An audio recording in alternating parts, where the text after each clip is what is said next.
Committee will come to order. Without objection, the chair is authorized to declare a recess at any time. We welcome everyone to today's hearing on oversight of the Federal Bureau of Investigation.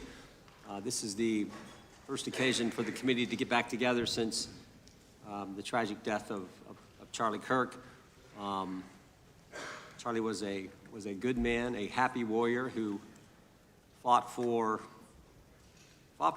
principles and values I think make our country special, and certainly was a strong proponent of defending the First Amendment, something this committee cares deeply about. I said this over the weekend. I think Charlie lived that scripture verse, 2 Timothy 4:7, fight the good fight, finish the course, keep the faith. Charlie certainly lived that, and he did it with a smile on his face. And so the tragic killing happened a week ago while we were in markup here in the committee. And I know everyone, our witness was a friend of Charlie's, and I know many people in the dais were as well. So I know we're all praying for Charlie's family, and I would extend a moment to the ranking member if you wanted to say something.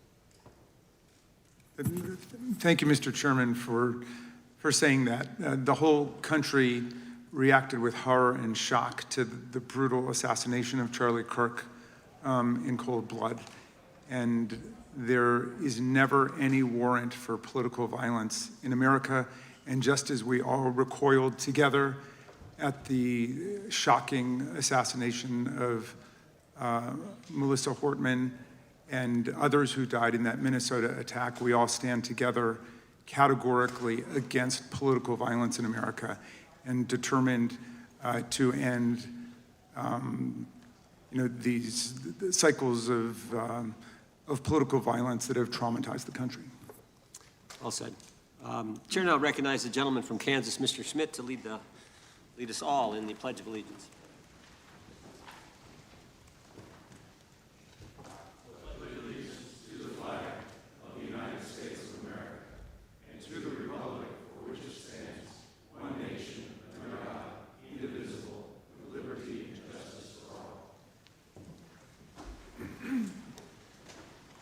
As is customary, we will begin with opening statements. 5 weeks ago, because of the work of Director Patel, we learned that the former chair of the House Intelligence Committee and current United States Senator leaked classified information. We learned this because a whistleblower came forward. A whistleblower with 23 years experience in the intelligence community, a Democrat staffer on the committee, said this: they were pressured to leak classified information, which sort of raises the obvious question. Why would the head of the Intelligence Committee, the chair of that committee, who's supposed to be guarding our secrets, why would he be encouraging the leaking of classified information? Whistleblower told us that answer as well. The leaked information was supposed to be used, the leaked information, false information, was going to be used to indict President Trump. Now, the former chairman wasn't the only person leaking information. Jim Comey was also sharing things he wasn't supposed to share. Again, don't take my word for it. The Inspector General told us this.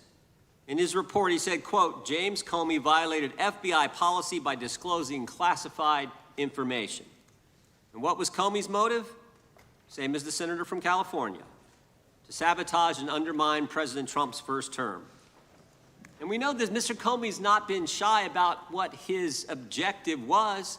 In fact, 4 months ago, he told us. Remember this? 8647, Jim Comey told us just 4 months ago. Now, how'd they do it? How did the former chair of the Intel community, the former FBI director, and others in our government attempt to undermine President Trump's first term? 7 weeks ago, because of the good work of the Director of National Intelligence, Tulsi Gabbard, we learned from another whistleblower, a second whistleblower, that in the closing days of the Obama administration, the intelligence community assessment was changed. On December 5th, 2016, they had one assessment. That assessment said Russia did not impact the election vote count. There was a meeting at the White House on December 9th, 2016, where it was decided, no, we're not going to have that. We're going to come up with a new one.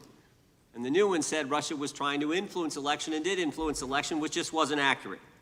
And that new one is published on January 6, 2017. Let's just show you a few things that took place. I want to show you first this email from Admiral Rogers, the head of the NSA, You can see it was December 22nd. Says to Jim, John, and Jim. Jim Clapper, John Brennan, Jim Comey. And he says, I asked my team if they've had sufficient access to the underlying intelligence, sufficient time to review that intelligence. On both points, my team raised concern. Further states, my folks aren't fully comfortable. A few hours later, there's an email back to Admiral Rogers. This one is from Jim Clapper, and it says this: it is essential that we be on the same page and all of us are supportive of the report in the highest tradition of, that's our story and we're sticking to it. We may have to compromise on our normal modalities. This is one project that has to be a team sport.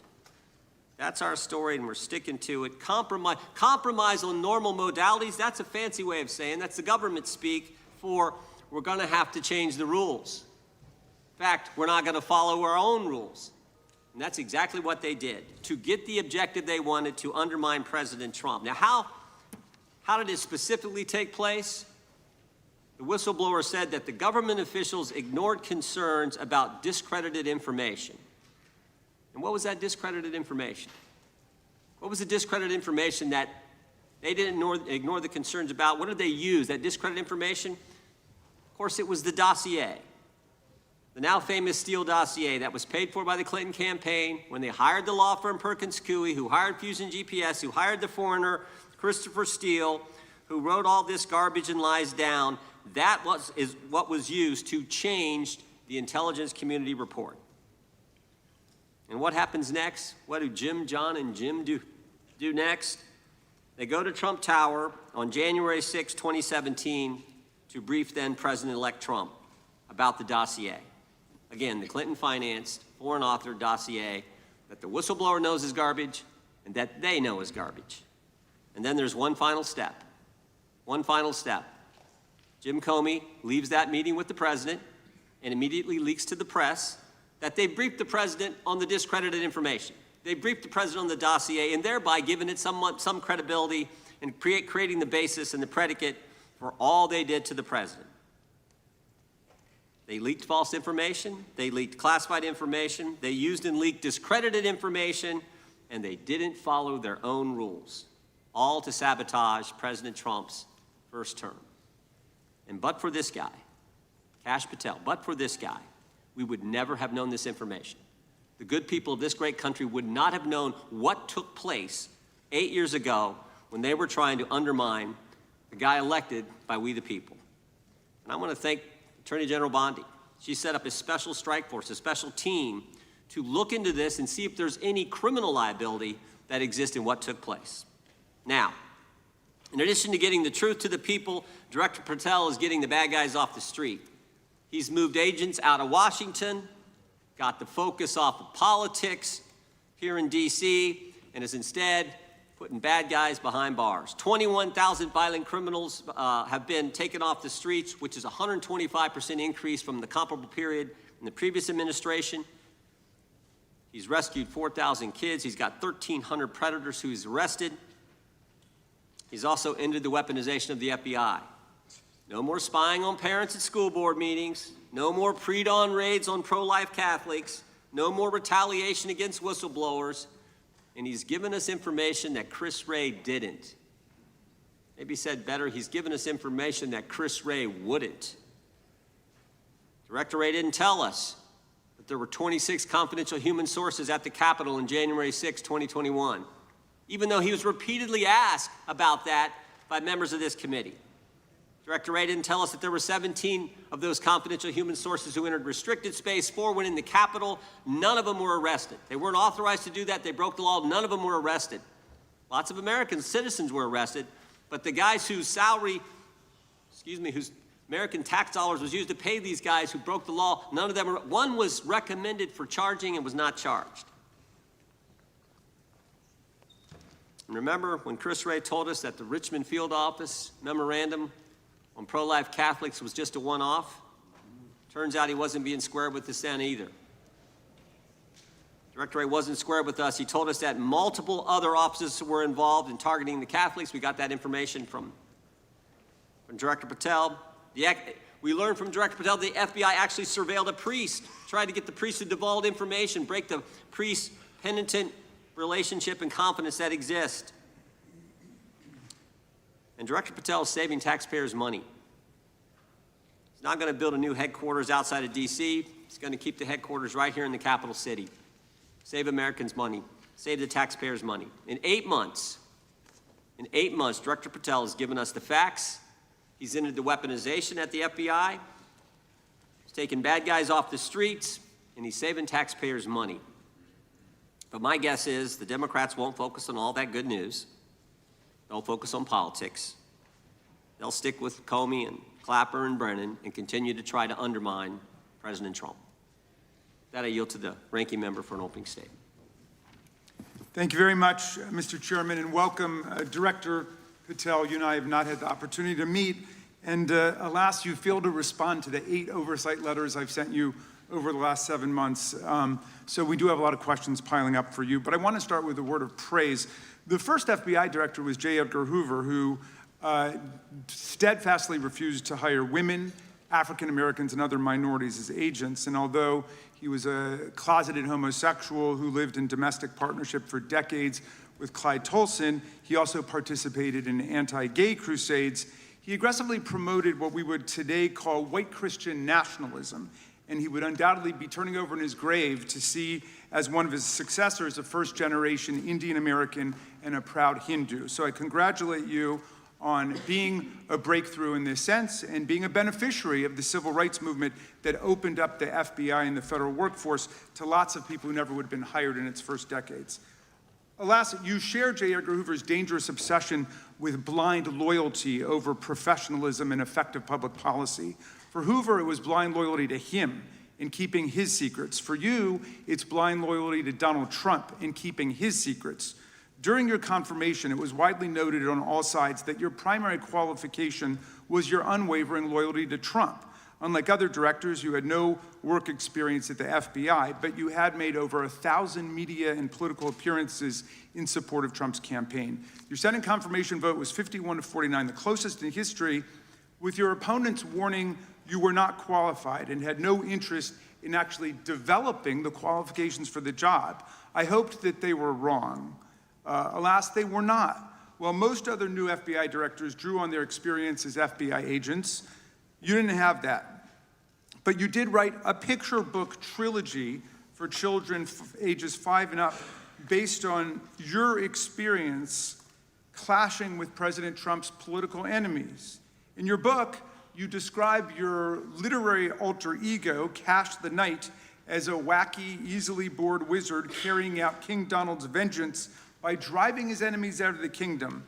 In the books, King Donald is besieged by the evil Hillary Queentown, but saved in the end by Kash.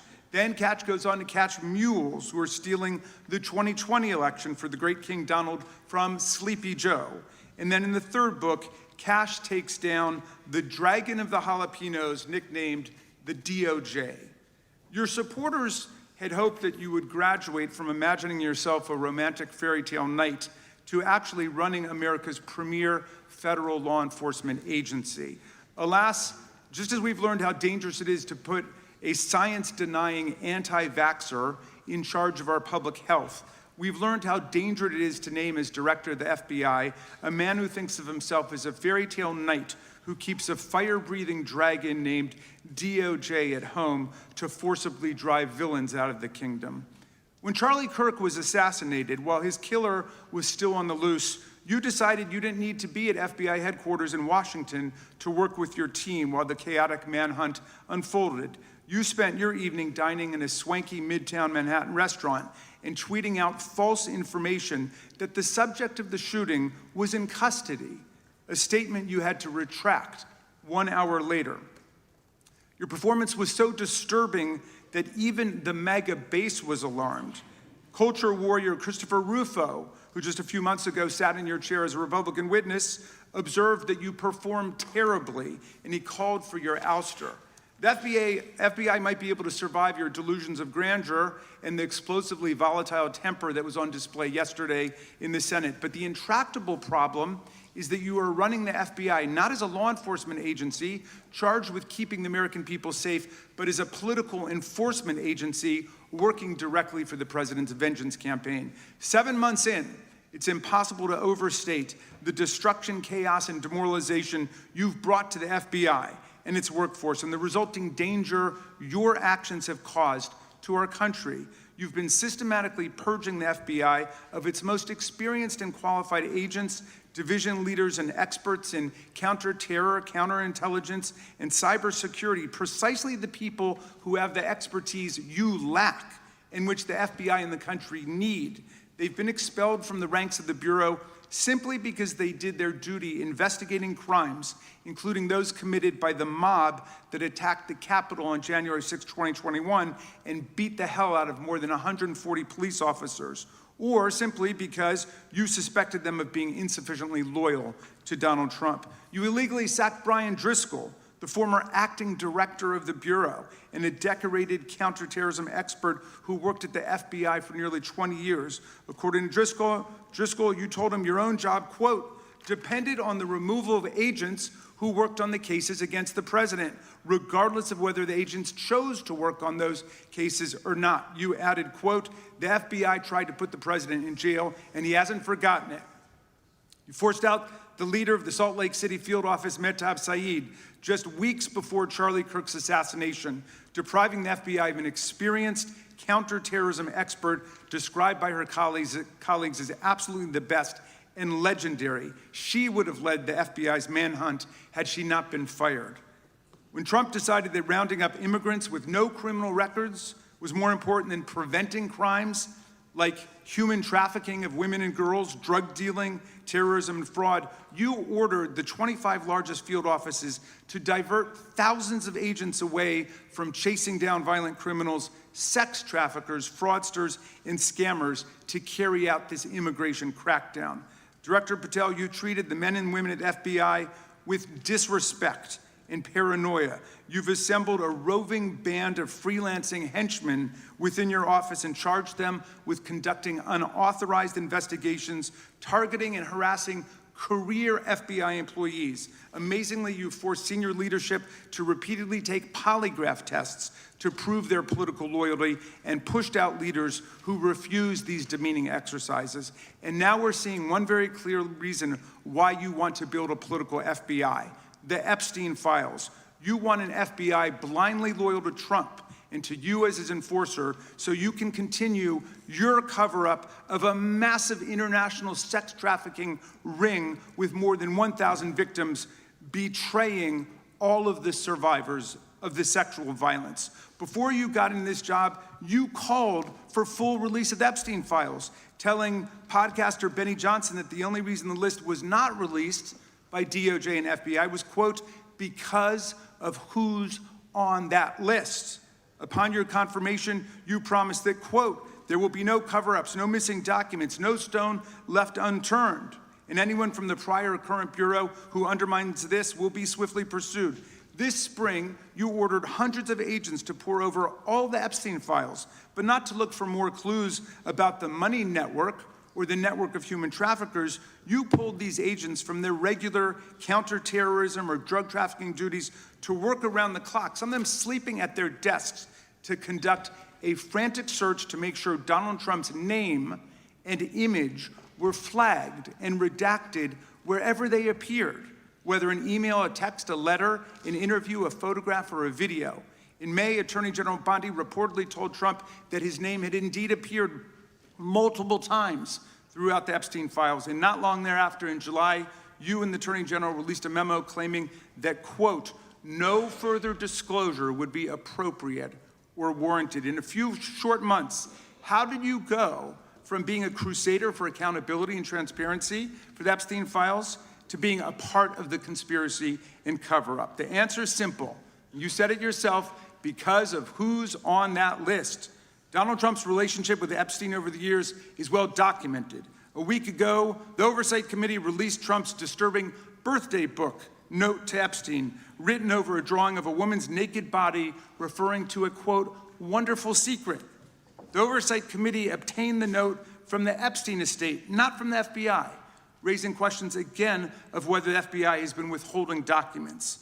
While you're unleashing the FBI to cater to Trump's desire to shut down the Epstein inquiry, the first 9 months of the Trump presidency have seen a spate of political violence and domestic terror events. We saw deadly attacks on political figures on both the left and the right. The brutal assassination of Minnesota Democratic House Speaker Melissa Hortman and her husband, and the attempted murder of Democratic State Senator John Hoffman and his wife, who miraculously survived a combined 17 gunshots. We saw an arsonist set Pennsylvania Governor Josh Shapiro's residence on fire. And of course, last week, we saw the horrific, cold-blooded assassination of Charlie Kirk in Utah that has shaken the nation. 1 minute after Charlie Kirk was shot in the neck, a 16-year-old shooter in Evergreen, Colorado, radicalized by white supremacist ideology online, opened fire and critically wounded 2 other students at Evergreen High School. We've seen lethal anti-Semitic violence, including the murder of 2 young Israeli embassy staffers just blocks from the Capitol, and then in the attack on a gathering of Jewish people in support of hostages held in Gaza in Boulder in June. We've seen continued mass shootings at schools, like the domestic terror incident at a Catholic school in Minneapolis last month, which killed 2 children and wounded 18 others. And in August, a man fired more than 500 bullets at the Centers for Disease Control and Prevention, killing a police officer who was a Marine veteran and a father.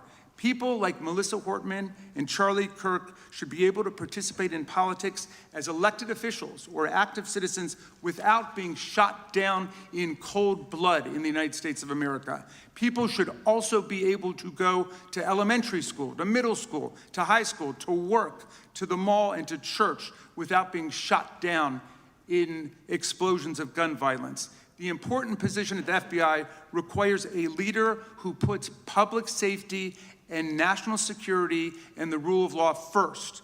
I'm afraid, Director Patel, you've given us reason to believe you've used the powers of the FBI to serve Donald Trump and his agenda of partisan retribution. You've broken your promise not to do that. You've betrayed Jeffrey Epstein's victims and survivors. You've turned your back on the career law enforcement officers of the FBI, and as a result, you've left all of us less safe than before. Mr. Chairman, I yield back. Gentleman yields back. That opening statement may have been longer than any book director's ever written or anyone else has written. Without objection, all of the opening statements will be included in the record. We will now introduce today's witness. Mr. Patel has been the director of the FBI since February of 2025. He previously served as chief of staff at the Department of Defense, deputy director of national intelligence with the National Security Council, and also as a congressional staffer, as a federal prosecutor, where he focused on national security cases, and he also worked as a public defender in the state of Florida. We welcome our witness, appreciate his work, and thank him for appearing here today. We will begin by swearing you in. Director, would you please stand, raise your right hand. Do you swear or affirm under penalty of perjury that the testimony you're about to give is true and correct to the best of your knowledge, information, and belief, so help you God? Let the record reflect that the witness has answered in the affirmative. You can be seated as you are. You know, you've been through this yesterday. Did a fine job. Please know that your written testimony will be entered into the record in its entirety. Accordingly, we ask that you summarize your testimony. Director, you may begin. Good morning, Mr. Chairman, Ranking Member Raskin, and members of the committee. I want to begin today by discussing the appalling assassination of Charlie Kirk. It's important for this FBI to be transparent without jeopardizing our investigations, so a little bit of the timeline is important. Charlie Kirk was unfortunately assassinated on September 10th. We immediately, the next day, released images early in the day in local time in Utah to start the public partnership in our manhunt for the assassin and culprits. At approximately 5 p.m. local time, I arrived on the ground and walked the crime scene myself, and we flew multiple FBI assets in and out to process DNA simultaneously while bringing in evidence response technicians, hostage rescue teams, and other experts to assist state and local law enforcement with their investigation. At 8 p.m. local on September 11th, the FBI collected and populated and promulgated at a press conference a video of the suspect on the grounds. We also released enhanced images.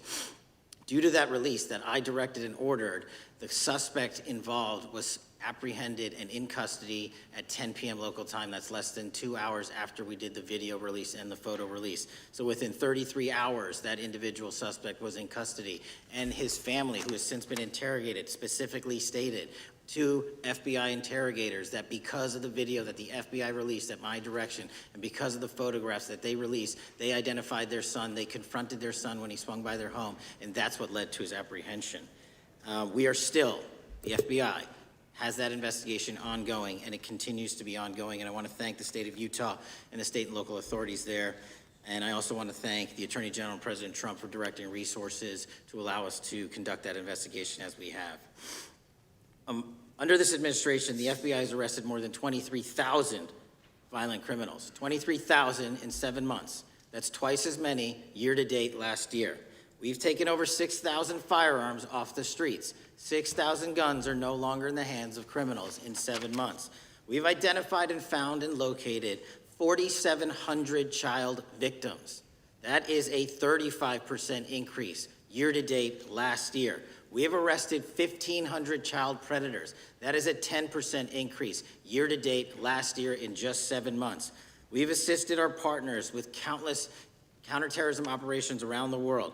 We've captured, at the FBI, 4 of the most top 10 wanted fugitives in the world in 7 months. To put that in perspective, that's as many as my predecessor nabbed in the entirety of the Biden administration. We got 4, we got more coming. On top of that, in 2 weeks, thanks to the help of the CIA, we collected and captured one of the individuals responsible for the horrific Abbey Gate bombing that led to the murder of 13 service members. We did that in 2 weeks. They didn't do it in the 4 years of the entire prior administration.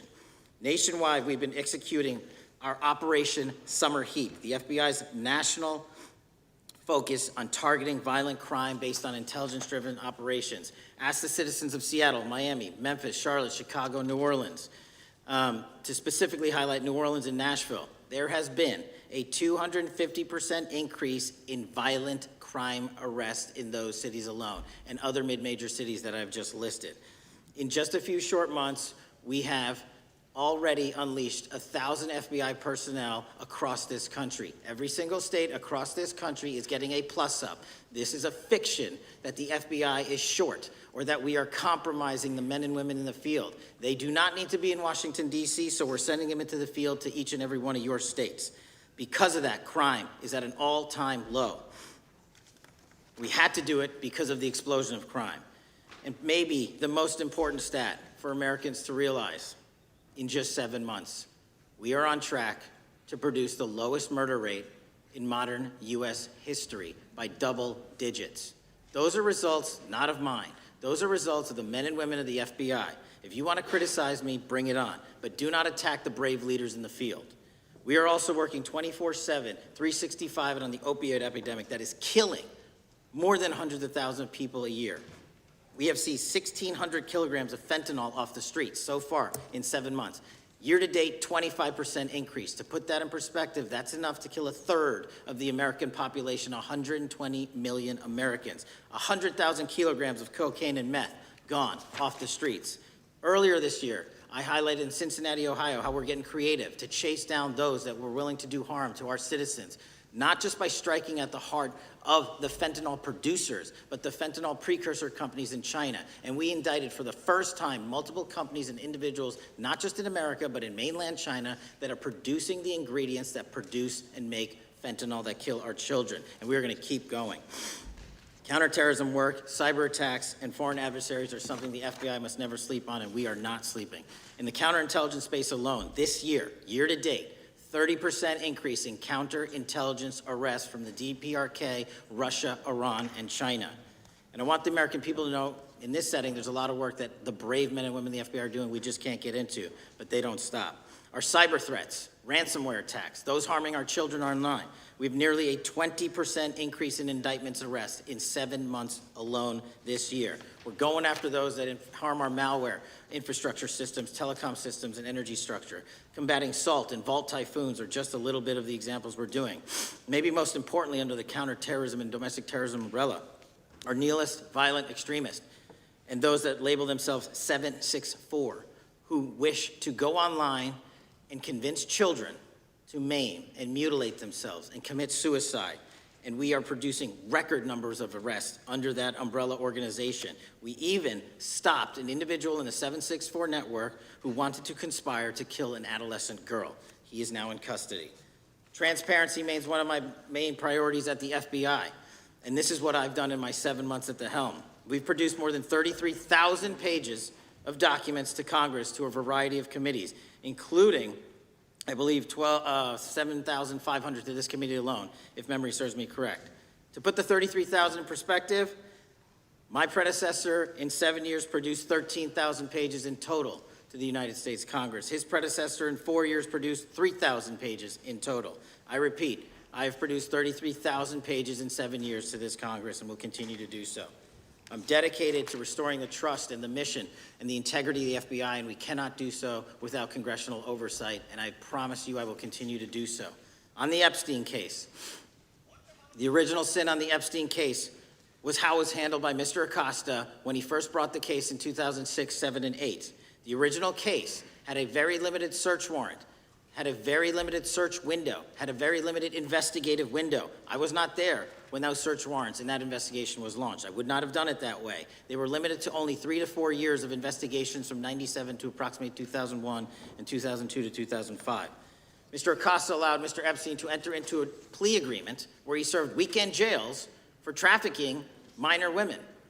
He also was allowed to relieve jail to go home on the weekends. Plus, he allowed a non-prosecution agreement to be signed as part of that plea deal, prohibiting future investigations from that prosecution and from that evidence, and prohibiting the collection of further material. That is the original sin. We are working with Congress to produce more than any administration ever has material on Epstein. And I welcome the challenge to tell us that we are not being as transparent as the law allows. We even went to court and asked the judges to lift those prosecutorial agreements and to lift those court order seals, and they denied us 3 times. Congress is welcome to do the same and join the fight. And I'd lastly like to focus on operation that the president led in D.C. Because of this, we are taking this fight in D.C. to every single city across the country. 2,100 arrests in the last month alone. D.C. has seen a 60% decrease in gun crimes, 75% decrease in carjackings, and 53% decrease in homicides in our nation's capital. And rightly so. We're bringing that fight to the streets of America. I want to thank you for your support, and I'm proud to be the director that leads this FBI into a new headquarters building that they've needed for decades, saving the taxpayer $3.5 billion, and also providing our workforce a safe environment. If you don't know the calamity that is the Hoover Building, I invite each and every one of you to walk around. I'll give you a tour myself, and you can see where the cement falls on the heads of our employees that is only to be saved by netting. Just to give you an example. Thank you for support to our mission. And I do want to highlight one thing about D.C. It's because the FBI gathered sources and evidence that we were able to, through our source network, identify the horrific murder of the D.C. intern, Eric Tarpinian. And I've spoken to his family, and we are working to bring them justice. And Mr. Chairman, in my 16 years, now my 17 years of government service, if anyone has any questions about my service, bring it on. Thank you, Director. We will now proceed under the 5-minute rule. The chair recognizes the gentleman from California, Mr. Ison. Director, delighted to have you here. You are a breath of fresh air. As you outlined, and I won't repeat it, the accomplishments, you did so with the same resources as your predecessor, roughly. Is that correct? I believe so, yes. And so how much of that has to do with taking people out of the backside of the FBI and moving them into the field, into doing the job for which we primarily pay the FBI? It's exactly what we needed done. 1/3 of the FBI's workforce resided in the National Capital Region before I got there. 1/3 of the crimes do not happen in Washington, D.C. Not anymore. Not anymore. So 1,000 personnel of the FBI were deployed across this country on a permanent basis, and every single state in this union is getting a plus up, not a reduction, a plus up of 1811s of intel analysts and support staff. And that is why the crime rates are going down in record numbers. Thank you for doing that, and it's perhaps the hardest thing for a bureaucrat to do is to lower the head count around them that support them, and I appreciate your willingness to do it different than your predecessor. A lot of what you covered earlier was the find, the discovery, and then the prosecution that is done by the DOJ. But I want to talk a little bit about the prevent side. On the Charlie assassination? sir? No, on all of these. Okay. Okay, for example, and I'll bring it up before the Democrats bring it up, January 6th. January 6th, we now know, because of your find, that in fact there were people involved who were not just observers but participants who in fact, it's been alleged, and I personally believe, in fact, were part of promoting, perhaps even the one woman who died, encouraging her to walk through a door that led to her death. When you see that kind of activity, and you know it was done under predecessors with full knowledge, whether it's January 6th, where embedded people crossed the line, or any other activity, including obviously the Russian hoax that we're now dealing with up in, front and center. My question to you is, what can you or others do to prevent it from occurring again? Not on your watch, but on future watches. How can we know that this won't happen again the moment you leave the FBI? It's simple. What I'm doing through our leadership cadre is having FBI agents do what they were trained to do, not what they were not trained to do, not put them in situations that both harm them and the public. We're also utilizing our SORT networks and prioritizing the threat structure to go after the narco traffickers, the counterterrorism people, the counterintelligence threats, and the cyber threats. That's what they were trained to do, and that's what we're letting them do. One major question I have, after decades of doing this, on our side of it, both the chairman, myself, and others, both at oversight and here, have seen that the FBI and the Department of Justice hide behind non-statutory practices. Now, you've changed the interpretation of many of those practices. That's why we're getting the discovery that was previously withheld. How do we work together to make sure that we never again have false walls, non-statutory walls that say the Department of Justice has a prohibition about giving, quote, you fill in the blank, that has led to the chairman not seeing anything until you took over? I'm wedded to aggressive constitutional oversight. Having been a House congressional staffer, I know that is an important part of securing our democracy. And the way we make it an everlasting, enduring process is by showing the American people the results of what we are doing and the important work of this committee and putting it out to them so they can see government waste, fraud, and abuse. And then they can demand from our constituents and our electors that they want this process to continue. Last major question here. Some things are so sensitive that we both would agree they cannot be made public. Will you commit to this committee, when it is too sensitive to disclose, that you would at least make it available for in-camera review by the chairman and ranking members or others designated? I have done that, and I will continue to do that. Well, thank you. Mr. Chairman, this is a breath of fresh air.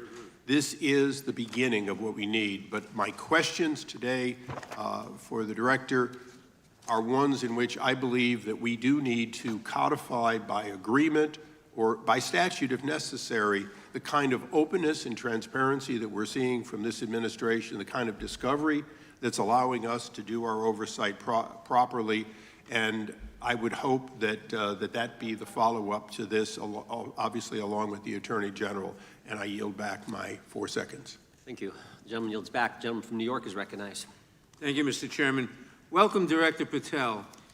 In the wake of the tragic murder of Charlie Kirk, Donald Trump said, quote, "Violence and murder are the tragic consequences of demonizing those with whom you disagree, day after day, year after year, in the most hateful and despicable way possible," close quote. I would note for the record that Donald Trump has famously demonized practically every person he has ever disagreed with, and therefore, using his own logic, he has put their lives at risk. I should know Donald Trump continuously puts my life in danger. About 2 weeks ago, when I announced my decision not to seek re-election, many people on both sides of the aisle, including the chairman, offered me well wishes and thanked me for my service. Donald Trump, on the other hand, took to Truth Social to call me a, quote, psychopathic nut job, among other things. Yesterday, I received a threatening note filled with anti-Semitic comments and hateful attacks that mimic some of the same language used by the president. I am sure many of us on this committee face similar threats every day. We have seen political assaults on both the left and the right. The attack on Charlie Kirk, the attempted assassination of the president, the murder of the Democratic Speaker of the Minnesota House, the assault on Paul Pelosi, and the attack on the Capitol on January 6th, for example. Director Patel, Do you agree that there is political violence from both the left and the right?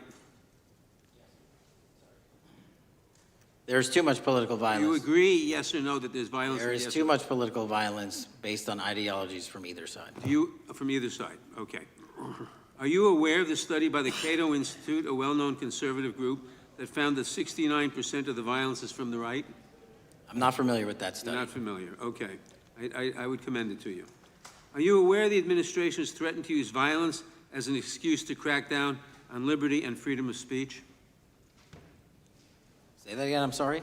Are you aware the administration has threatened to use violence as an excuse to crack down on liberty and freedom of speech?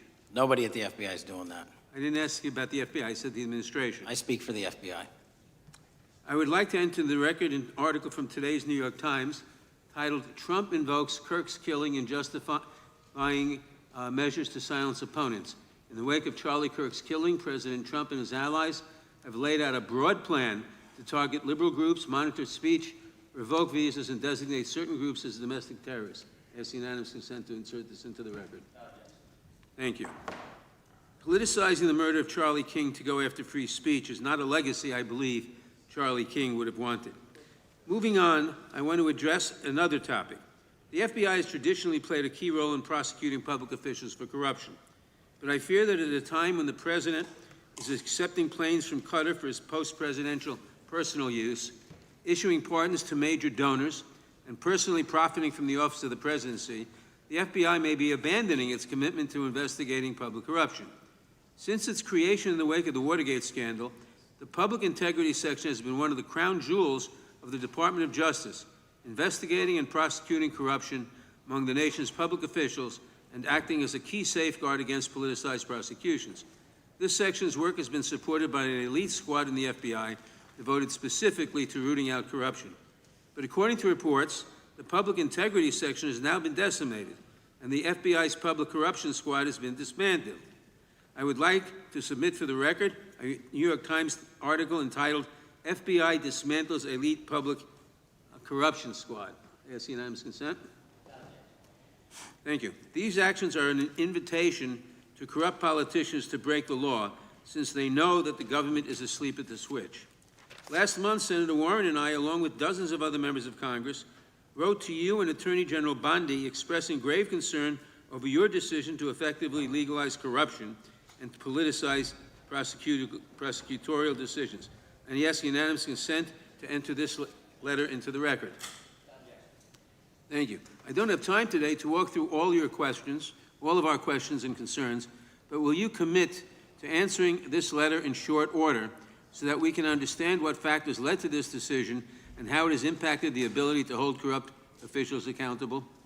I will review your letter with my team and respond as soon as I You can. will respond. Thank you. I yield back the balance of my time. Gentleman yields back. Gentleman from Arizona is recognized for 5 minutes. Thank you, Mr. Chairman, and thank you, Director, for being here. I appreciate the change in the FBI and the tone since you've been there. We heard the ranking member, however, describe the FBI under your leadership as being resorting to political enforcement and you personally as being paranoid. I would just suggest that perhaps that is the projections of the ranking member himself and not you, sir. I want to refer to something that was said yesterday in yesterday's hearing by Senator Grassley. He said, "It's well understood that your predecessor left you an FBI infected with politics." At your nomination hearing, he gave you records, made public records about whistleblowers regarding something called Arctic Frost.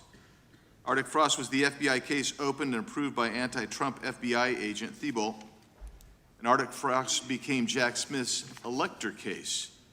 The new records show that Arctic Frost was much broader than just an electoral matter. In fact, it was expanded to Republican organizations. Some examples of the groups that the Ray FBI sought to place under political investigation included the Republican National Committee, Republican Attorneys General Association, and Trump political groups. In total, 92 Republican targets, including Republican groups, Republican-linked individuals, were placed under the investigative scope of Arctic Frost. On that political list for investigation was one of Charlie Kirk's groups, Turning Point USA. In other words, Arctic Frost wasn't just a case to politically investigate Trump. It was the vehicle by which partisan FBI agents and DOJ prosecutors could achieve their partisan ends and improperly investigate the entire Republican political apparatus. I'd ask that, Mr. Chairman, that document be administered. Without objection. So, I know that this may be under current investigation, but I wish to ask specific questions about this for just a moment. What search tools were used in Arctic Frost to view private communications of targets? I believe the traditional search tools, search warrants, lawful service of process, and the tools that the FBI has in our infrastructure systems, cybersecurity systems, and counterintelligence systems. But generally speaking, if I may, I want to use this to highlight the fact that I'm continuing my promise to work with Congress to produce documents simultaneously and also conduct ongoing investigations. I'm giving you as much as I can, and I'll give you more when I can. Thank you. Another question regarding that is, were there any directives from the Biden White House concerning the Arctic Frost investigation? Were there any, sorry? Directives or communications from the Biden White House itself concerning the Arctic Frost investigation? I'll just rely on what was turned over to date, sir. Okay. So I want to add here, the search warrants that were used included the seizing of a U.S. member of Congress, his phone. I think we all know who that was and how that was taken away and used for political purposes, Mr. Chairman, Mr. Director. So we'll leave that for a second, and let's go over to the Charlie Kirk case for just a second. Let's emphasize this. How many hours did it take from the assassination to the arrest of the assassin, Mr. Director? 33.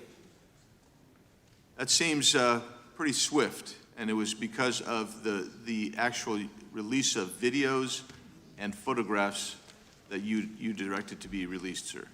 That's correct, and to put it in perspective, the Boston bomber took 5 days and Luigi Mangione took 5 days. Was the platform Discord forthright from the start with law enforcement about the shooter's communications on its platform? Discord, the platform ownership, has been working with our lawful process, and we are obtaining materials from them on a rolling basis. Thank you. And I want to get back here to Arctic Frost for just a second, Mr. Chairman. I'd like the unclassified document from the FBI released to be admitted to the record. Without objection. And a document from the Economic Times also to be admitted to the record. Without objection. So I'm going to give you the last 30 seconds. We could go on about the Epstein case. I've got a bunch about that, but I'm just going to let you, if you wish to respond to either of the two vitriolic questioning or statement from the Democrats. The work of the FBI speaks for itself. It's on showcase here today. Anyone that wants to attack the FBI can attack me, but leave our leadership structure alone. When you have 23,000 violent felons arrested, twice as many as this time last year, the work speaks for itself. Thank you, Mr. Chairman, and thank you. Appreciate your good work, Director Patel. Yield back. Gentleman yields back.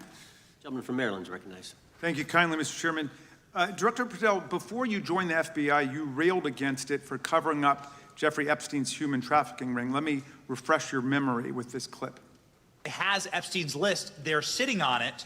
That doesn't seem like something you should do. You're protecting the world's foremost predator. That seems like an evil thing to do, regardless of who may be embarrassed in the release of that list. Why is the FBI protecting the greatest pederast, the largest scale pederast in human history? Simple, because of who's on that list. So you finished that December 2023 interview with a challenge to the FBI and harsh words for Republicans in Congress for not getting the Epstein files out to the public. You can see this clip. Boy pants and let us know who the pedophiles are. Put on your big boy pants and let us know who the pedophiles are, you said. You emphasized that the president and the FBI director each had complete authority to release Epstein's client list. You said Epstein's black book is under the, quote, direct control of the director of the FBI. Look at this clip. This is way off the topic, but who has Jeffrey Epstein's Black Book? black book? FBI. But who? That is, I mean, Oh, there's... that's under direct control of the director of the FBI. All right, so you were sworn in as director more than 200 days ago. Now the black book is under your direct control. So why haven't you released the names of Epstein's co-conspirators in the rape and sex trafficking of young women and girls? The Rolodex, which is what everybody colloquially refers to as the Black Book, has been released. Oh, no, you're talking about what the journalist got 5 years ago? No, that's not what we're talking about. We're talking about what you were talking about there, That's the Black exactly Book what I under was the direct control of the FBI director. We have released more material than anyone else before. The Biden administration, Obama administration had the exact opportunities to release this material, and they never did. And if you are selling the men and women of the FBI, Why we're have not you going after changed your child predators. position? Hang on, you said we're not going after child predators. 1,500 child predators arrested this year, 35% Okay, increase, I'll reclaim my time. 4,700 child victims Mr. Chairman, I'm going to found. reclaim my time if you could instruct the witness. Why have you changed your position? There you were saying it's under the direct control of the FBI director and all of it should be released. Why have you changed your Everything position? that has been lawfully permitted to be released has been released. And as I told you, Really? the investigation was limited. And let me make something crystal clear. I never said Jeffrey Epstein didn't traffic other people, other women, and they're not other victims. This is the investigation we were given from 2006, 7, and 8, and the search warrants from 2006, 7, and 8. That's what we're working with. Well, wait, have you released all of the stuff that the FBI has seized from Epstein's house? The computers, the emails, the file cabinets, the documents? What about the financial records? Have you released all of that? Everything the court has allowed us to Which release. court are you talking about? 3 separate federal courts have come in and said. We're talking about the three- evidence you've got. It's got nothing to do with what those courts have. Do you have any We're talking idea about how the evidence- law works? Wait. Do you want me to break the law in a federal judge's order? No, I want you to satisfy follow your own curiosity? word, Director Patel. You said up there it was under the direct control of the FBI director. He had the black And book. everything I have direct control over, we have gone to court. You haven't. Complete We your went sentence. to court. Everything you have direct We- control over, you we said. have gone to court, and everything we have direct Director control Patel, over. complete your and sentence. can You said everything- lawfully Like to release. the We are gentleman- releasing. He'd like to complete his answer. You began the sentence, everything you have direct control over, and then you stopped that sentence. You've released everything that you have direct control over? I have direct control over and can lawfully release. If you're not familiar with the court orders, that's not my fault. Oh, I'm Go perfectly, look at them. I'm Go perfectly to familiar court. with them. But how did we prosecute Ghislaine Maxwell?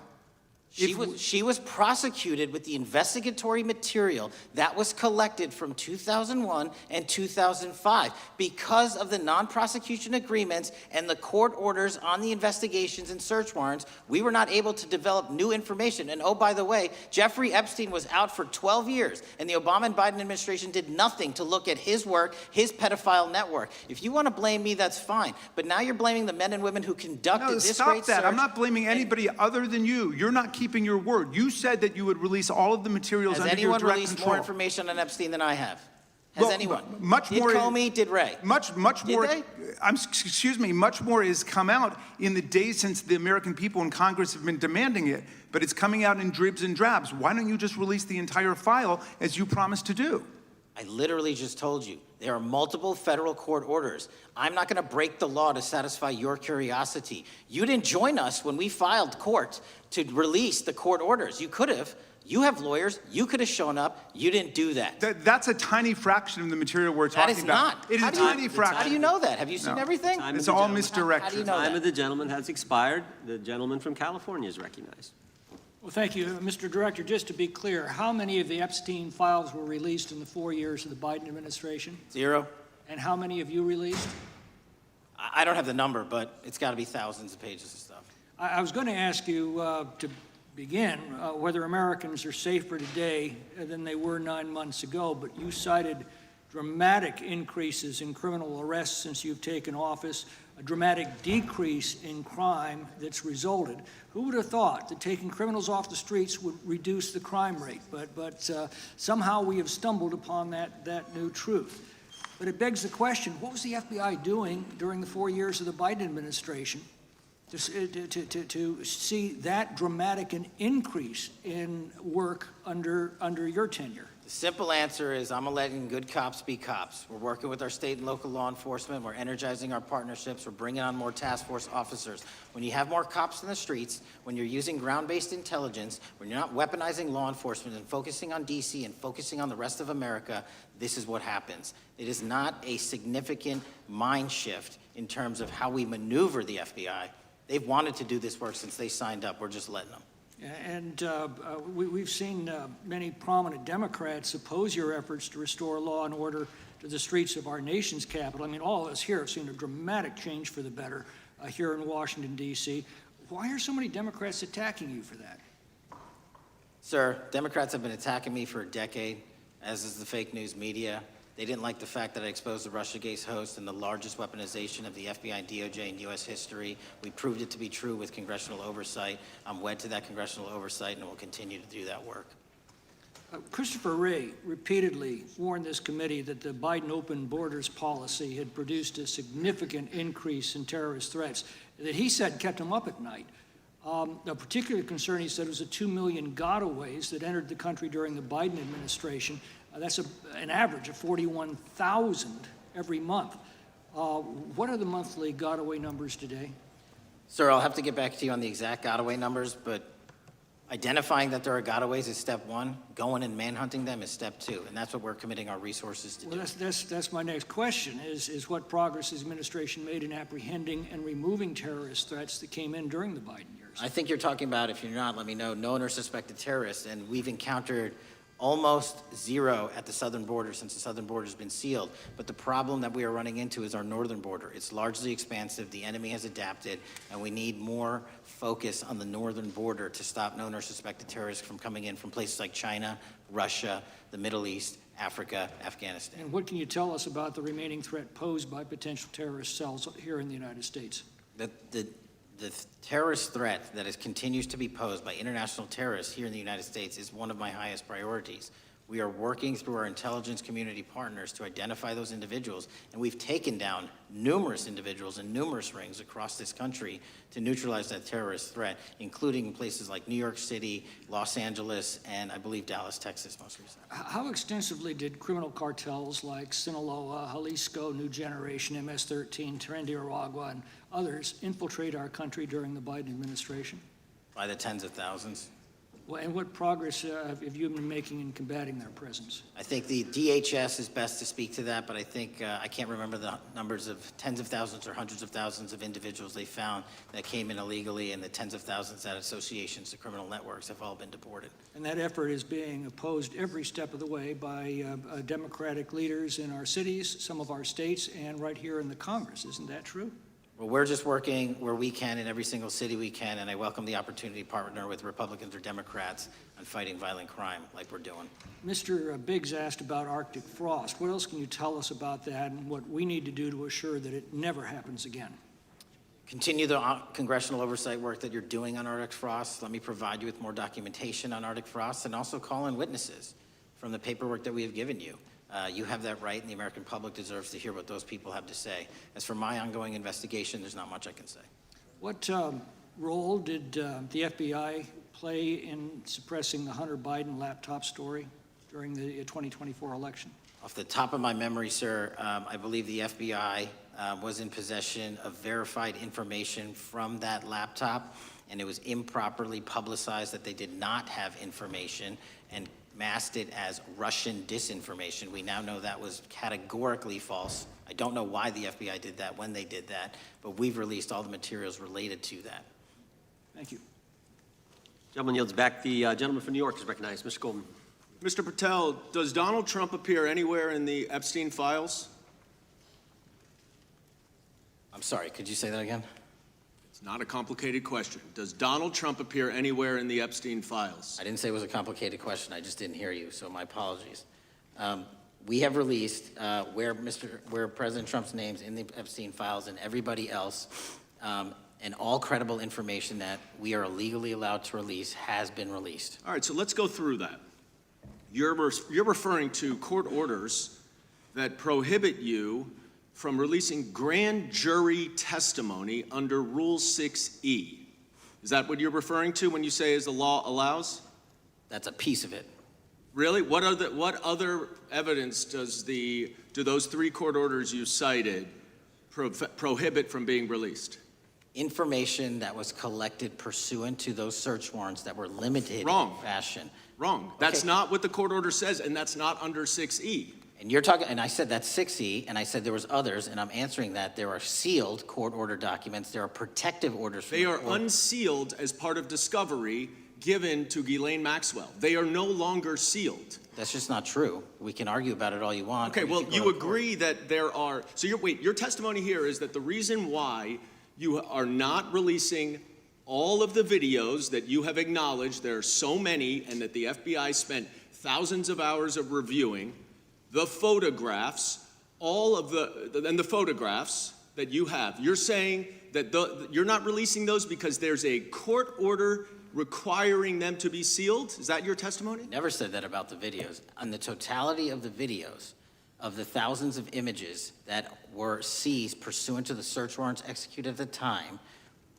the overwhelming majority of that video is pornographic material that was downloaded from the internet and child sexual abuse material. We will never release that. Well, as you should not release the victims, but if there are videos that relate to others who Epstein trafficked to, such as maybe Prince Andrew, or photographs, that you have total control to release. Yes, and if it And exists, so why haven't you released it?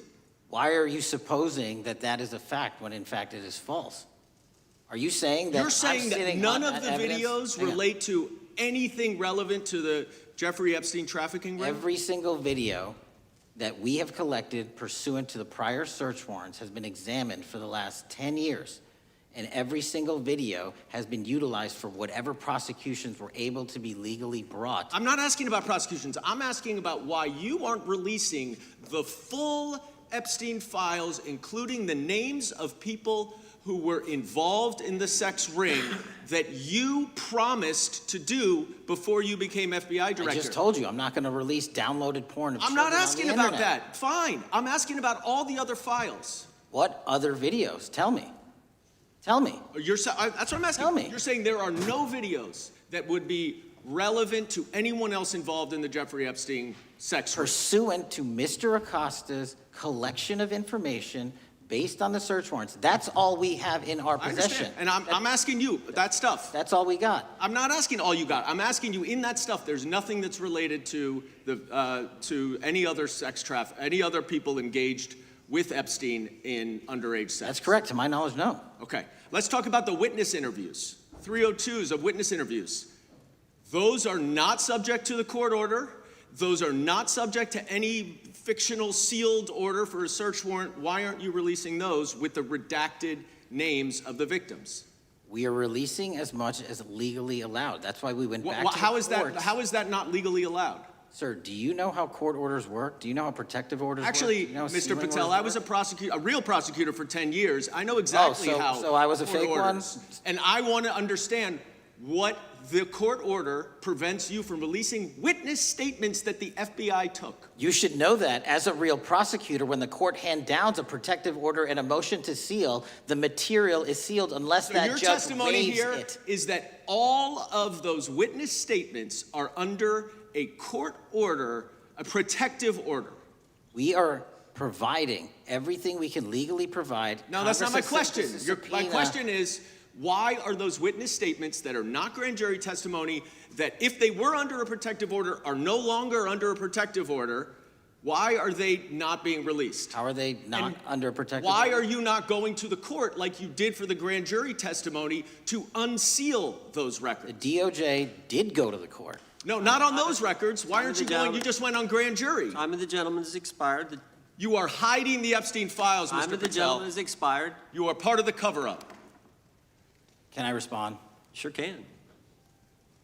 Any allegations that I'm a part of a cover-up to protect child sexual trafficking and victims of human trafficking and sexual crimes is patently and categorically false in the work of my So I hope you will talk to them when they Gentlemen's have time has requested expired. to speak with you. Because the Gentlemen's time has victims have expired. Gentleman requested yields and you are back. not responding to them. Director, yes or no, is the FBI still spying on parents at school board meetings? No, sir. Is the FBI still targeting Catholics? No, sir. Is the FBI still spying on President Trump? I don't believe so. Is the FBI still censoring Americans? No, sir. Is the FBI still targeting Americans for shopping at Cabela's or purchasing Bibles? Nobody is targeted for their faith. Is the FBI still targeting Americans who are pro-life? Nobody is targeting anyone for their Is beliefs. the FBI still cooking the books on crime data? The crime data is real. Is the FBI still purging agents for conservative viewpoints? No one at the FBI has asked their viewpoints on policy. Is the FBI still labeling the Betsy Ross flag, the flag of the American Revolution, a hate symbol? No. Well, maybe that's why you've been able to, what was the number, 23,000 bad guys you've arrested, a huge increase from the same time period in the previous administration. I think you said 1,400 predators, 4,000 children rescued. Were those the facts? 4,700, 35% increase on children rescued. Yeah. And you got the guy that, Abbey Gate? We got the Abbey Gate guy. We had a guy from the 4th District of Ohio who lost his life there serving our country. We appreciate that.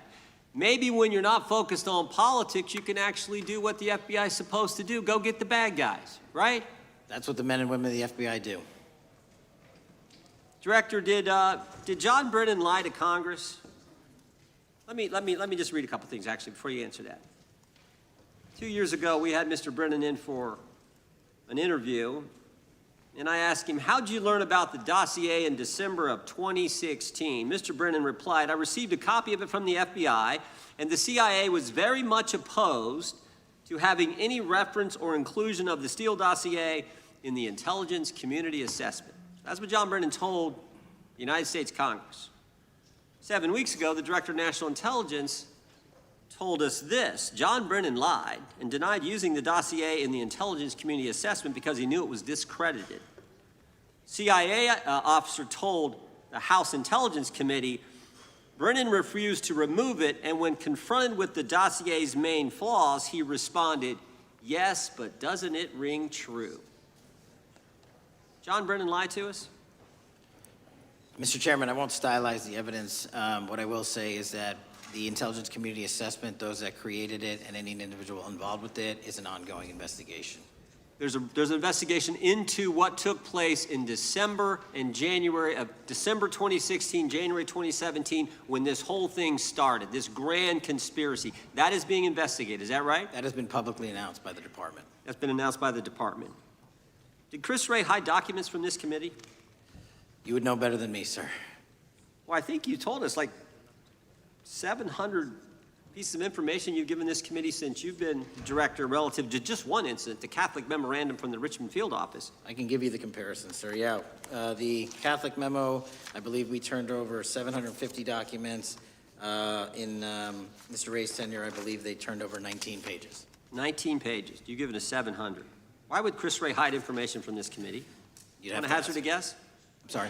Hazard a guess why he would do that? I don't know, sir. I think maybe it was because FBI was spying on a priest, trying to get him to break the priest-penitent confidence that exists. You think maybe that was the reason?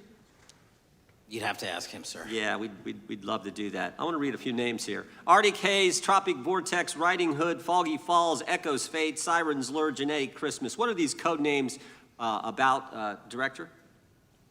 You know? Not off the top of my head. Well, Arctic Haze, Tropic Vortex. My understanding, these are code names for leak investigations of classified information from the year 2017. Does that ring a bell? In terms of leak investigations, many of those are classified and many of those are ongoing, Mr. Chairman. But we are working with you to produce documents as we close those investigations or as we declassify them. Let me ask you this question, because this is something I've wondered about, the way the FBI used to work. The way this whole thing so many of these things unfolded. Seems to me you had all these people in government leaking information that then gets reported in the press, there's a story written about it, and then that article is then used to further the investigation and move forward with what they want to do. Did that take place back in 16 and 17? That's the exact scenario that took place in the FISA application for Carter Page and the rest of the Trump campaign. And that is frightening, because that's what the CIA is supposed to do in foreign countries. It's not supposed to happen to Americans, but it did, didn't it, Director? Yes. And not just any Americans, it happened with the President of the United States. Is that accurate? Yes, sir. Yeah, and you were the key guy in helping expose that. And I think our country will be forever grateful for what you did to let the country know that was going on involving Americans, which is not supposed to happen, and not just, again, any American, but the President of the United States. Chair now recognizes the gentlelady from California. Thank you, Mr. Chairman. I'm concerned by reports that FBI agents have been diverted from their important work on crime and anti-terrorism to work on matters that are not critical to our safety. I'd like to play the video, the whole video Jeffrey clip. Epstein's Black Book? Black Book. FBI. But who? That is, I mean, Oh, there's... that's under direct control of the director of the FBI. Or the So, manifesto. but the Black Book, it's not just sitting, I mean, that's That's Hoover power times 10. And to me, that's a thing I think President Trump should run on. On day one, roll out the Black Book. In contrast to that attitude of let it all out, we're getting reports of actions that run contrary to getting everything out and that also involve diversions of FBI resources. For example, an FBI whistleblower reported that you were pressured by the Attorney General to place 1,000 personnel on 24-hour shifts to mine roughly 100,000 Epstein-related records to redact President Trump's name from the files. Bloomberg reported this, that you directed FBI special agents from the New York and Washington field offices to join the Bureau's FOIA employees in Winchester and another building a few miles away, and that while reviewing the Epstein files, FBI personnel identified numerous references to Trump in the documents, and people familiar with the matter said that Trump's name, along with other high-profile individuals, was blacked out. Now, the New York Times reports, and this is a quote, Justice Department officials diverted hundreds of FBI employees and federal prosecutors from their regular duties to go through the documents at least 4 times, including once to flag any references to Mr. Trump and other prominent figures. Details of the review were based on accounts by 3 former FBI and Justice Department officials who spoke on condition of anonymity because of fears of retaliation, and further that the FBI finished after they finished its review of the files and materials, was sent to a team of Justice Department lawyers who double-checked the FBI's redactions and, quote, were instructed to flag any mentions of Mr. Trump and other celebrities. Now, I have 3 questions for you, Mr. Patel, about this. First, how many times did President Trump's name appear in the Epstein files? Was it more than 100, more than 1,000? Were the agents who were pulled from their duties to redact the president's name from the Epstein files working on criminal cases or national security cases or child sex trafficking cases? And are the number of agents that have been reported diverted for these purposes, is that accurate? No. No what? You asked if it was accurate. I said it wasn't. So you're saying that none of this happened? That, No, I'm saying it was inaccurate. okay. How many times did President Trump appear in the Epstein files? More than 100? More than 1,000? No, and what we've been able to release is what we've been legally able to release, and that has No, been that's not provided the to question. public. I asked you, how many times did the president's name appear? I don't know. It's your testimony. You do not know that The answer. number of times, no. Could you tell us how many agents were diverted for this task and what they were working on? When you say diverted, you make it seem as if agents were pulled off what they do all the time. Agents at the FBI masterfully do double duty and triple duty. And because of the public's interest in this case, we flex resources to make sure that we could answer the public's signal demand. So do you want us to look through the material and provide it to you, or you do not want us to do that? So it's Which your, one is it? it's your testimony that no one was diverted from a criminal matter, that this was a top priority to go through this material to look for Mr. Trump's name. Is that your testimony? That's the highest priority for the FBI? What's one of the most impressive things about the FBI leadership and the careers that are in place is that they make the decisions on who to send where on priorities and make sure the mission needs are not hurt. And that's what happened here.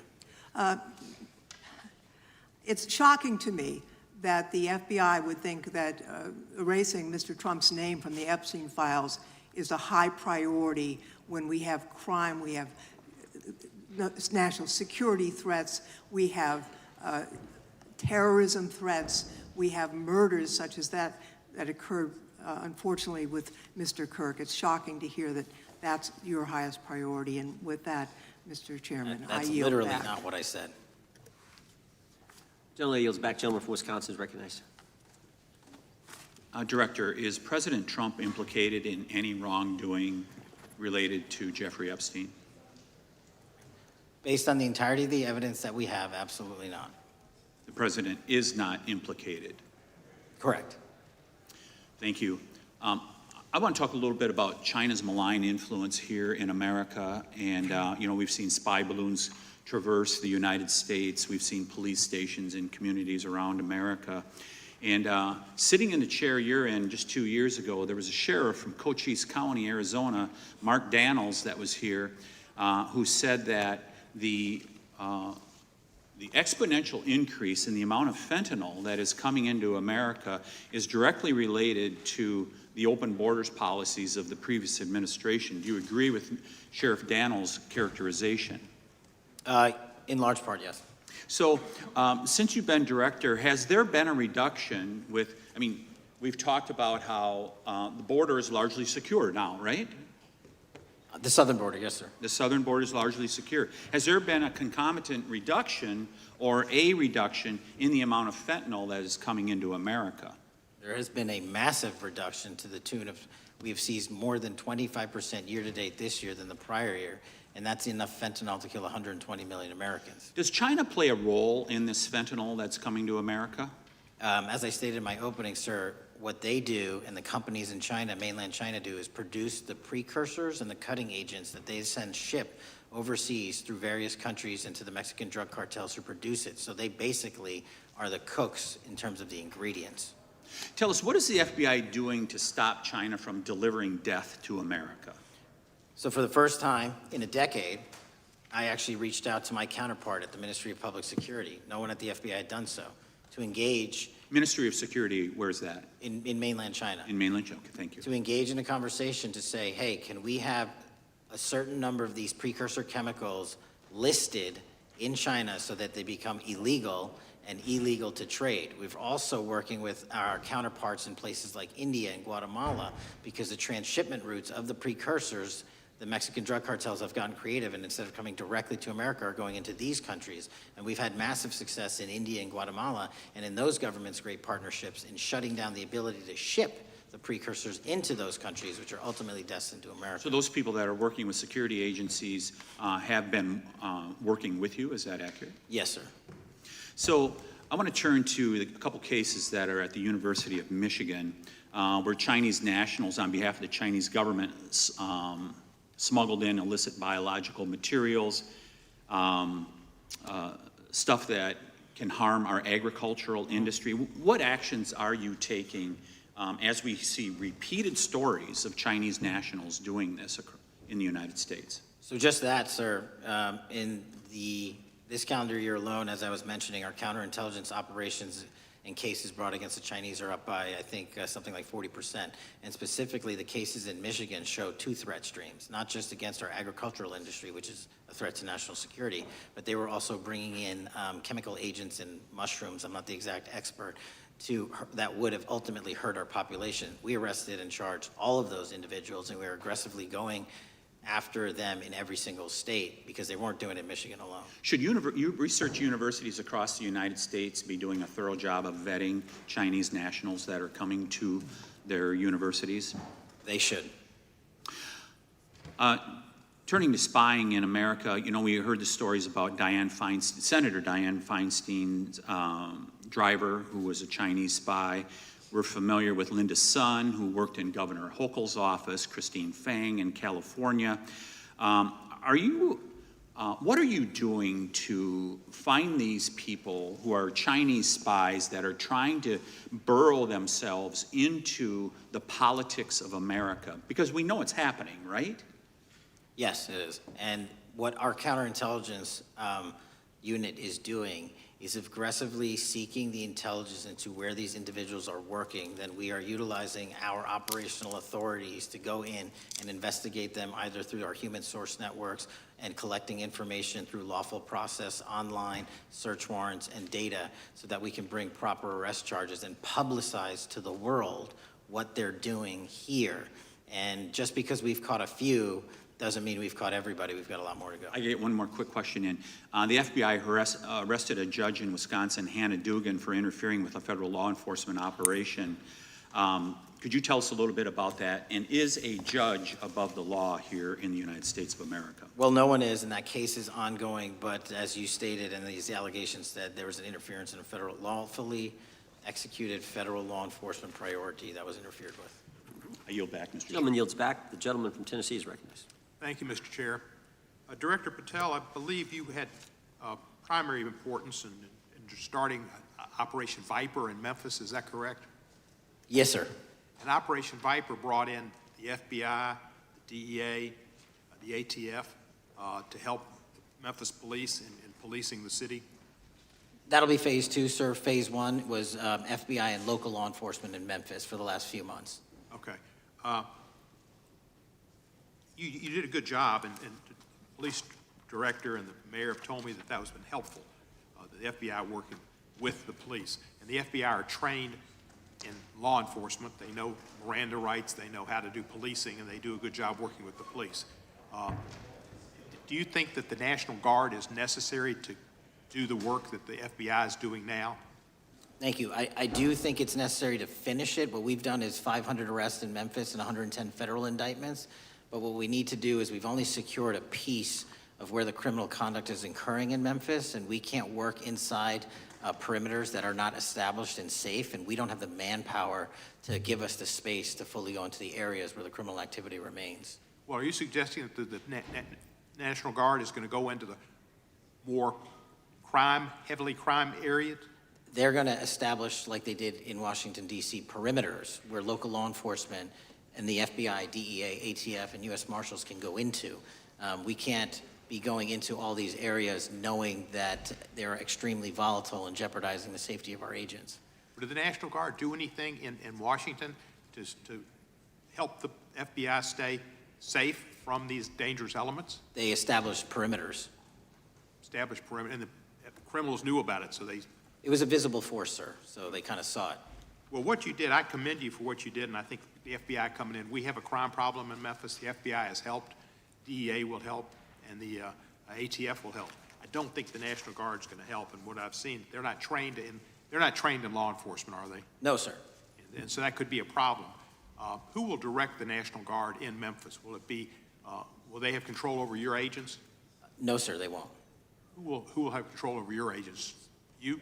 Well, the SAC and then ultimately the chain of command up to Washington, D.C. will control the FBI, but there's a task force that was put together that is going to be led by an interagency. The heads of U.S. Marshals, DEA, and FBI will be working together with DHS collectively on this. Have you visited Memphis before? Yes, sir, I have. So you know how good a city it is. I love Memphis. A lot of us do. And Memphis is a great city, great history, civil rights museum. Might say something about slavery, but that was the history. It needs to be taught. Blues, Elvis. Beale Street. Beale Street, right, barbecue. And people should come. It's not a troubled city. We've got some crime, but it's not a troubled city. We're not troubled, and we love our city, and we hope that the National Guard doesn't come in and cause people to have questions about Memphis because it's a city they should visit. Let me ask you this about, you said that the homicide rates are coming down to an all-time low? In modern recorded U.S. history, yes, sir. When does modern recorded history start? I think the FBI, and I'll get back to you on this, has stats on that going back about 30 years, sir. Okay, I was thinking back to Ozzie and Harriet, and I didn't think you could beat Ozzie and Harriet's time. Secondly, you mentioned the Epstein case. Did any of the women that were victims, and they came up here and had a press conference and all, did any of them contact your office and ask to give information? To my knowledge, no, sir. If they did, let me ask you first, is there a statute of limitations on sex crimes like that, with sex with a minor, rape? The DOJ is the expert, but I do not believe there's a statute on that, limitations on that.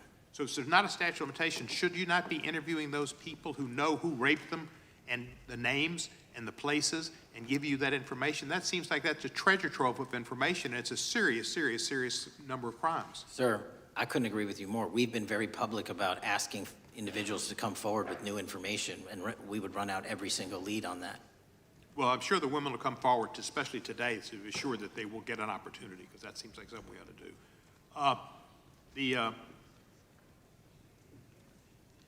Mr. Driscoll, what was his reputation?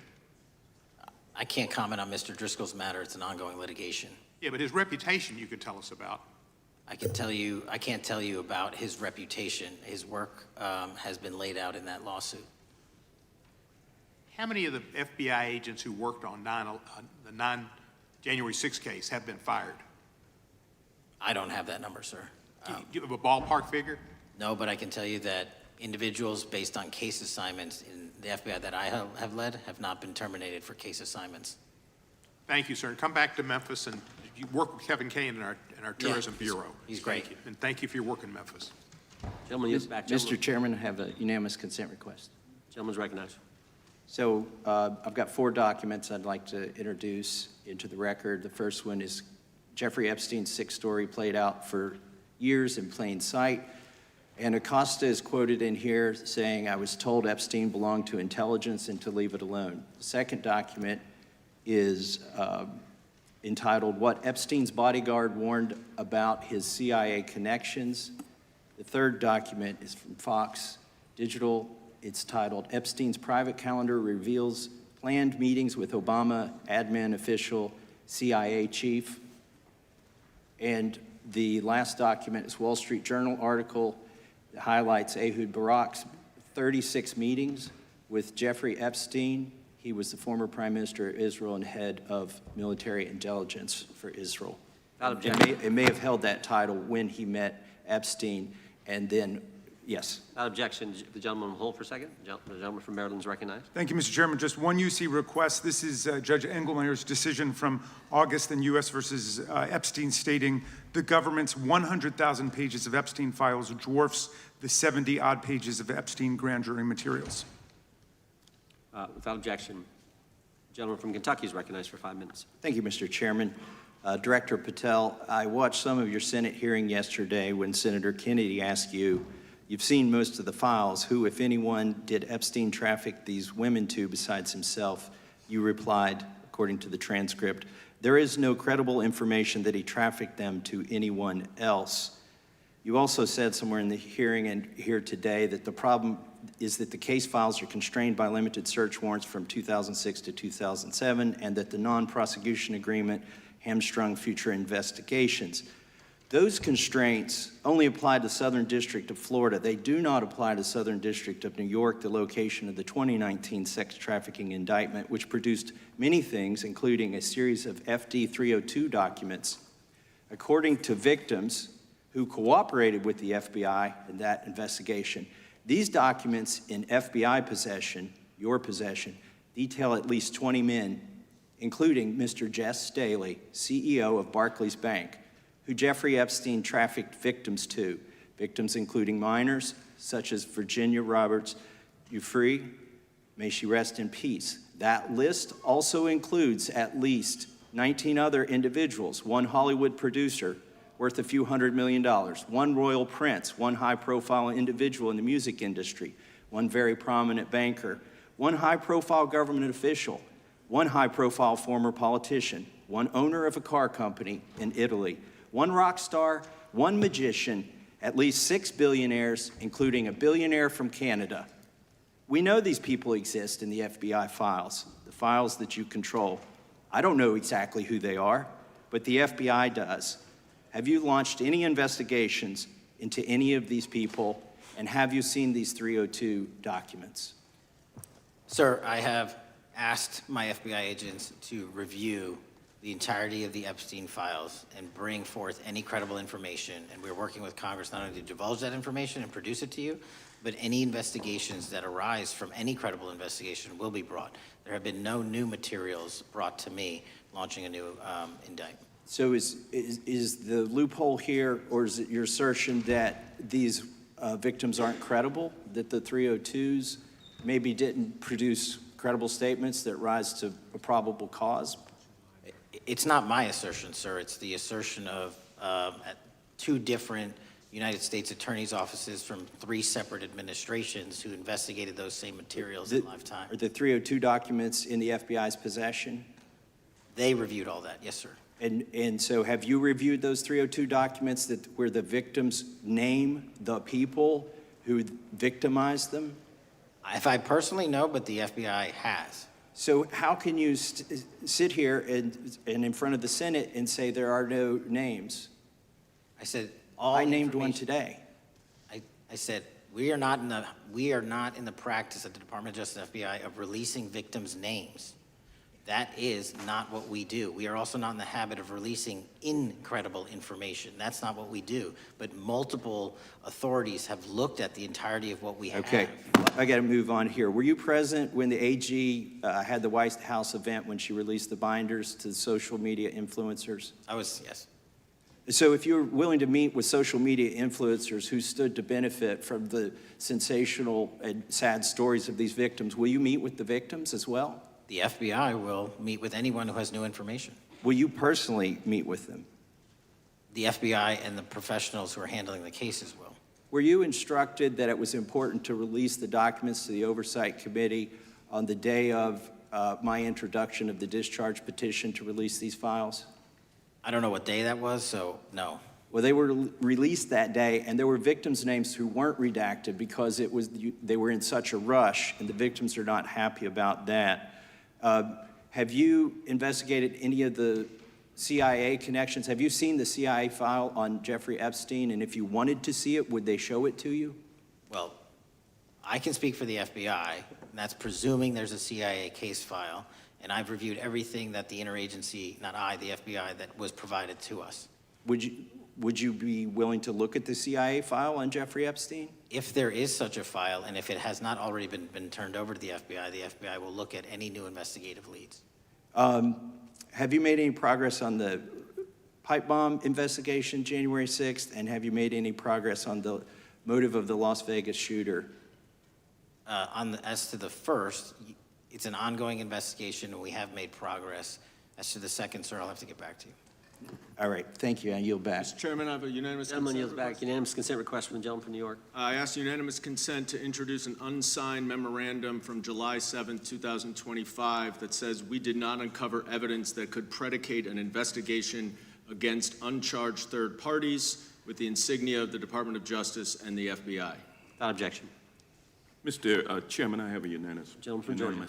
consent request. It's an article entitled DOJ Deletes Study Showing Domestic Terrorists Are Most Often Right-Wing. Without objection. Thank you. Gentleman from Georgia is recognized for 5 minutes. Thank you, Mr. Chairman. Director Patel, thank you for being here today. I want to first talk about the significant role that the FBI plays in combating the national security threats posed by our nation's greatest threat, our nation's greatest security threat, China and the Chinese Communist Party. It's a fact that China is America's most significant national security threat, isn't that correct? I would say so, sir. And you would agree with me that China wants to dominate the United States of America?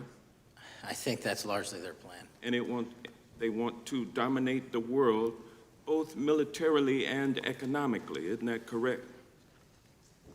I think so. And sir, you've been FBI director for the last, 8 months? 7 months, yes. 7 months, and during that time, have you held any stock in any companies founded in China? I don't believe so. Well, you do own stock in a company known as Elite Depot, don't you? Which one, sorry? Elite Depot. You own stock. I think that's, I'll have to get back to you. I think it's a law firm and it's a company out of Singapore. Okay, well, no, the company out of Singapore, which is owned by Elite Depot, is the Shein Company, which was founded in China, correct? That company operates out of Taiwan. Well, they changed their headquarters from China back in 2022 to Singapore for tax purposes, but it's owned by a Chinese billionaire. I think his name is Charlie Zhu, and you own stock in the company that owns Shein. Which I disclosed during my confirmation You process. certainly did.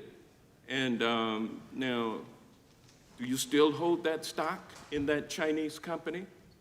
Pursuant to the Department of Justice, who reviewed my material that was submitted during my confirmation process, I was able to hold certain stocks, and they made the decision. You still hold the stocks that you have? You still hold on to these Chinese stocks, these stocks in this Chinese company? I disagree that it's a Chinese company, but I was in the DOJ, when you're appointed, makes a call on what you can and can't possess. Well, now, let me ask you this. Chinese companies steal trademarks, they produce counterfeit products and sell them over the internet on platforms such as Shein. They steal intellectual property. They steal data from American companies. And to me, it seems inconsistent with your role as FBI director that you would own stock in a company that is based in a country that is the nation's premier national security threat. It's like you are putting your own financial security over the security of the nation. I disagree with that characterization. Well, I think the American people look at it like it's a classic situation of the fox guarding the hen house.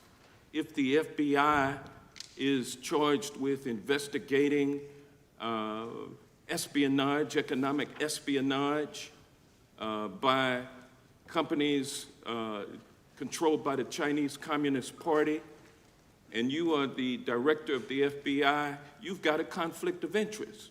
Sir, I would just show if there's any intimation that I'm against. Why are you holding on to this stock? It wasn't a decision I made. And it's valued at up to $5 million as of when you last reported, correct? $5 million in stock? No, I don't follow it. You don't follow it, but you're still making money off of it. I don't have any money off of anything. Well, What I have done, Trump's trade policies directly impact the value of that Chinese stock. Won't you agree with that? Which trade policy? I'm not a trade expert. Okay, all right. But I want to tell you Play this. Crazy on me today. Let me ask you this question. Why are you hiding pedophiles? Why are you shielding pedophiles? Why are you protecting pedophiles? That is maybe the most offensive thing you could say to me, given the numbers. Well, you have not released Given the the Epstein numbers files. of pedophiles. You were aware of the we have Epstein arrested. client list that was published in the 18,000 Time the gentleman emails has released. expired. The gentleman yields back. Can he answer the Can question? I just respond? Of course, the gentleman can answer the question. Since I took over the FBI, there has been a 33% increase. Sir, all of in that started under Christopher Your Wray. time is done, but No, it didn't. the witness gets to All of answer that the started question, under and the then we'll go to our previous, next. 33 FBI director, sir, and you're coming in here trying to take credit for something that a previous director Gentlemen, instituted and largely brought to conclusion. I take I no think it's been credit. clear that offensive. the It's director offensive. has numbers are so incorrect much also. better than the previous director. It's Dr. Patel, if you want to I take- answer the question. I take no credit. The men and women of the FBI have seen a 33% increase in the number of counterintelligence arrests out of the PRC. And so all of a sudden, with And you the- coming in 7 months ago, and, Gentlemen's time has Heaven on earth. expired. and on sir, the pedophile American public's not gonna accusation, go for that. we have arrested 1,500 child predators in the last 7 months. Under more investigations than initiated by anybody the prior Appreciate directorship. the director's good work, and we really appreciate that the time of the gentleman has expired. We now go to the gentleman from Texas. I thank the chairman, thank the FBI director for coming before the committee. I assume the FBI director, Mr. Patel, I believe you probably agree with me that there is a significant organized effort on the left side of the political spectrum to advance criminal organizations being able to put more criminals out on the streets. That what we've seen this in daily action. Are you familiar with the report that came out this last Monday from the Law Enforcement Legal Defense Fund?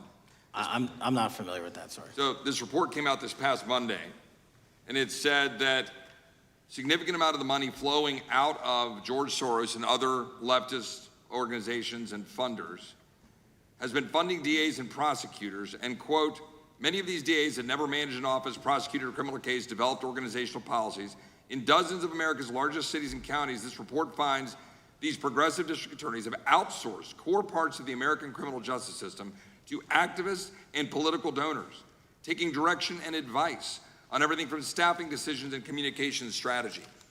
Organizations, it's a complex web of donors going in through these organizations to put radical DAs and prosecutors out there, putting criminals on the streets. Does the FBI director agree that this exists and is a problem? I will accept the factual representation, and if that exists, it is a problem.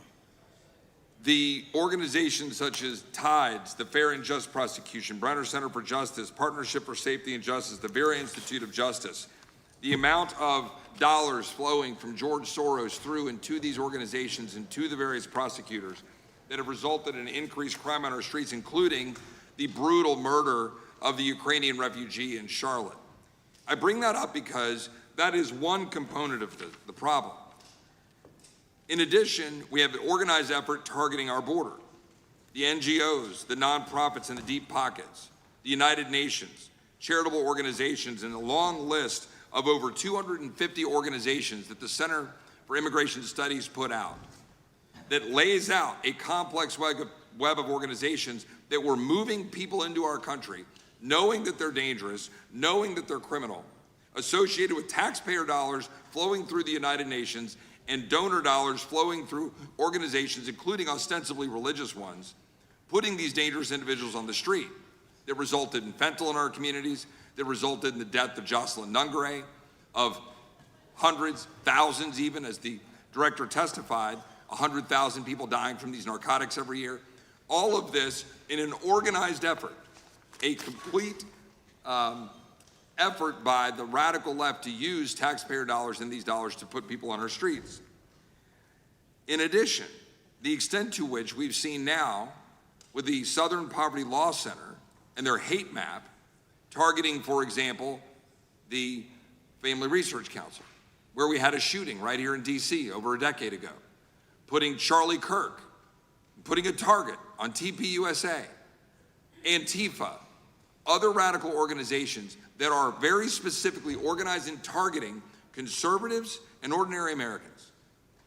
Well, how about the organized effort to infiltrate our schools and advance a transgender agenda and advance a radical agenda, perhaps one that we will see exposed further in the individual that actually shot Charlie Kirk? So here's my question. Will you as the director, and are you as the director, pursuing all legal channels to follow the truth wherever it may lead on this organized effort, one?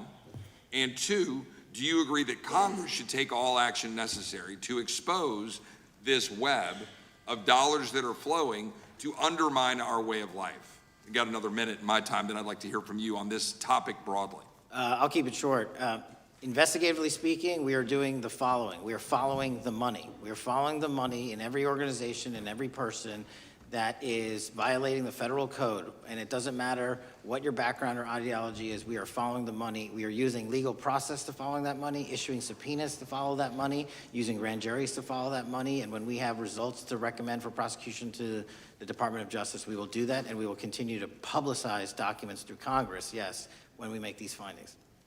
Mr. Chairman, I'd like unanimous consent to insert the record outsourcing justice by the Law Enforcement Legal Defense Fund that I alluded to before. I would ask unanimous consent to add a 2024 list provided by the Center for Immigration Studies on these United Nations and other affiliated groups that are responsible, over 250 of them, for moving individuals into our country in a coordinated effort. I would like a unanimous consent to insert a letter that I sent that currently has 33 members of the United States House of Representatives have signed on it, calling for a special select committee to pursue the organized effort from the radical left to target our way of life and undermine our security by putting criminals on the street and having our borders being wide open and putting us in danger. Without objection. With that, I would yield back. Without objection. Gentleman yields back. Mr. Chairman, I have a couple of unanimous Gentleman's requests. One is a letter from Senator Tom Cotton, dated last year, urging the U.S. to, quote, ensure that data from U.S. companies is not harvested by the Chinese Communist Party through the purchase of Xi'an software and technology. Without objection. And also a statement by Marco Rubio, then Senator Marco Rubio, which warned our UK allies about, quote, Xi'an's deep ties to the People's Republic of China. Without objection. Also,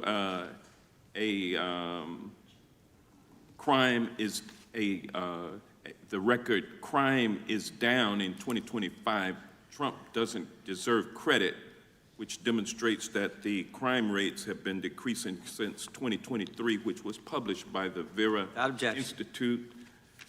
Also, a unanimous consent request to enter into the record a NPR report from July of 2024. GOP vows to make America safe again. Statistics contradict their growing crime claims. Without objection.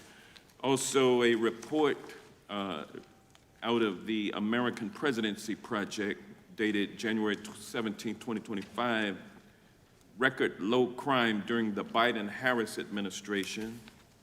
Without objection. Also, Joe Biden is correct that violent crime is near a 50-year low, which was a PolitiFact publication of May 2024. And last but not least, a FBI releases 2024 reported crimes in the nation statistics. These are FBI statistics published on August 5th, 2025, which details decreases in murder, rape, aggravated assault, and robbery in 2024.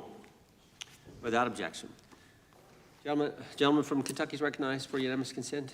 Mr. Chairman, I ask unanimous consent to submit two sets of documents. The first is a series of emails from the victims of Jeffrey Epstein. They are making FOIA requests to get their own FBI files and not having any success. So I want to bring attention to that by submitting that to the record. The second document that I want to submit to the record, for the record, I know we don't usually read these. This one's not readable. It's completely redacted for the most part, the first 50 pages. This is actually the search warrant that was served on James O'Keefe for a diary that he had already given to the government 2 months before. And as it turns out, there were no indictments here, yet he still doesn't know why he was raided, and I think he deserves to know. So, Without objection. Thank you. The chair now recognizes the gentleman from California. Director, the first time you saw Donald Trump's name was in the Epstein files. Did you close the files or keep reading? I have reviewed not the entirety of the files, so I have. You haven't reviewed all of the Epstein files? Personally, no. You're the director of the FBI. This is the largest sex trafficking case the FBI has ever been a part of. Buck stops at the top, and your testimony today is you have not reviewed all the files. What I've been doing is been busy providing the safest country this country has seen in modern U.S. history in historic speed, because the men and women of the FBI are given the resources to reduce the homicide rate, to reduce the drug trafficking rate, to reduce the amount of children that are being trafficked and the number of pedophiles. It sounds like those children being trafficked would appreciate the director reviewing the files. You said you don't know the number of times Trump's name appears in the files, so it could at least be 1,000 times. Is that right? The number is a total misleading factor. We have not released anyone's name that we have not released anyone's name in the Epstein files that has not been credible. Director, could it at least be 1,000 times? We have released every piece of legally permissible information. Okay, you can so characterize the numbers however you want it. Reclaiming my time, Director. It sounds like if you don't know the number, it could at least be 1,000 times. It's not. It's not. Is it at least 500 times? No. Is it at least 100 times? No. Then what's the number? I don't know the number, but it's not that. Do you think it might be your job to know the number?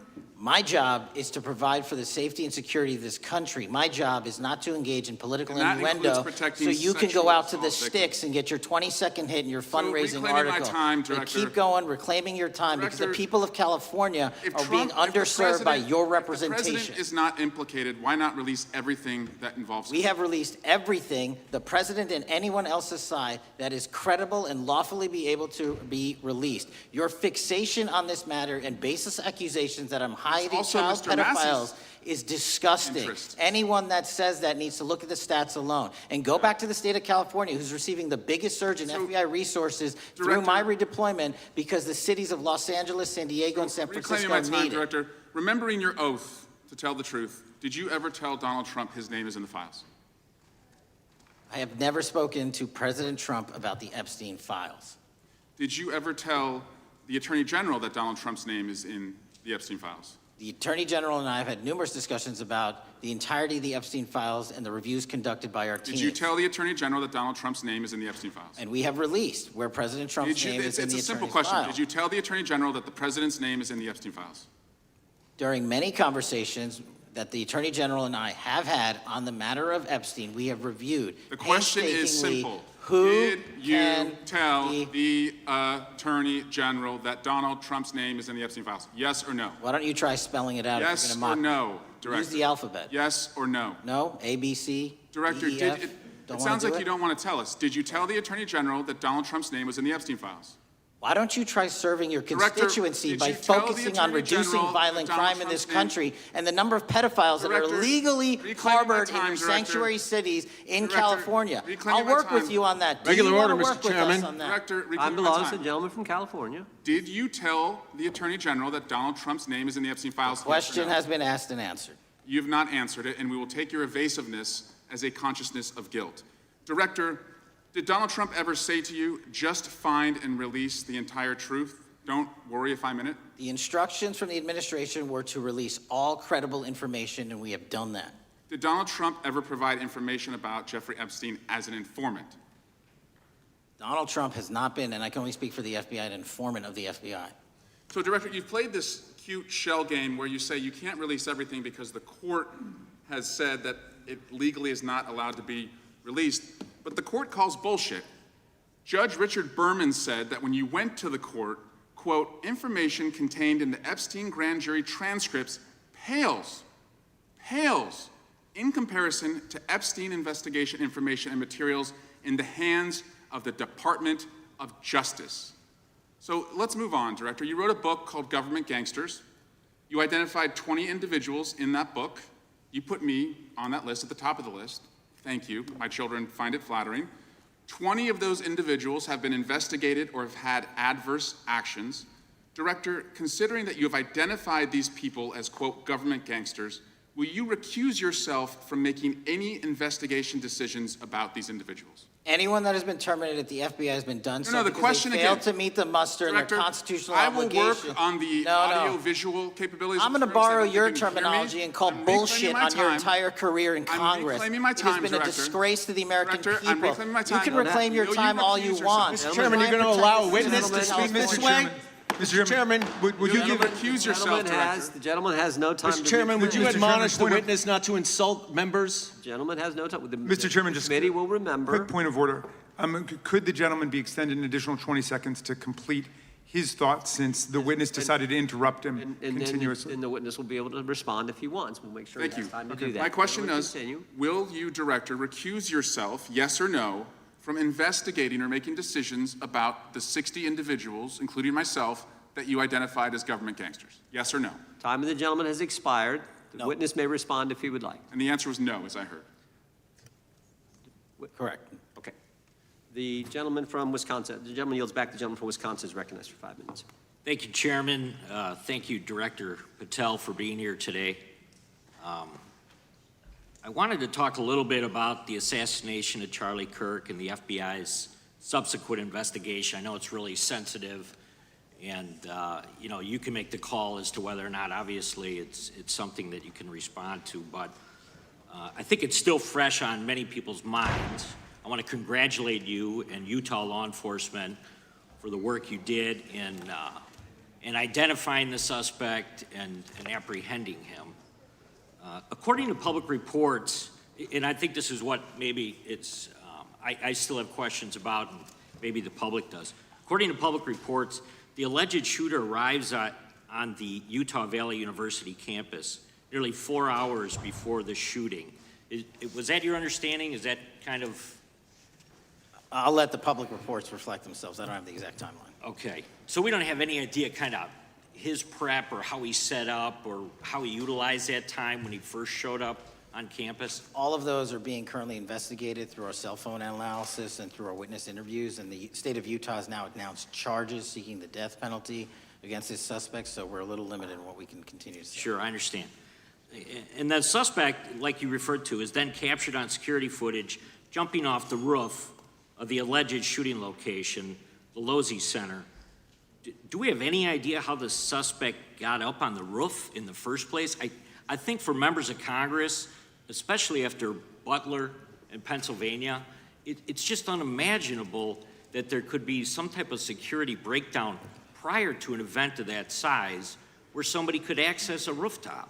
Later to identify a place where the firearm was left, or Later to identify a place where the firearm was left, or what we can tell you is the towel, there was a screwdriver found on the rooftop, which DNA was collected off of, and the towel was found wrapped around the firearm in question in a wooded area next to the campus. All have been processed for DNA. And then, according to the suspect's roommate, there were allegedly messages on instant messaging platforms, specifically Discord, suggesting the towel may have been used to identify that weapon's location. So the public reports have suggested that the shooter acted alone. Do we still believe that that's true? Do we have any idea as to whether or not those Discord messages led us to believe that the shooter may have had help in any way or assistance? I can only speak to the FBI's investigation, and our investigation is ongoing, and we are interviewing any of those individuals involved in that chat and other individuals in the area. Very good. And so my suggestion, if there are accomplices, I'm sure this is something that the FBI is going to continue to investigate fully and thoroughly into the future. Yes, sir. The reason I ask that is because I don't know that that was necessarily the case with Butler, Pennsylvania. So thank you so much for your persistence kind of in this matter. There's still a lot of public questions that need to be asked. Let me shift to another topic very quickly. On July 31st, 2025, the DOJ and the CIA declassified the annex to Special Counsel John Durham's 2023 report on Operation Crossfire Hurricane. The 29-page Durham Annex contains previously classified information about, among other things, the investigative referral of the Clinton campaign plan. Why would somebody place documents in a burn bag related to this case? That case is very much ongoing, so I can't comment on the stylization of the evidence we're collecting. Can you comment at all on the Durham Annex as I described it? The Durham Annex, which has been publicly released thanks to the FBI's commitment to transparency, is one of the documents that's being utilized. And in general terms, speaking for burn bags, sir, a burn bag is what you use to put classified documents into generally, because that is literally how you destroy them. So it appears that efforts were made by the Clinton campaign to reach out to the FBI agents or the Clinton sympathizers in the intelligence community in order to lead more credibility. I don't have the catalog of evidence in front of me. In that residence, the FBI found a safe, correct? I'll accept your representation. Okay. And in that safe, the FBI found topless and lewd photographs of girls, correct? Again, sir, I'll accept your representation. I don't know. Thank you. It was all over the media at the time. There's a New York Times article that says Jeffrey Epstein is indicted on sex charges as discovery of nude photos is disclosed, dated July 8th, 2019. And the Times reports a trove of lewd photographs of girls was discovered in a safe inside financier Jeffrey Epstein's Manhattan mansion. Author Michael Wolff has conducted numerous interviews of Jeffrey Epstein. I'm going to play for you a video clip of what Michael Wolff said Epstein told him was in the safe and what he showed the author was in this safe. So let's please play that clip now. Elected. And I was sitting talking to Epstein, and he said, "Wait a minute, I got to show you something." And then he went into his safe, and he came out with photographs. They were Polaroids, I think, and he kind of spread them out like playing cards, and it was Trump. I mean, I think there were a dozen of them, and it was Trump with girls of an uncertain age at Epstein's Palm Beach house, where all of the things that he would ultimately be accused of took place. And I remember very vividly 3 of them. There are 2 in which Trump is, the girls, topless girls, are sitting on Trump's lap. And then a 3rd in which he has a stain on the front of his pants. And the girls are kind of pointing at it, sort of bent over, laughing. So Director Patel, I'm going to ask you a very broad and general question. As you know, Donald Trump and Jeffrey Epstein were friends. There are, of course, photos showing Donald Trump together with Epstein, correct? I don't have the entirety of the photographs, but I think they've been photographed in public together. All right. Are there any photos showing Donald Trump with girls of an uncertain age? No, How do you know that? because that information would have been brought to light by multiple administrations and FBI investigators over the course of the last 20 years. Well, you know what? That's just not true, because no one knew about the creepy birthday message that Donald Trump wrote to Jeffrey Epstein until the Wall Street Journal disclosed it, and then all of a sudden, the Epstein estate provides it to Congress. Well, So certainly, you weren't there at the search. You don't know what Epstein may or may not have done with those photographs even prior to the search. Maybe someone has it. Maybe the Epstein estate has it. You raise a great point. So I'm going to ask you, have you asked to talk to Michael Wolff? You raise a great point. I haven't personally asked to talk to Has the Michael FBI Wolff, ask? but you the to Michael FBI, Wolff? I'll get back to you if the FBI So specifically Michael Wolff asked has ever. about 100 hours of testimony of Jeffrey Epstein. Wouldn't it be good for the FBI to interview Michael Wolff? I'm not saying they haven't, I just don't know. Has FBI subpoenaed the tapes that Michael Wolff has conducted of Jeffrey Epstein? I don't know. All right, so if you could provide us an answer, that would be terrific. Well, let me ask you this question then. Have you looked at all the photos in Epstein files? I have looked at all the information that the investigators who investigated this case have provided to run out credible leads. And in the Epstein file, was there that creepy birthday message that Donald Trump had written to Epstein? No, that's what I was trying to tell you. You raise a great point. The estate of Jeffrey Epstein has a voluminous amount of information that they have not released before. Okay, so that's great. So wouldn't it be great if FBI subpoenaed the estate of Jeffrey Epstein for all that information? The estate is under no obligation to provide that material, even pursuant to a subpoena. That's a great point. Yeah, that's just false. Okay. That's just false. You're the frickin' FBI. You can subpoena the information from the estate, and you better do that. I'd like to move literally on. not how it works. I'm going to move on now and talk about Epstein's client list. You confirmed that it exists. Attorney General Pam Bondi confirmed earlier this year that it exists. So I just want to ask you a simple question. Is Prince Andrew on Epstein's client list? The material related to Prince Andrew has been made public. Is Prince Andrew on the client list? We have released the index of names All right, that were in Jeffrey Epstein's. Is Donald Trump on Epstein's client list? The index has been released, and the index will speak for So I'm itself. just going to say, America is a huge red flag.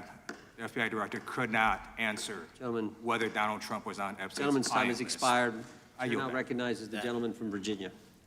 Thank you, Mr. Chairman. I want to thank the director for being here and for his work over the last several months, removing the taint of partisanship that has infected the intelligence community over the past several years under the last administration, under the last several directors, standing up for law enforcement, standing up for the brave men and women who work in your agency.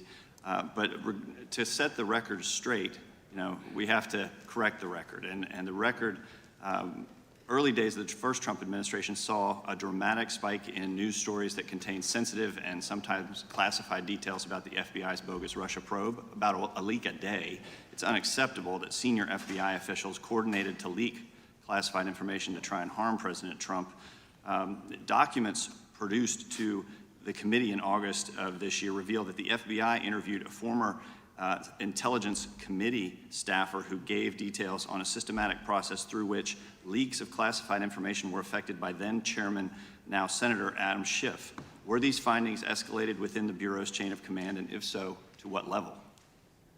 Sorry, were the findings escalated? Were these findings that were given to us escalated within the Bureau's chain of command, and if so, what level? Did you receive this information? That entire matter is currently under investigation by the people at the FBI that handle leaks of classified information.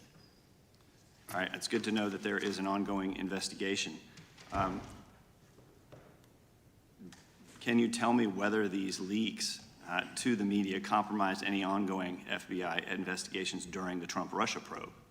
I can tell you, generally speaking, the leaks of classified information are detrimental to any work the FBI is doing. Now, former Director James Comey testified before the Senate Judiciary Committee that he had never been an anonymous source, nor authorized anyone to be an anonymous source in news reports about matters relating to the Trump investigation or the Clinton investigation. Was Comey's testimony true?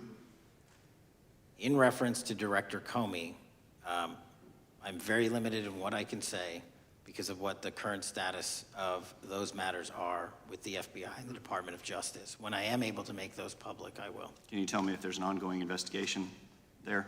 Again, without identifying any individuals related to the information you're generally speaking about, there is an ongoing matter that has been under review by the Department and the FBI for some time. Because we know that the documents that we received last month revealed that former Director Comey used Columbia University law professor as a conduit to leak stories to the media that contained classified information.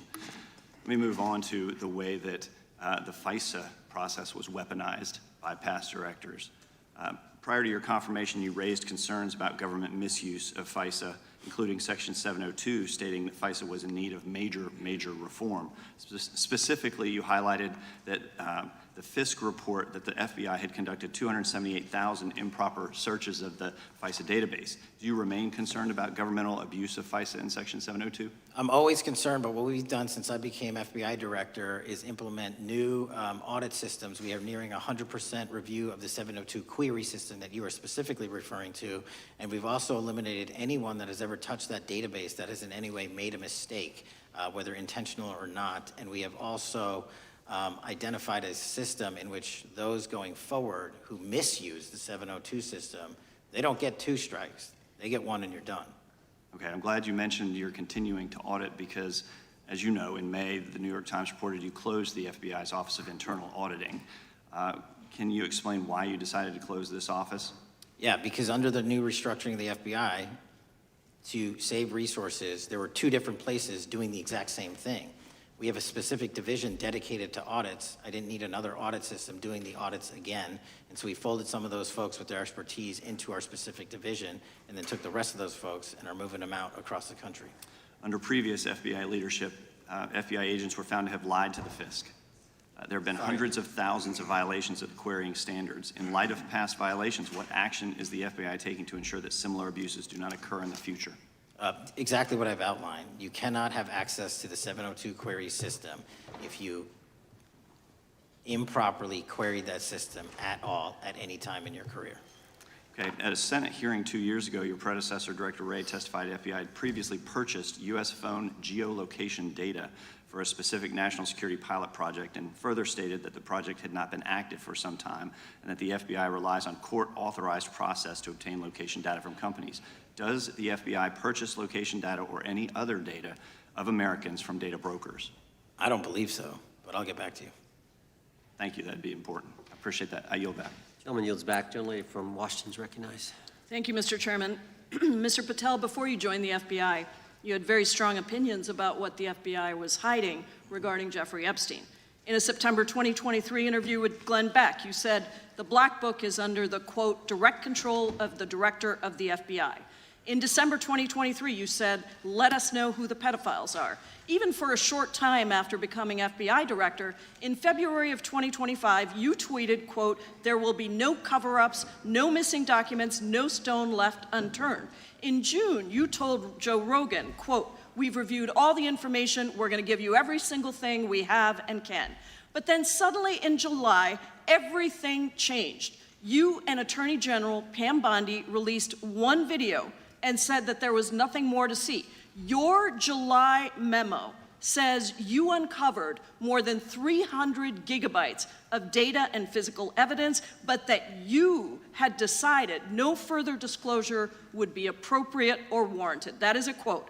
I think what happened, Mr. Patel, is that suddenly you discovered that Donald Trump's name was all over these files, and you started a giant cover-up. So you are under oath, Mr. Patel. You just testified to Mr. Swalwell that you did not speak to the president about the Epstein files. To your knowledge, did Attorney General Pam Bondi speak to the president about what was in the Epstein files? I can't speak for Attorney General Pam Bondi. So to your knowledge, you don't have any information. The question was, do you have any knowledge? Do you have any knowledge? I can't speak. You are for the refusing to Attorney answer the General question, so Pam let me Bondi. tell you that the Wall Street Journal reported that in May, Bondi told Trump that he was in the Epstein files, and at the same meeting said that the DOJ did not plan to release the files. Yesterday, you testified to Senator Kennedy that there was, quote, no credible information that Epstein trafficked girls to anyone else, and that you have, quote, continuously and publicly asked the public to come forward with more information, and we'll look into it. Today, in response to Mr. Massey's question, you appeared to say that the survivors were not credible. These are survivors. That's not at all what I said. Okay, great. I'm going to ask you this in a second, but let me tell you about then the don't lie about survivors, me. and let's bring them up here into the room. These are women who came to the Hill and testified that they were groomed and raped at the age of 14 and 16 years old, and they called to meet with the president and to meet with the FBI and to have people investigate their claims. Some of them have never testified before. If you are so interested in getting the public to submit any information, why have you not met with them? You said you haven't met with them. Have you met with them? I'll give you one more chance. My job as the FBI director is to Is invite the all answer yes or investigative no leads. to whether or not you met with these women who were sexually abused and raped?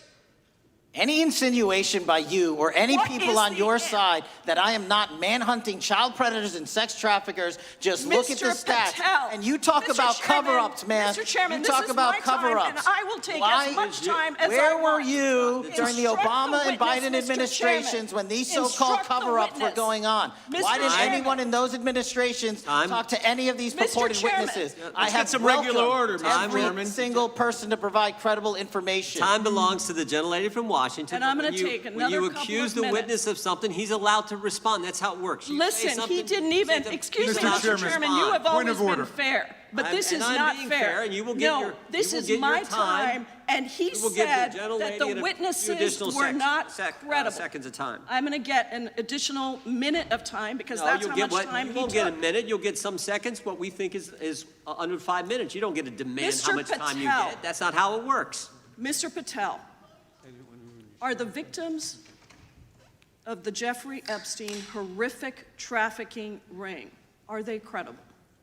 Any person with information about ongoing I sexual didn't. trafficking. I'm asking you if they're credible. Ma'am, I'm Are commenting they on the credible? evidence we have. But And we have routinely asked for people to come forward with more evidence, and we will look at it. And the evidence that we have was the same evidence that the Biden and Patel. Obama Justice Departments Mr. had. Patel, And they this is determined, new. not me, they determined that that Chairman, information was not Mr. credible. Chairman, he's not letting me even ask my questions. You This is ask the ridiculous. questions, he gives an answer. You may not like what he says, No, but that I'm doesn't mean you asking, get to he's not interrupt answering him. my question. Mr. Chairman, have could we an- restore the gentlelady 45 seconds so she We can will complete give her her question? additional 30 seconds, which is what I said I'm earlier. going to keep taking my time No, because you'll here's take the time thing. that you get. You get are 30 not seconds. answering the question.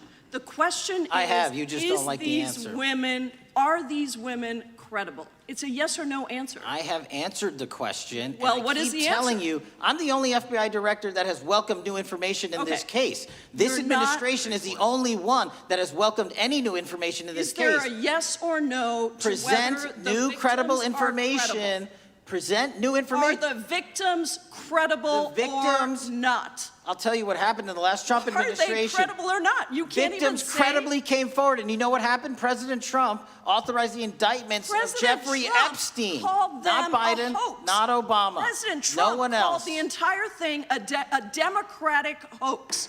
So I would like to ask The you gentlelady's if time has you expired. will I gave her meet- the additional if 45 you- seconds she if you requested. will The meet- gentlelady yields back. The gentleman from Mr. New Chairman, Jersey is I would like recognized to for his ask if 5 you would minutes. meet with the women who were sexually Time does not belong. abused and raped and groomed Time does at not the belong ages to the of gentlelady from 14 Washington. and The time now 16 belongs- years old. Are The you time- going to cover up? No, I'm Are not you gonna- going to I'm continue gonna to recognize cover the up gentleman for from the New Jersey rich for and his 5 minutes. powerful men, including those that might be on this committee? I can yell yell too, are Mr. you Chairman, going but I don't want to to yell allow above them this. to The time belongs testify? to the gentleman from New Jersey. I Are you appreciate going the to allow gentlelady them to yielding testify, back. Mr. Patel?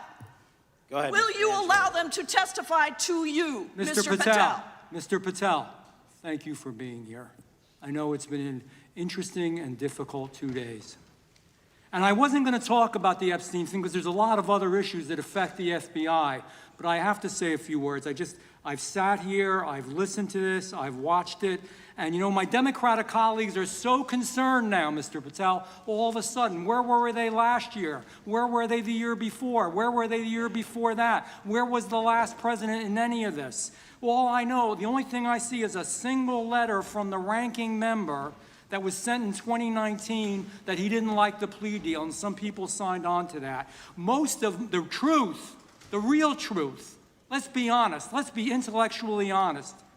The real truth is we didn't hear from them at all, anybody of them. Hardly any of them ever mentioned it. Some of them didn't mention it at all until the beginning of this year. Earlier in the year it started. Not one Democrat asked Director Wray. We all remember Director Wray was here.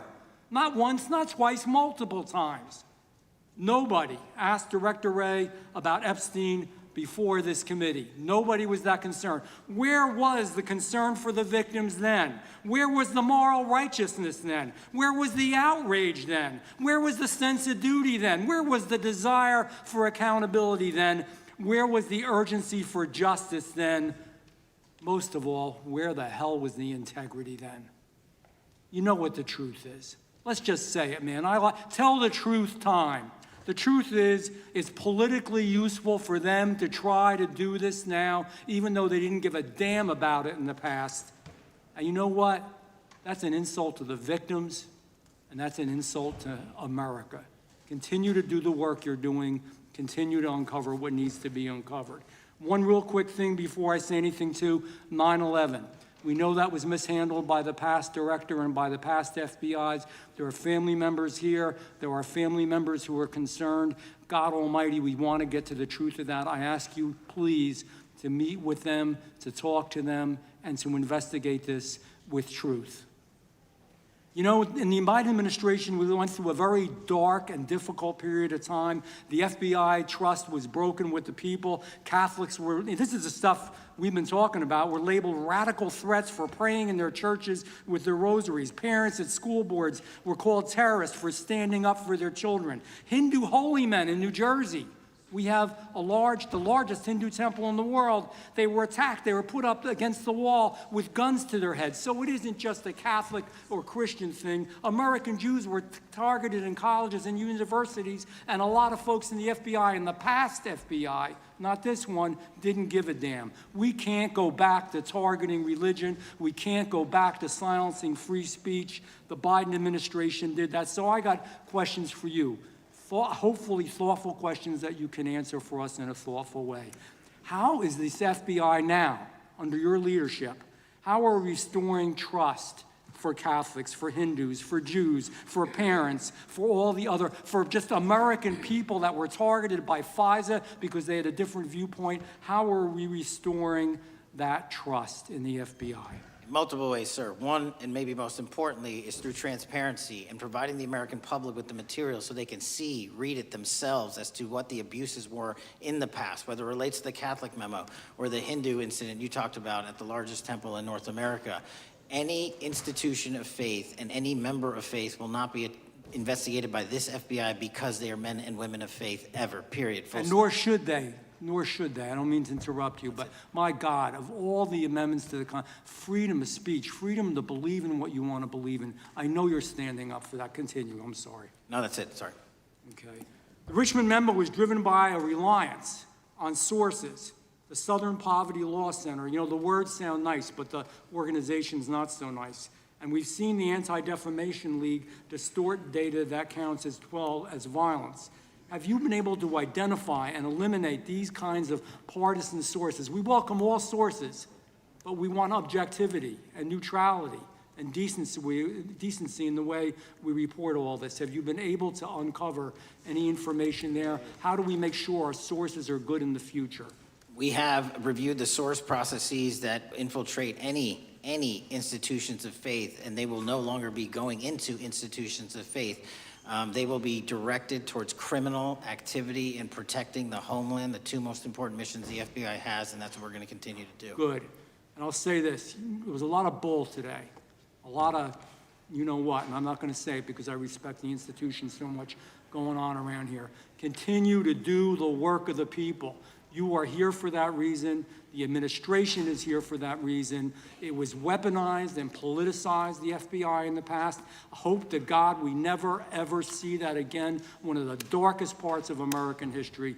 Thank you, Mr. Patel. I yield back. Mr. Chairman, I have a unanimous consent. Gentleman yields back. The gentleman from New York is recognized for UC. I would like to introduce a CNN article that explains how an alleged top leader of the MS-13 gang was dismissed. His case was dismissed in Brooklyn so that he could be deported back to El Salvador, even though he was charged with murder.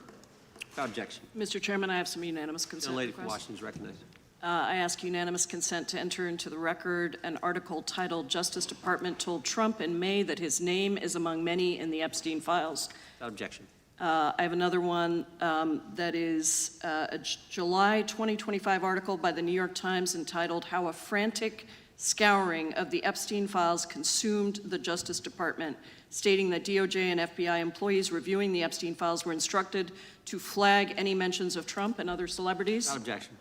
And I have another unanimous consent request to enter into the record an August 2025 article by The Guardian entitled "Ghislaine Maxwell Hinted at Epstein's Ties to Trump Officials. Why Wasn't She Pressed for Names?" stating that Maxwell told Deputy U.S. Attorney Todd Blanche that some of the, quote, cast of characters around Epstein are in Trump's cabinet. Without objection. Chair now recognizes the gentlelady from Pennsylvania. Thank you, Mr. Chairman, and thank you, Mr. Patel, for coming before us to testify today. I am concerned by your repeated claims that you're not able to disclose anything further about the Epstein investigation and files, and that there's no evidence of a broader conspiracy or other people who should be charged, because the American people aren't buying that you've been transparent or that there's nothing further to be seen. In your exchange with my colleague, Mr. Roy, you reiterated something that I heard you say yesterday in your Senate testimony, and that is, under your direction, the FBI will always follow the money. Is that right? The money, did you say? Yes. Yes, you said you'll follow the money. That's great. And just now you said you welcome the opportunity to investigate new evidence. So there has been significant recent reporting just in the last couple of weeks that after Jeffrey Epstein was arrested, 4 major banks flagged more than $1.5 billion in suspicious transactions connected to him that suggested a massive conspiracy related to his child sex trafficking activities. Director Patel, has the FBI reviewed the $1.5 billion in suspicious bank transactions flagged to the government relating to Epstein and his co-conspirators? I know the FBI has reviewed numerous SARs. I don't know the totality of that number. Okay, can you provide us with that number? I'll get back to you. Okay. And have you initiated any new investigation of those bank transactions since, say, September 8th, when the new reporting came out? I'll check with the Treasury Department because they're the lead on that. Okay, so Director Patel, how many individuals or entities has the FBI interviewed, subpoenaed, or compelled to testify? Can you give us those numbers with respect to these bank transactions? Not off the top of my head. I'll have to work with Treasury. Okay.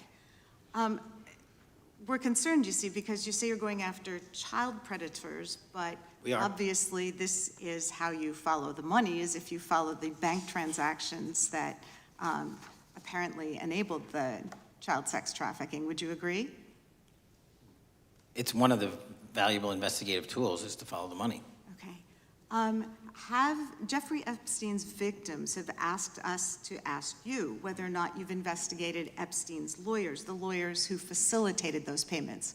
Have you subpoenaed or questioned any of those lawyers? So in 2018 and 19, what I recollect is many, if not every one of those lawyers was part of the investigation. But you weren't there at that time, right? I wasn't there. Okay. So can you get us the names and the numbers of who was investigated then with respect to those lawyers? As long as I'm allowed to release it, absolutely. Okay, well, if we provide you with subpoenas, I assume you can release it. Is that right? We have a current subpoena, and we're working with Congress to provide it.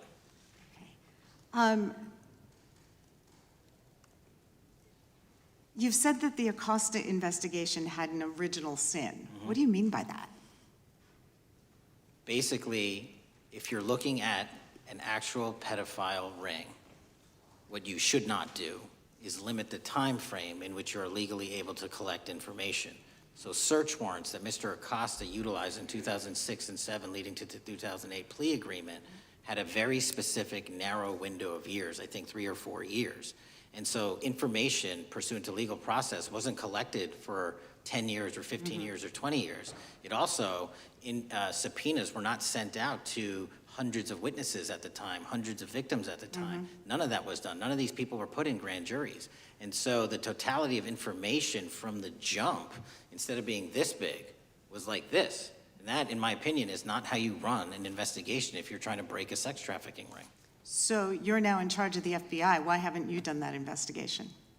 Great question, and here's the answer. Simply because I am not able to go back 20 years and collect information that the courts had decided was already subject to search warrants. They have said, this was in the investigation, there's a non-prosecution agreement out of that plea, and when the case was reopened, and this is where it comes into play, when the case was reopened in 2018 and 2019, the search warrants, again, were limited to the conduct of Jeffrey Epstein. Now, whether that's right or wrong, that's a different discussion, but I'm telling you that's the information we well, I think that reviewed. is a different discussion, and I think the discussion we'd like to have today is why you aren't following the money with respect to the broader conspiracy that it has been reported in the New York Times and elsewhere, and that if you really want to attack the issue, if you wanted to attack the issue, if you wanted to get to the bottom of it, if you wanted to disclose what really was involved in the Epstein files, the Epstein cover-up,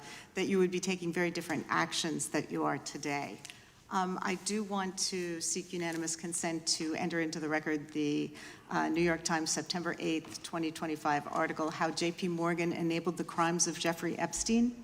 Without objection. And also an article dated July 17th, 2025, in the Epstein case, Follow the Money. Without objection. Okay, thank you. Gentlelady yields back. Mr. Chairman. Gentleman from Maryland is recognized. Thank you much.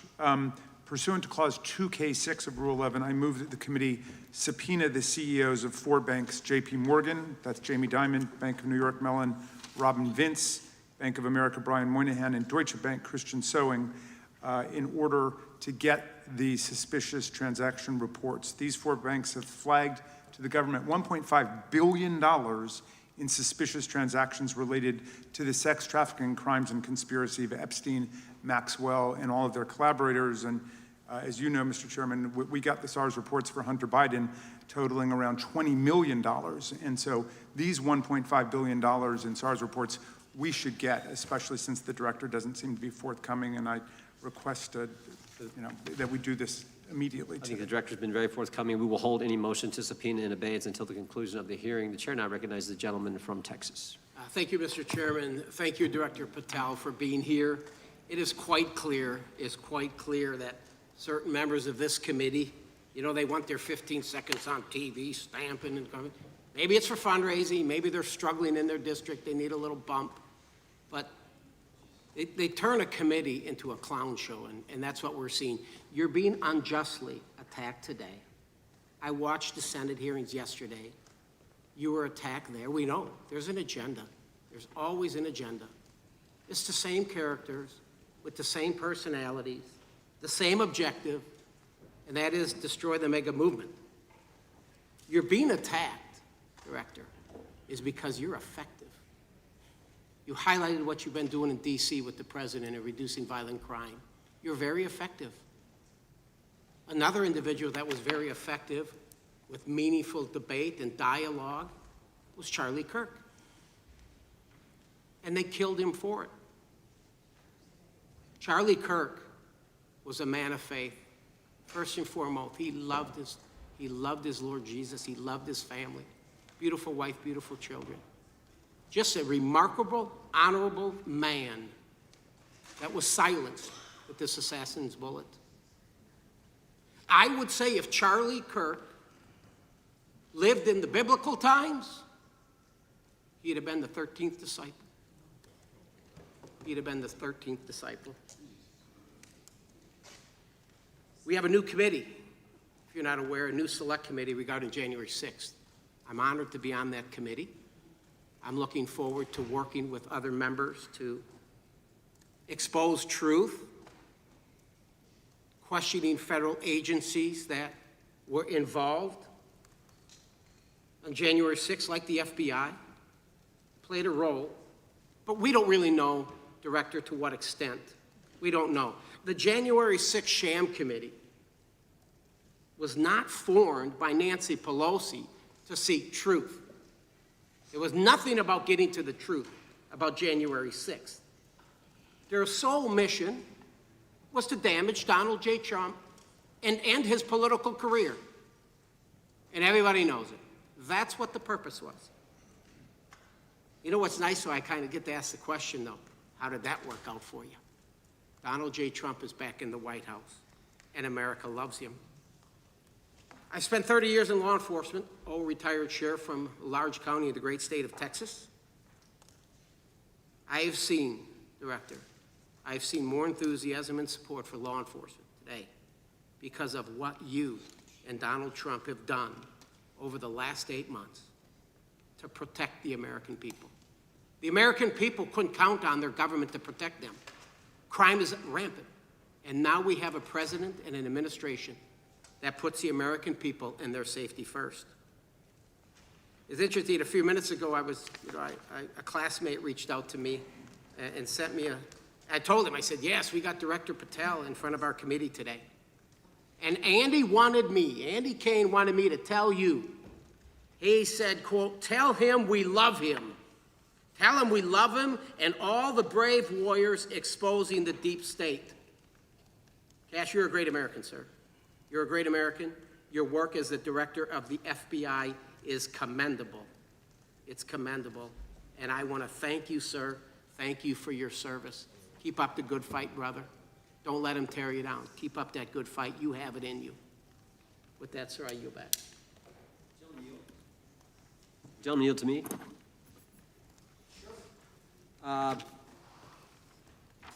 Director Patel, there were 26, the gentleman mentioned the select committee, there were 26 confidential human sources at the Capitol on January 6, 2021. 4 entered the Capitol and thereby broke the law. Do you know if those individuals were being paid by the Ray FBI?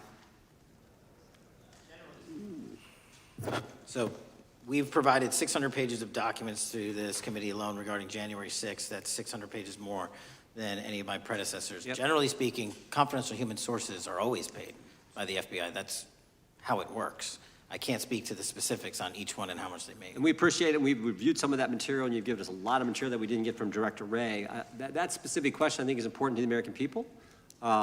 Were people who were confidential human sources of the FBI who broke the law, one was recommended for prosecution, my understanding is, by the information we've received from you.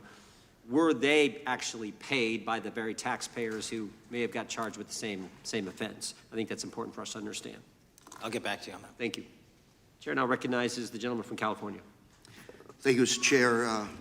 Welcome, Director Patel. I want to focus a little bit on domestic terrorism. We have a graph here, data up to 2021, but as you can tell, domestic terrorism is on the rise. Nation, our citizens under threat. We saw the assassination of Charlie Kirk.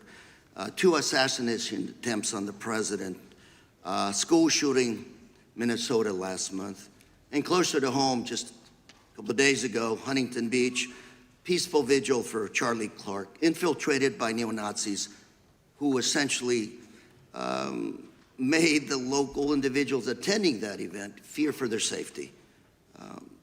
All of us know that a lot of these domestic attacks are by lone wolves, but yet they do leave clues, social media or elsewhere.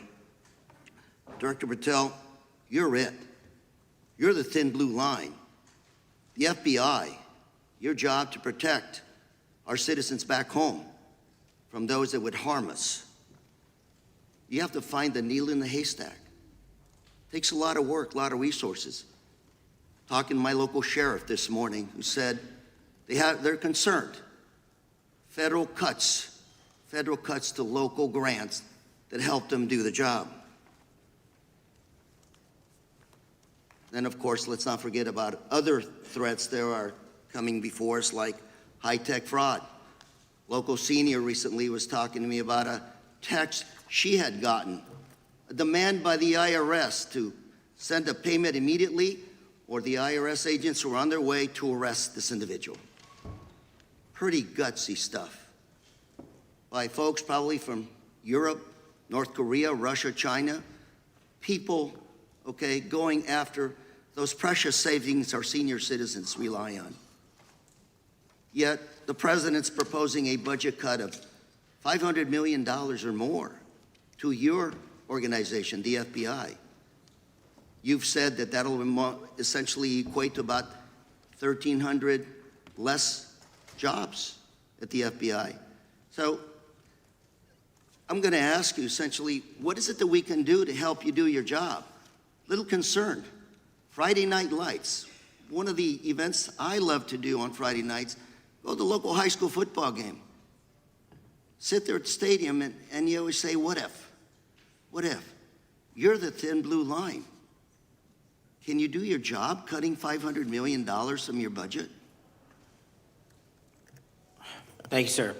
I think we are doing our job, and the distinction is with the budget that we have, we are flexing more resources to the field. California is receiving the largest FBI plus-up of any state in the union due to that plus-up. They're not getting a reduction. No state is getting a reduction. Every state is getting a plus-up. And so I'm utilizing the money that we have to first plus it up. And the empty vacancies that we have, those haven't been filled in years, not under my leadership. Here's my concern.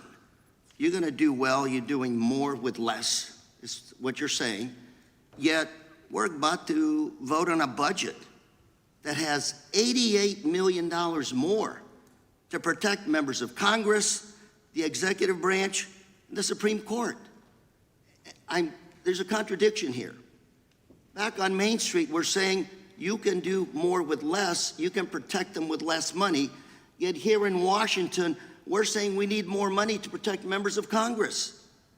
It's a little contradiction here, or maybe, sir, you ought to talk to leadership about coming in with your management style to protect the Supreme Court, Congress, and the administration. Otherwise, it's essentially a hypocritical situation.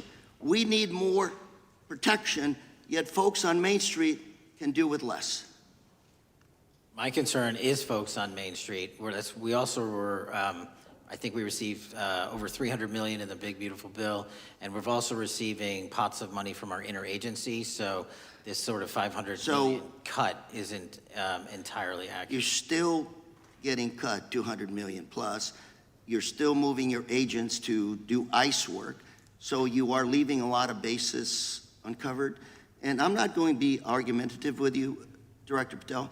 I'm just saying, if that thin blue line does not hold, people on Main Street will pay the price. I agree with you, sir. And I just look forward to working with you, because I am very concerned that these kinds of budget cuts are short-sighted, especially when my local sheriff calls me and says, we need more support, and we're looking at budget cuts. I'll work with you, sir. Thank you, Mr. Chair. I yield time. Mr. Chairman, I have another unanimous consent The request. gentleman yields back. The gentleman from New York is recognized for unanimous consent. I seek to introduce a December 2024 OIG report from the Department of Justice, which confirms the conclusion of the Bill Barr Justice Department that the so-called whistleblower, a disgruntled former employee of the Intelligence Committee, was not a credible witness, and there were no further actions taken. Without objection. Mr. Chair, I'd like to submit some items for the record. You bet. Gentleman from California. First one, Trump's deportation diverts FBI agents off child predator cases. Second one, FBI director backtracks on administration's proposed budget cuts. And number three, Trump administration says 70% of ICE detainees do not have criminal convictions. Without objection. Gentleman from Texas is recognized. Thank you. Director, earlier this year, the committee learned of new documents tied to the Crossfire Hurricane investigation and the Russia collusion hoax against President Trump. Your efforts in declassifying key documents tied to this investigation allowed the committee to acquire thousands of pages that it did not have previously. Did any of your predecessors make any effort to declassify these documents? Not to the extent we have. Did any of your predecessors share or leak any details that were classified at the time? There are ongoing leak investigations across the board at the Bureau related to this. I believe one of those is Mr. Comey, and I thank you for continuing that investigation. Among the declassified documents are the Durham Report Annex, the Crossfire Binder, and the Nellie Orr Criminal Referral. Could you summarize for those watching what we know about the Russia collusion hoax so far?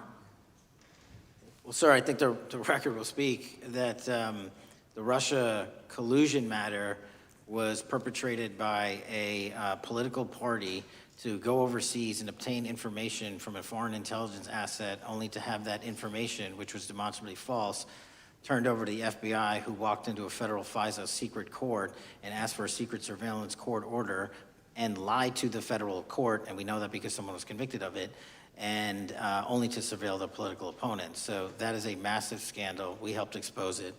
And in terms of the pages of productions, I provided 1,400 pages of production related to Crossfire Hurricane, and my predecessors have provided 0. I appreciate that, and I appreciate your courage and commitment to declassifying these important documents for our review, and hope that you'll continue with this commitment. Can we expect to see more declassification efforts regarding the Crossfire Hurricane and Russia collusion hoax? Yes. Thank you. I yield the remaining balance of my time to Chairman Jordan. Oh, I thank the gentleman for yielding. And Director, that's when it all started, right? The whole Russia, that's when it all began. And then it was Mueller, then it was impeachment, then it was Jack Smith and Fonnie Willis and Alvin Bragg and you name it. But it all started then. And that's why I think the gentleman from Texas wants to make sure we get all the information there. And I want to go back to when it was changed. We talked about this earlier. I just want to read to you what the CIA officer said to the House Permanent Select Committee on Intelligence. Quote, Brennan refused to remove the dossier, and when confronted with the dossier's main flaws, he responded, yes, but doesn't it ring true? So that's what he initially said. And then when he was talking to this committee, he said the CIA was very much opposed to having any reference or inclusion of the Steele dossier in the intelligence community assessment.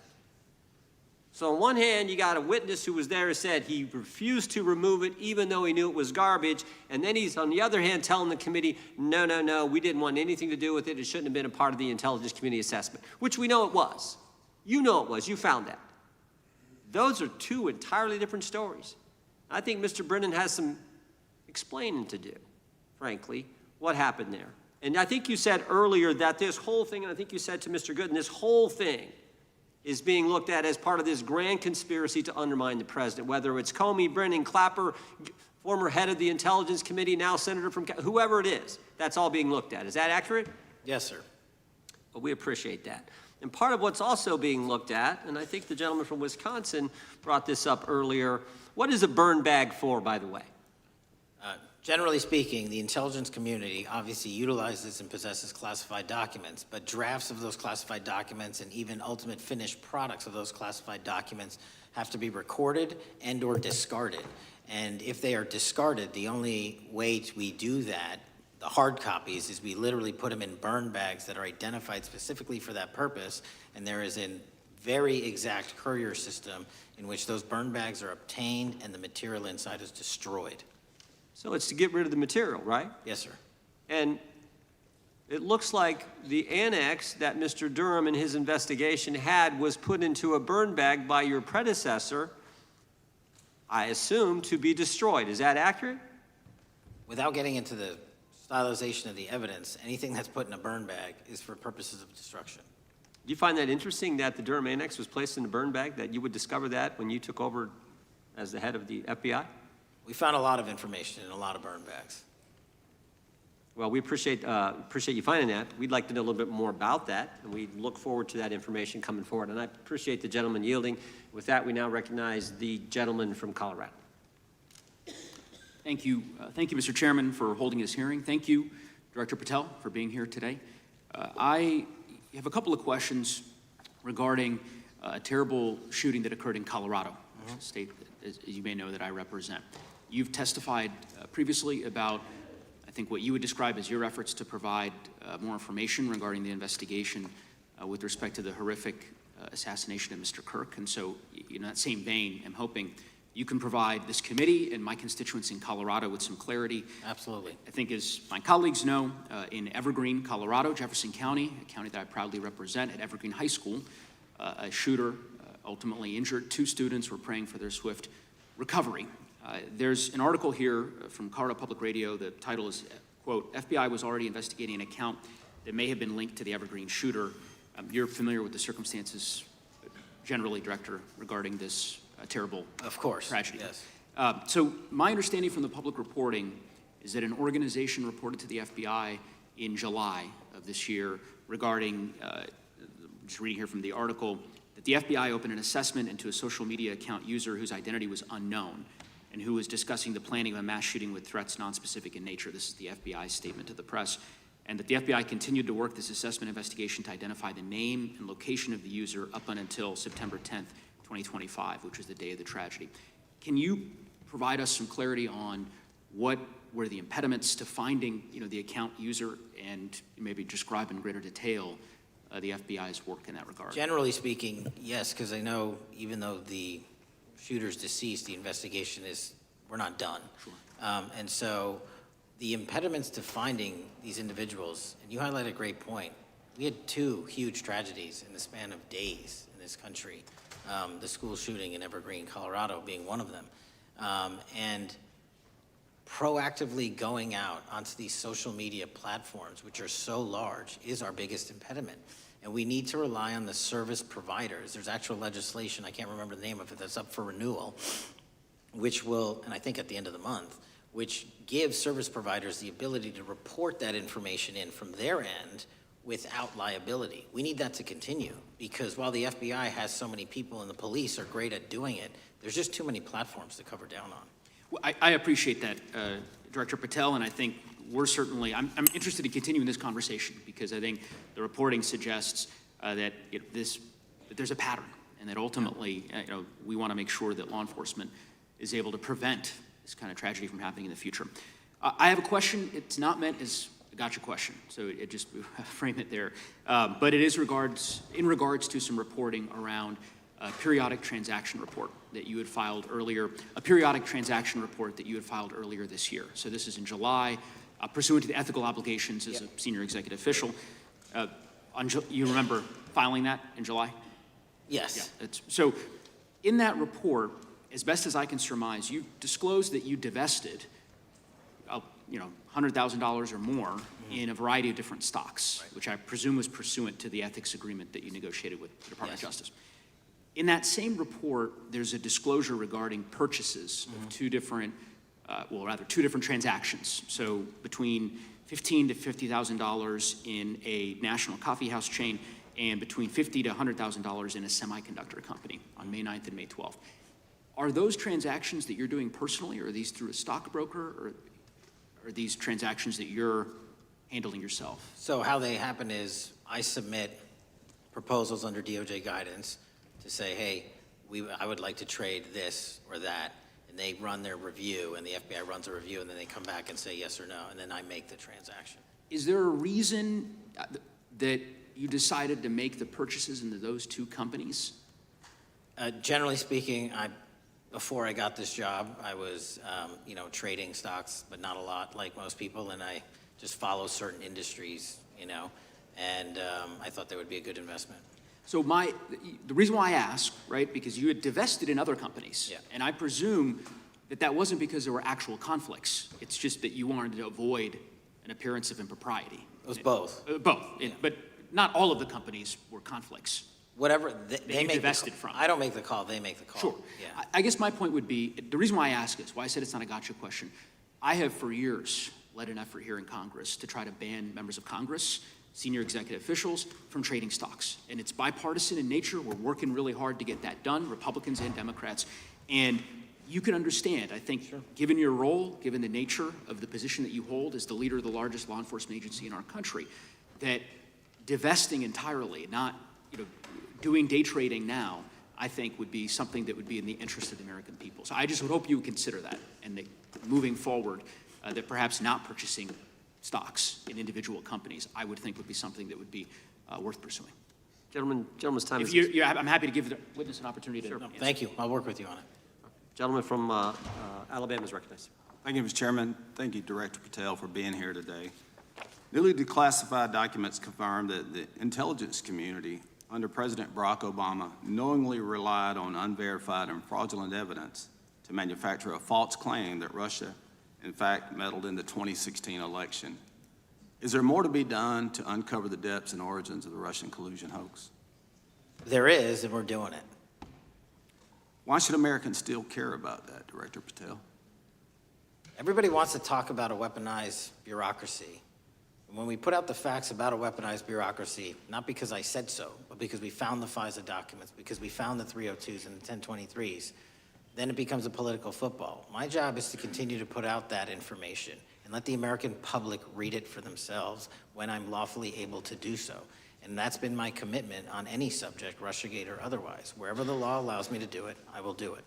You know, when I first came in 2020, the number one concern as I was doing town halls was the weaponization of the government against the American citizen. And so, are there things that you're doing, structural reforms that implementing so that the FBI cannot be weaponized again, whether it's against President Trump or future elected presidents? It shouldn't be weaponized against anyone, and the structural reform is simple. If you're going to go after a political individual or someone seeking political office, there has to be a grounded basis in law and fact to open up a criminal investigation. And if there's not, the investigation isn't even opened. And I've also gone back and reviewed other cases that were opened in prior administrations related to public officials, and we've closed a number of them because we felt that some of these actions were weaponized on either side of the aisle. I felt it wholly inappropriate for the FBI to be playing umpire and referee amongst these decision makers when there was no factual or legal basis to continue those investigations, so I shut them down. And I think that's so desperately needed because we need to restore trust in law enforcement and certainly in the DOJ and the FBI so that the American people don't fear the very government that's supposed to protect them. And so thank you for doing that. On August 11th, you released to the committee documents concerning leak investigations that began in 2017. You believe these leaks were accidental or were they intentional in order to influence public opinion against President Trump? When I can publicly make a final decision on that, either through a recommendation of charging that the DOJ makes or findings that I have, I'm able to do so, but they're still not complete. Why did the FBI under Director Comey want to undermine the Trump administration? I don't know, you'll have to ask him. Think it might have been political? How will Director Comey be held accountable for his leaks and classified information concerning the Russian collusion hoax? Well, anyone. Doesn't matter what you did before or what seat you were in. If you leaked classified information, that's illegal. And we will investigate it fully. And if we can bring enough evidence to recommend charges to the Department of Justice, we will. But as you know, in these leak investigations, it's very difficult to produce the information necessary. We know leaks happen. They literally happen every week. It's one of the most destructive things to this country. Media receives classified information beneficial to one side or the other. I'm a fan of none of it, and I want to shut all of it down. And we need to bring some real cases to deter individuals from doing that, and that's my focus. What was Comey's role in creating the ICA? You know, speaking from my memory, as the head of the FBI, he was charged under then Director Brennan, and Director Clapper and the other IC elements to come in with the NSA, CIA, FBI, and ODNI and put together a collection of information on how the information sort of surrounding Russiagate came together. So he represented the FBI in that. As former director of CIA, John Brennan, he's denied that the Steele dossier was used in creating the ICA. Is that true? Well, it's, without commenting on him, the FISA has been released, and the dossier was in the FISA. It was in 4 FISAs. So I'll let the public decide. Well, former Director Brennan actually denied repeatedly that he pushed for the Steele dossier to be included in the ICA. Is that true? Denied. I'll let his testimony speak for itself, but then Deputy Director Andy McCabe also testified to the House Intelligence Committee, which has now been declassified, that were there no Steele dossier, there would have been no FISA. Well, my time's getting close, but let me tell you this, sir, and my colleague from Texas said, thank you for the job you're doing. You're making the American people safe. You're restoring trust in these agencies that so many of us had lost trust in. So thank you for the work you're doing. That thin blue line, you're doing a fine job, and we want to let you know we appreciate it. Thank you. God bless you. Lady from California is recognized. Thank you, Mr. Chair, and thank you, Director, for coming here today. And actually, thank you for your response to my colleague from New York who asked you earlier about violent extremism. And you said that there is violent extreme ideology on both sides. And I think you actually alluded to that same statement yesterday in the Senate. So I too have some questions I'd like to ask you. These are not gotcha questions, and just deny, please, what you deem to be false. So Dylan Roof, who followed white supremacist propaganda, murdered 9 black parishioners in Charleston in 2015. Do you deny this? I'm sorry, Dylan Ruth? Roof? Can you give me some more information? You're head of the FBI, you probably know this. If you don't know, that's fine. You can give me a reminder. I've got a lot in front of me. It was national news. Robert Bowers murdered 11 Jewish worshipers in Pittsburgh in 2018. I do remember that. And it was the deadliest anti-Semitic attack. So do you admit that that happened? I'm not saying the other thing didn't happen. I'm just asking for a little information. Patrick Cruces, who posted a manifesto about a Hispanic invasion, walked into a Walmart in El Paso, Texas in 2019 and began firing. He murdered 23 people that day, and the youngest was 15. Do you admit or deny that that happened? I'll take your presentation as accurate. All right, well, I have to say all of these cases have been adjudicated. As I said, they are not gotcha questions. These incidents were national news. And as director of the FBI, you have access to all of this information. So in 2022, Peyton Grendon walked into a supermarket in a black neighborhood in Buffalo, New York, and started shooting. He murdered 10 people that day. And on September 10th, your friend Charlie Kirk was assassinated. Tyler Robinson has been taken into custody and charged, but also on that day, Desmond Holley, a 16-year-old white male, shot and injured 2 students at a high school in Colorado before killing himself. And according to the Anti-Defamation League, he had a fascination with mass shootings and white supremacy. So do you admit to, deny these facts? Those happened. Okay. Your predecessor, former FBI Director Christopher Wray, said that one of the most dangerous concerns is that racially motivated violent extremism, especially white supremacists, has been the biggest chunk of our domestic terrorism cases and is responsible for the most lethal attacks over the last decade. Do you admit or deny, A, that he said this? I'll let the record reflect that. Whatever he said was what he said. All right, and do you agree? That there is racially motivated crimes being committed in America, yes. Yes, especially white supremacists, which is the biggest chunk of our domestic terrorism. I'm glad that you said this. So last week, President Trump was asked if there were extremists on both the left and the right. He was actually asked this by Fox and Friends, and his exact words were, "I'll tell you something that's going to get me in trouble, but I couldn't care less.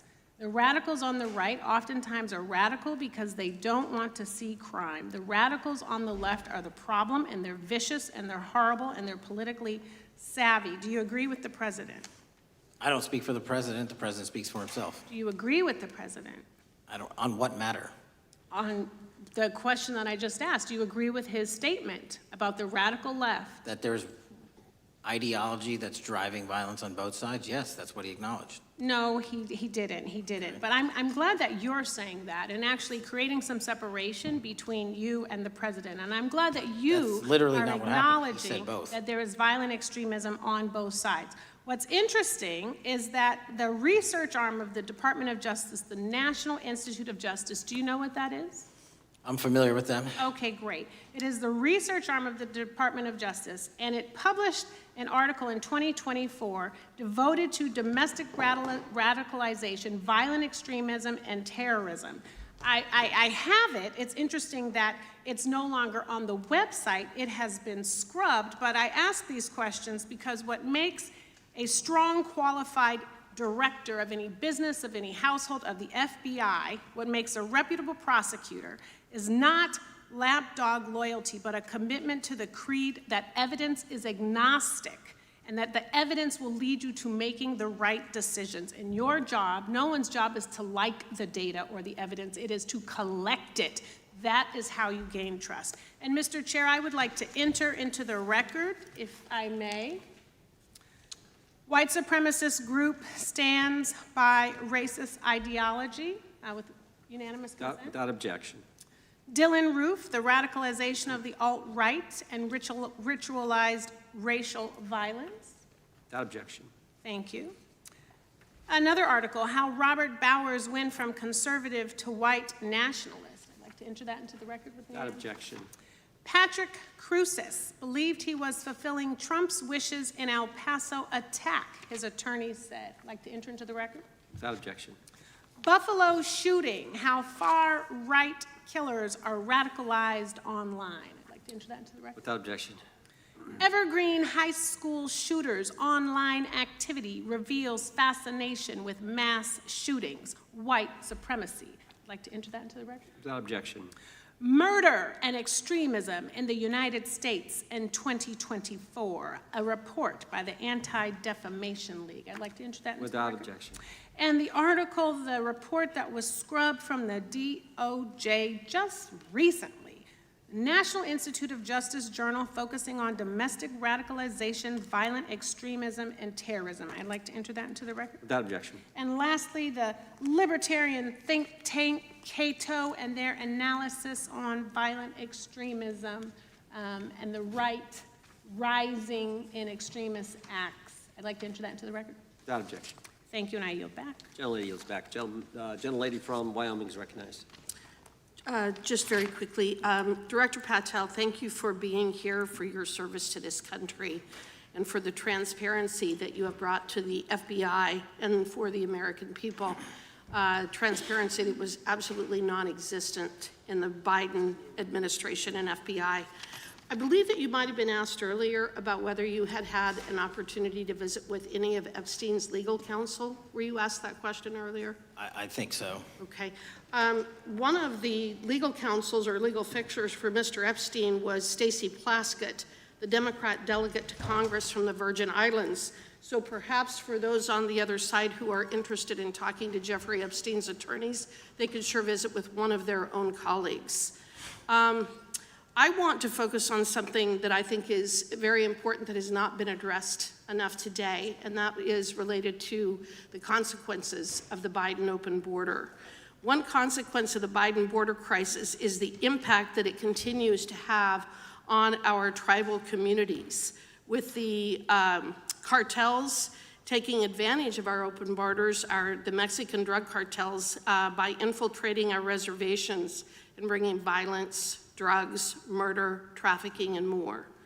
Last year, when I questioned the Attorney General Garland about what the DOJ was doing to protect these communities, he simply deflected responsibility and said that Congress had not appropriated sufficient resources for them to be able to protect our tribal communities. Mr. Patel, what is the Trump FBI doing to counter the drug cartel infiltration and other violent crime targeting our Native American communities? Thank you. It only took more than half of this proceeding to talk about one of the priorities that the FBI has, which is crimes on tribal lands. Every single crime that we have been talking about, whether it's child predators, human trafficking, narco traffickers, murder, they all happen on tribal lands as well. And I've said since the beginning, it is a priority, which is why we launched Operation Not Forgotten on tribal lands. And I'm the first FBI director to meet with the staff and tribal leaders here in Washington, D.C., and elsewhere, and invited them into my office and headquarters to see them, because I need engagement with tribal leadership, and I need our police and FBI agents to be engaging with tribal leadership. Otherwise, we're not going to break through. We have 1,900 Indian country cases open right now. We've got 600 indictments this year alone. We cannot forget tribal lands. Every single one of those people lives in the United States of America, and it is an absolute priority to protect them and their children just as it is anyone else. So I think it's fair to say that what Mary Garland testified to, that the FBI and DOJ did not have the resources to address that. I think that was an absolutely false statement. Would you agree with me? It's a decision by him not to do so. That's not my decision. At the end of August, the U.S. Attorney and FBI announced that nearly 100 personnel representing members of the Safe Trails Task Force operated near Wyoming's Wind River Reservation to assist with reducing drug trafficking and illegal guns. Director Patel, you have routinely stated that it is your mission to partner with and strengthen local and state law enforcement partners. How does the task force and other FBI efforts bring tribal law enforcement into this process? The major problem with tribal lands is the sheer tyranny of geography and the amount of coverage that they have on land versus the personnel they have to do it. So what we've done is constantly surge resources to tribal lands across this country on a 30, 60, 90-day rotating basis, reporting back to us saying who needs more. And what we found is that most of these lands can be assisted by our counter-UAS program, our drone capabilities, and we're going to do it because what's happening is the Mexican drug cartels are literally flying overhead, dropping their cargo, their narcotics onto this land where no one's looking, and then it's being disseminated to children, to youth, to adults on that land, and killing them. And we got to stop it before it gets dropped off.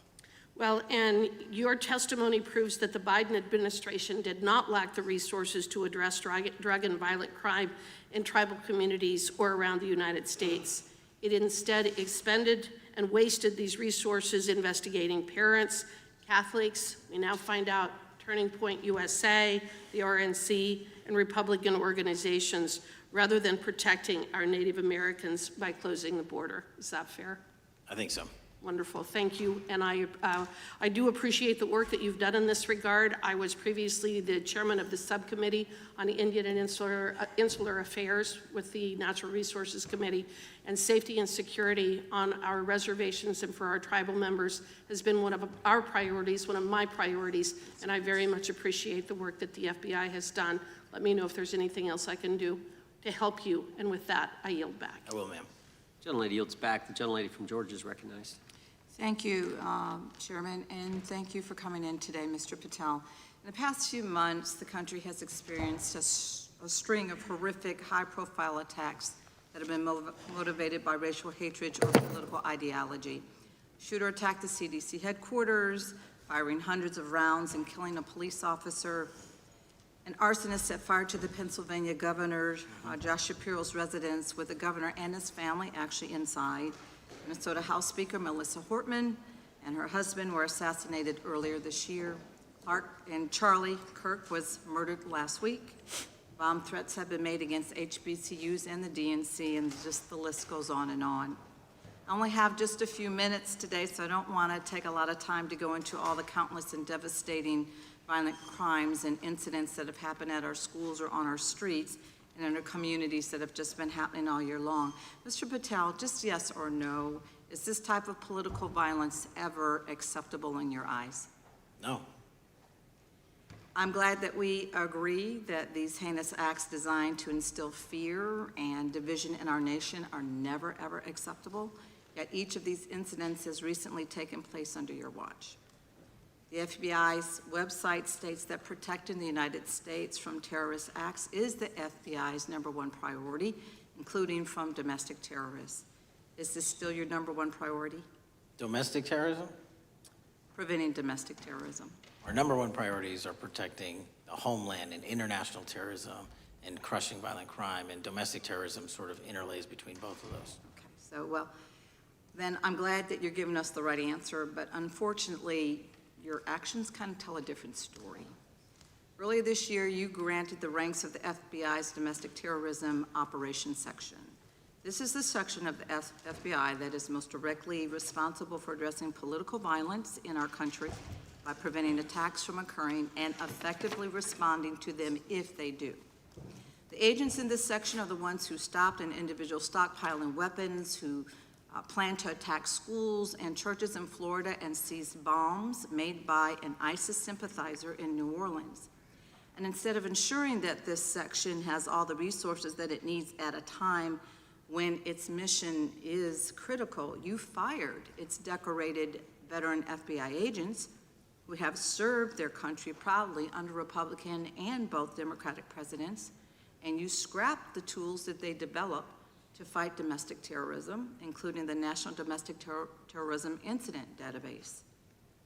I mean, most of that is just not true. We have 1,700 current DT managed programs. We're up 300% in the amount of cases we brought against nihilistic, violent extremists, including 764, wishing to harm our children. The FBI and the men and women are getting after that problem set more than ever because I've unleashed them to do so. And any situation that these tragic occurrences across the country are somehow singularly my fault or disgusting because that watershed goes down to the men and women at the FBI, and they are not responsible for it. I'm happy to work with you to get them what they need. Gentlelady controls the time. Unanimous consent request.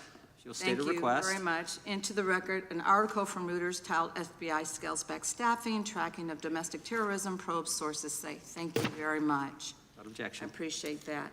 So, Mr. Patel, and it isn't just the domestic terrorism operations section. Under your watch, agents are fully diverting their attention to these anti-immigrant and city takeover operations, leaving our children vulnerable to dangerous networks of online predators, both domestic and international. You pulled more than 120 FBI agents from their normal duties to operate sobriety checks and conduct traffic stops, exposing the FBI's fleet of unmarked cars and thereby making it harder for the FBI to combat violent criminal gangs, foreign intelligence services, and drug traffickers in the process. That's simply not true. If we were not able to do two things at one time, how would we be Patel, I seizing reclaim record my amounts of time. I fentanyl? reclaim my time. 23,000 Chairman, I'd like to violent enter felons have been into the arrested. Time belongs to the gentlelady. More than twice as many as Consent last. Time belongs to the gentlelady from Georgia. Thank you very much. And this request basically is, it is an article from Reuters which quotes law enforcement officers familiar with agents who once covered child exploitation cases but now focus on immigration child exclusive. Thousands of agents diverted to Trump immigration track down. Mr. Patel, in the short time I have left, your tenure as director of FBI has been somewhat problematic. Americans are left safe, definitely less safe under your watch. You have gutted the FBI's ability to keep safe from domestic terrorism. You have sent FBI agents to conduct traffic stops and round up hardworking immigrants who pose no danger to public safety. People even President Trump referred to as good, long-time workers. Your job is to protect and serve the American public. Time to the gentlelady. You have spent your time protecting heinous individuals and using the FBI to serve as a political circus. You at times have appeared unequipped. Time of This the country gentlelady has deserves better, expired. and I yield. Gentlelady yields back. May I respond? Sure can. Simply put, what is it? Are we failing? If we're failing, how are we arresting 23,000 violent felons? Twice as many as this time last year. Are we failing? Because if we're failing, how are we seizing 1,500 kilograms of meth, 25% increase from last year? Are we failing? Because we captured 4 top 10 FBI most wanted from around the world in 7 months. That's more than the entirety of the last administration. Are we failing? Because we put 1,500 child predators in prison. Are we failing? Because we dismantled 300 human trafficking networks. Which is it? You don't like me, that's fine. But don't you dare disparage the men and women of the FBI that are producing record results in historic fashion to protect this country. They are kicking ass for America, and they're going to continue to do so. We appreciate your leadership. The gentlelady from Florida is recognized. When I was home recently, I met with the agents leading the Tampa office of the FBI, and I saw what they're focused on in my community: stopping drug traffickers, rescuing children from exploitation, fighting cybercrime, protecting us from acts of terrorism, foreign and domestic. And I know from my time as a federal prosecutor and a judge that this work by the Bureau doesn't make headlines, but it is happening every single day.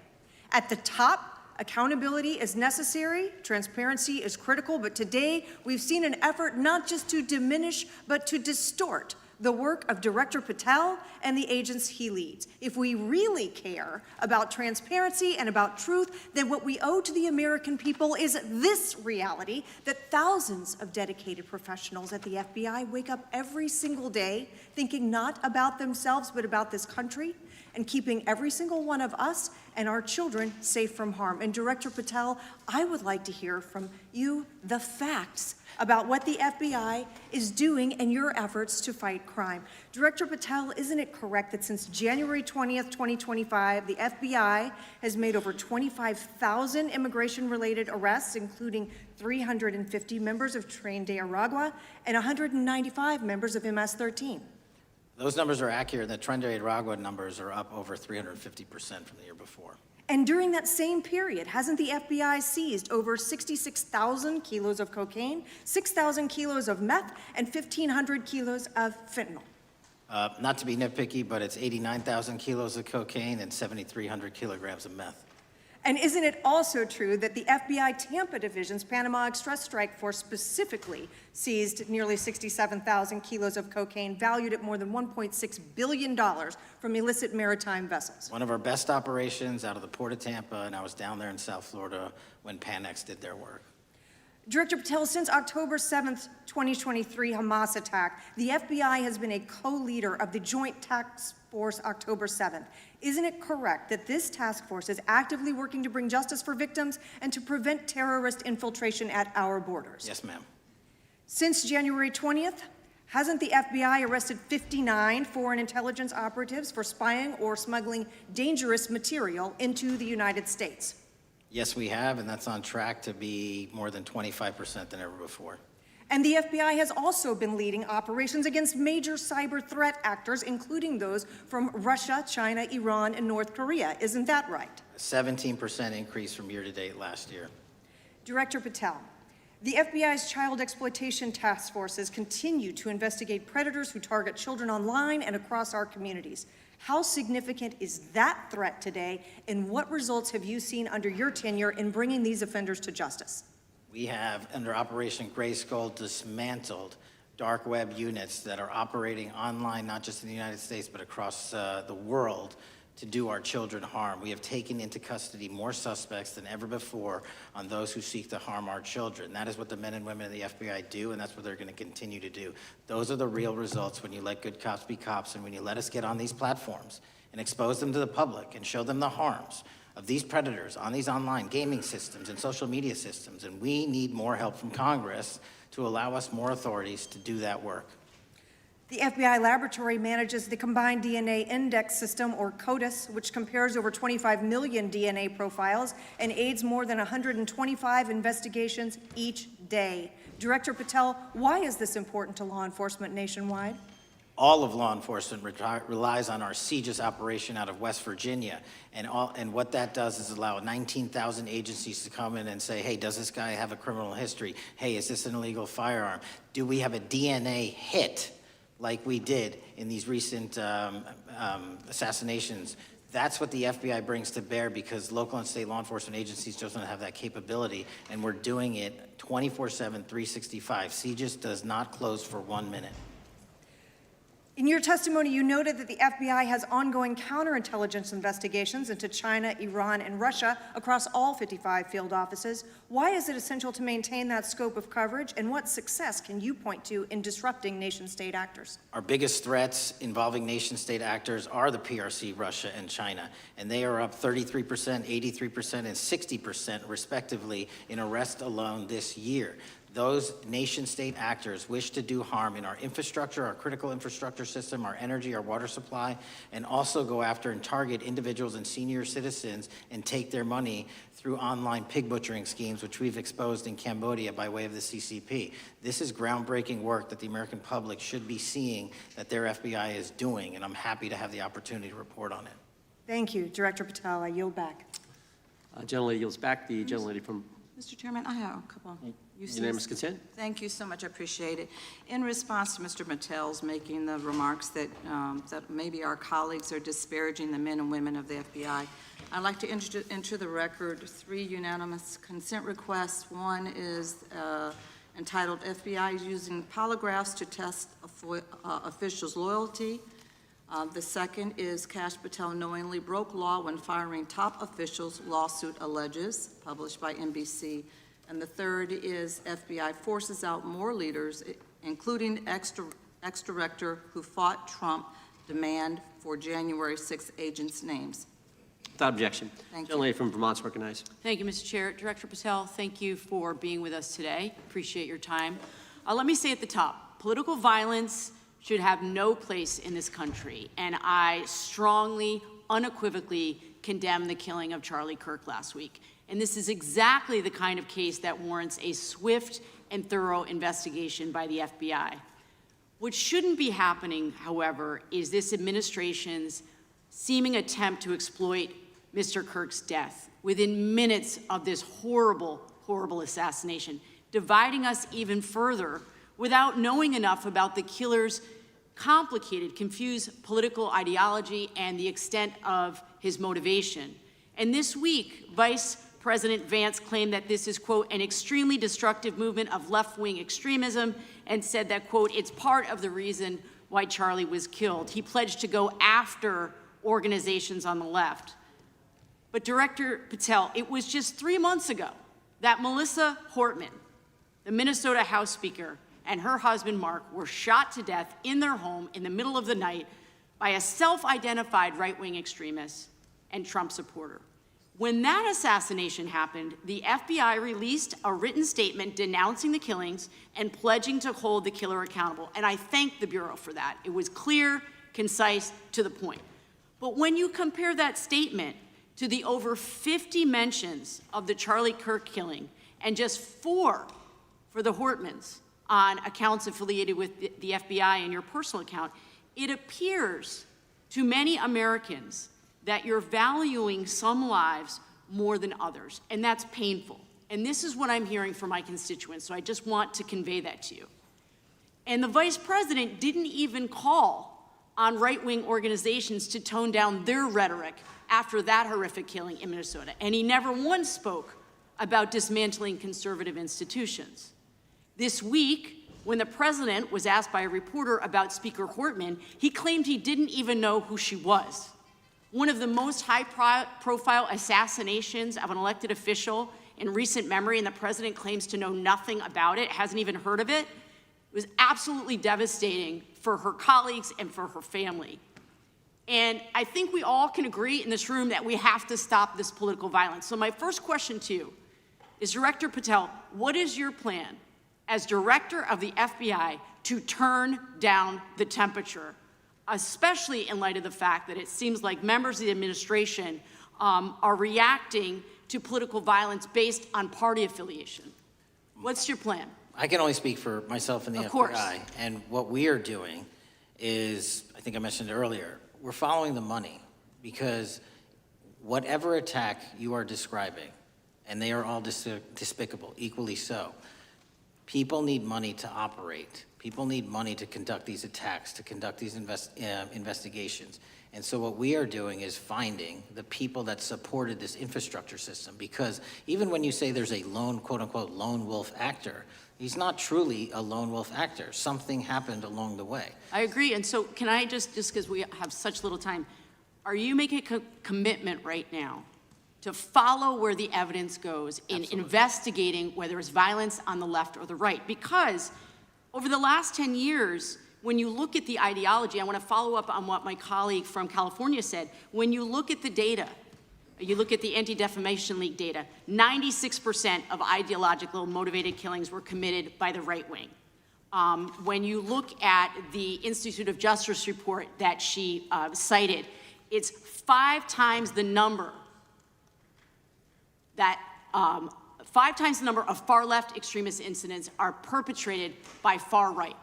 And it's been reported, and she mentioned this, that as of September 12th, 2025, just 2 days after Charlie Kirk's killing, that the DOJ removed that report from the DOJ website. That's why Americans are concerned that there seems to be a separate system of justice, that if you are a Republican and you are attacked, you will get the full weight and authority of the FBI and this administration. But if you are somebody serving in the Minnesota State Legislature and you are assassinated in your home, that the response is different.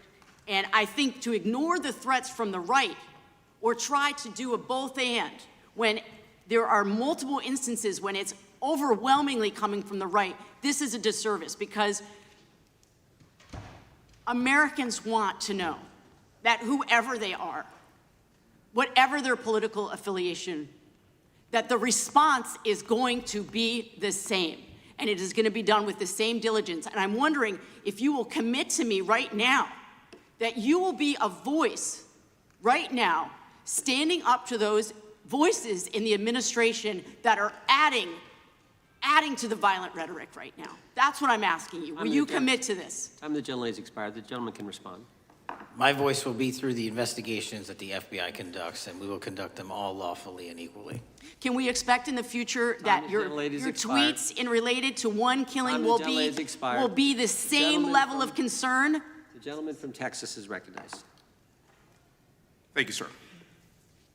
Director Patel, thank you for being here today, and most importantly, thank you for restoring trust and faith in the FBI, which has been severely eroded under the Biden administration. Thank you for your service and your continued service in this capacity. On April 7th, 2025, Charlie posted on X, "Assassination culture is spreading from the left. 48% of liberals say it would be at least somewhat justified to murder Elon Musk. 55% say the same about Donald Trump. And California activists are naming ballot measures after Luigi Mangione. The left is being whipped into a violent frenzy and set back. Whether losing an election or losing a court case justifies a maximally violent response," end quote. And unfortunately for Charlie, that reaction also came when they couldn't win a debate on a college campus. You cannot be intellectually honest and say that this problem is on both sides. It's not just what happened to President Trump, it's also what just happened to Charlie. And we've gotten to a point in America where violence is encouraged. When you have a former president of the United States that opens up his campaign in 2019, that's Joe Biden, by saying that his opponent is a, quote, existential threat to this country, Houston, we have a problem. People that you disagree with are not existential threats. They are not Nazis. They are not fascists. They are not racist. They are not deplorable. They are not irredeemable. They are your fellow Americans who have a different perspective on how government should run and what government should look like. Whether or not we should have strong sovereign borders, whether or not we should have safe communities, whether or not we should have places to worship our God and not worry about being shot, whether or not we live in communities and cities that are not overwhelmed by drugs and crime, whether or not we have two genders, and whether or not we have common sense in our policies and our values. And people that believe these things are not existential threats. I happen to be one of these people that believes all of the above, and as someone that served this country in combat, I can assure you I am not an existential threat to this country because I swore to protect her. I also want to point out, how many cities have you seen burned to the ground since Charlie Kirk's death? 0. No summer of love, no riots, no nothing, no looting, no killing, none. We simply gathered and prayed for his soul, his family, and this country, because that's exactly what we represent. And while we might be angry, this righteous anger will carry on Charlie's message and legacy. I want everybody to know something very simple. Charlie is not dead because of what he said. He is dead because people listened. My time is limited, so I have a few questions for you, sir. And again, thank you very much for being here. I really appreciate your time and your service. In your experience in the FBI, have you noticed a precipitous rise in political violence and other associated crimes that you have been investigating so far this year?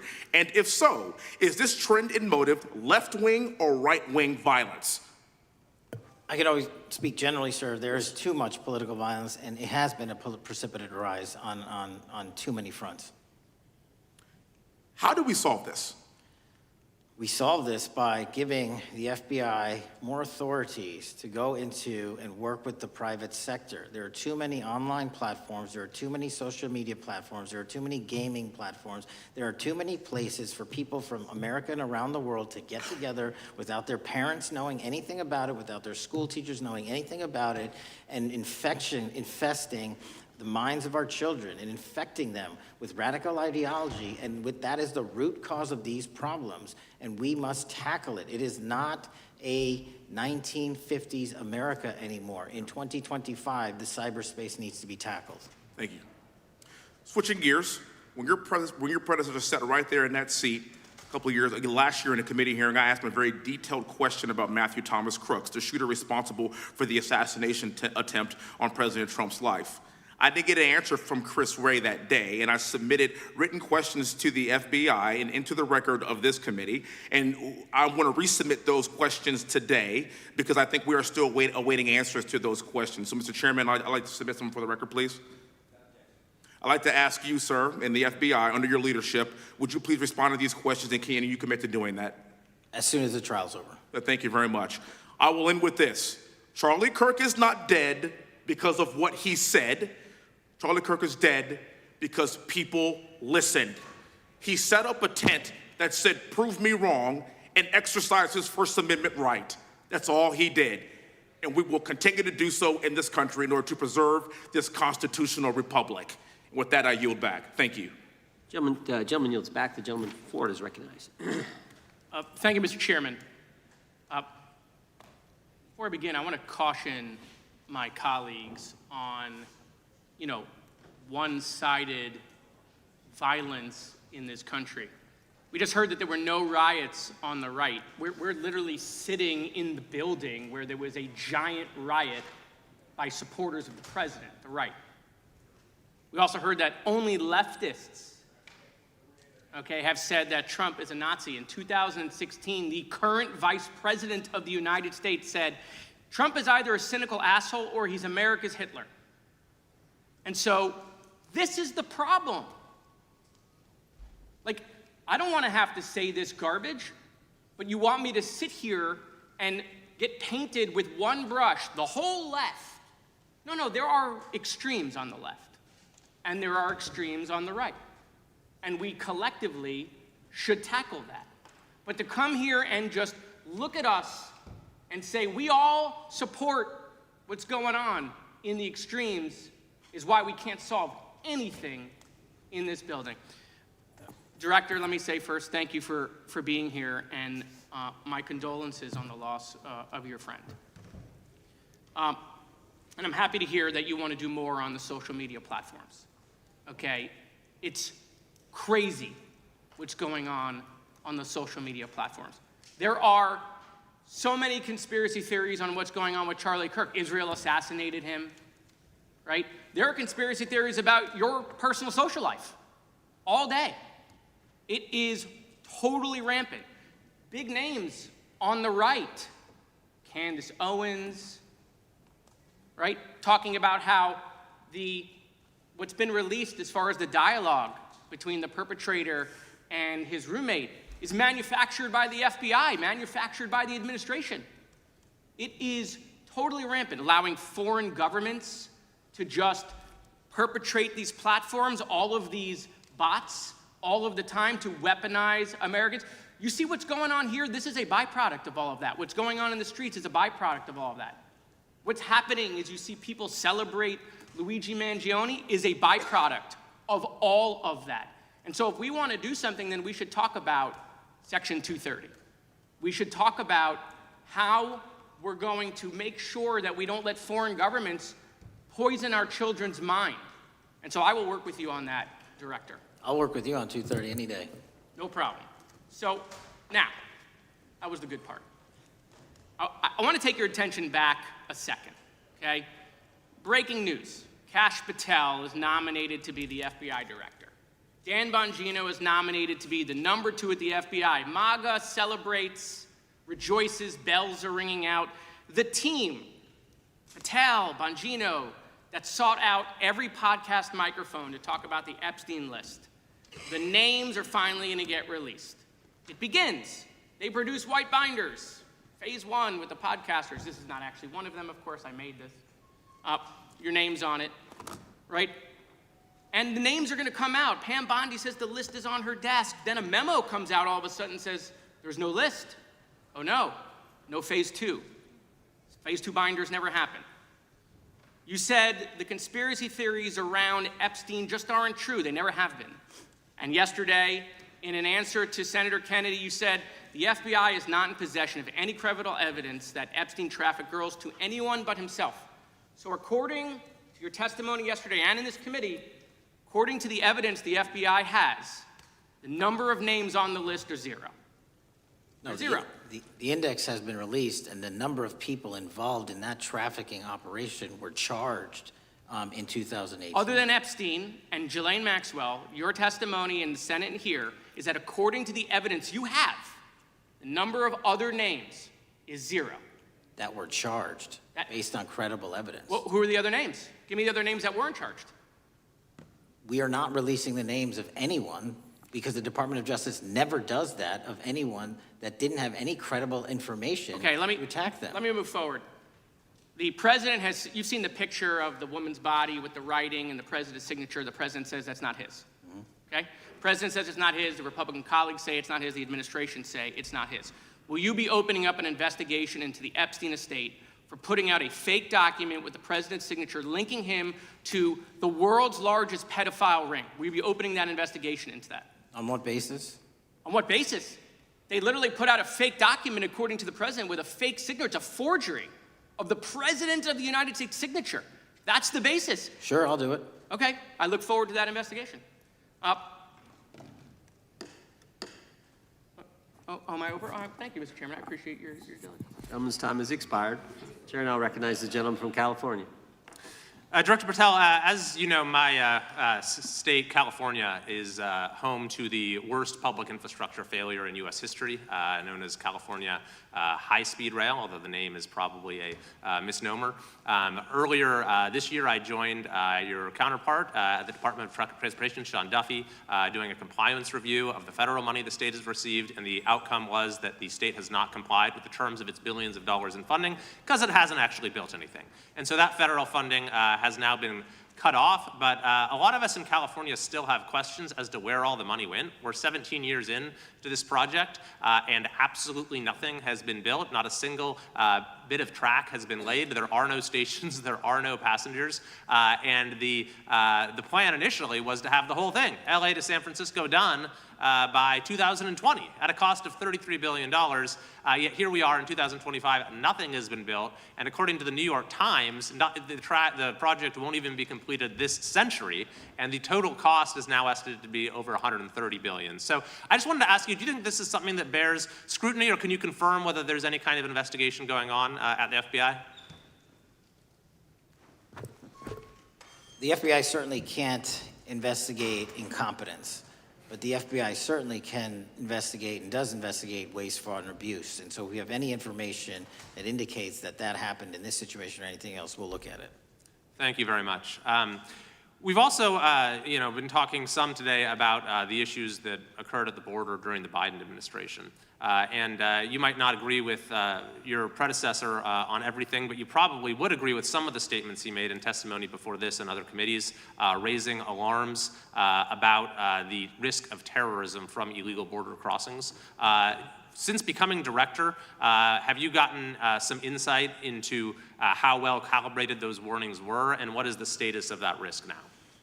Since becoming director, there's been a sharp decrease of border crossings for known or suspected terrorists from the southern border. But unfortunately, there has been a sharp increase of known or suspected terrorists entering through our northern border. And so what I'm trying to do is work with our northern border states and our interagency to tackle that problem. But it is an absolutely massive border that can't physically be sealed. So we're going to have to get creative and put more resources into that. And in a similar vein, there were over 500,000 unaccompanied children that crossed the southern border during the Biden administration. As we know, many were trafficked either through forced labor or sex trafficking. Do you have any insight as to what the scale of that problem was and how have things changed over the last several months? Other than what you outlined in terms of how it was described, I don't have any additional details. In terms of how many people are being trafficked into this country, especially unaccompanied missing children, that number is drastically reduced because the coyotes that smuggle these children for their criminal activity are the same ones that smuggle in narcotics, or the same one that traffic older age women. They're all interconnected, and because of the sealing of the southern border by this administration, that has come to a near halt. That is a very important point, that we have seen far fewer victims of human trafficking because we finally prioritized border security. And by the way, you have children who are getting rescued because of the immigration enforcement activities that unfortunately some politicians in my state are trying to stop, thereby stopping those kids from getting rescued. We've seen, of course, a substantial reduction in crime here in Washington, D.C. since the FBI and the National Guard got involved. I'm kind of asking you to state the obvious here, but what is the mechanism there? Why have we seen a reduction of crime when D.C. has had such a huge crime problem for years, and then almost overnight we see such a big difference? Because of the dedication and resources from President Trump's administration to utilize all federal, state, and local assets in a heavily crime-ridden area. I mean, if we did not have a crime-ridden area, then homicides, carjackings, and gun violence would not be dropping by 40, 50, 60%. And when you allow the police, the MPD, to work with federal authorities and allow the National Guard to set up your perimeter, this is what you can do in a few short weeks. Since there's been some time now since from the attempted assassination on President Trump at Butler, would you say that the public's understanding of what took place on that day is fairly consistent with all of the facts as you know them, or do you believe there's still material facts that have not been made public or are not fully understood by the public? No, I think it's fairly consistent. Thank you. I yield. Gentleman yields back to the lady from Texas, recognized. Man, oh man, there has been so much today, and I truly don't know where to start. So I'm just going to make sure that we start off with a few facts.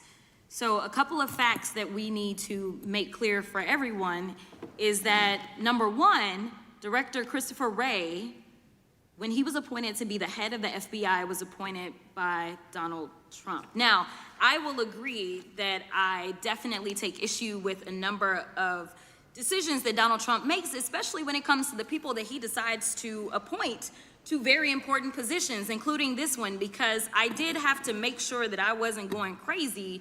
But when I say that you are the least qualified FBI director in the history of the FBI, that is real, because you are the only one that never even served with the FBI prior to joining, yet we are supposed to believe that That's you are false. the greatest thing since sliced bread. I didn't ask you a question.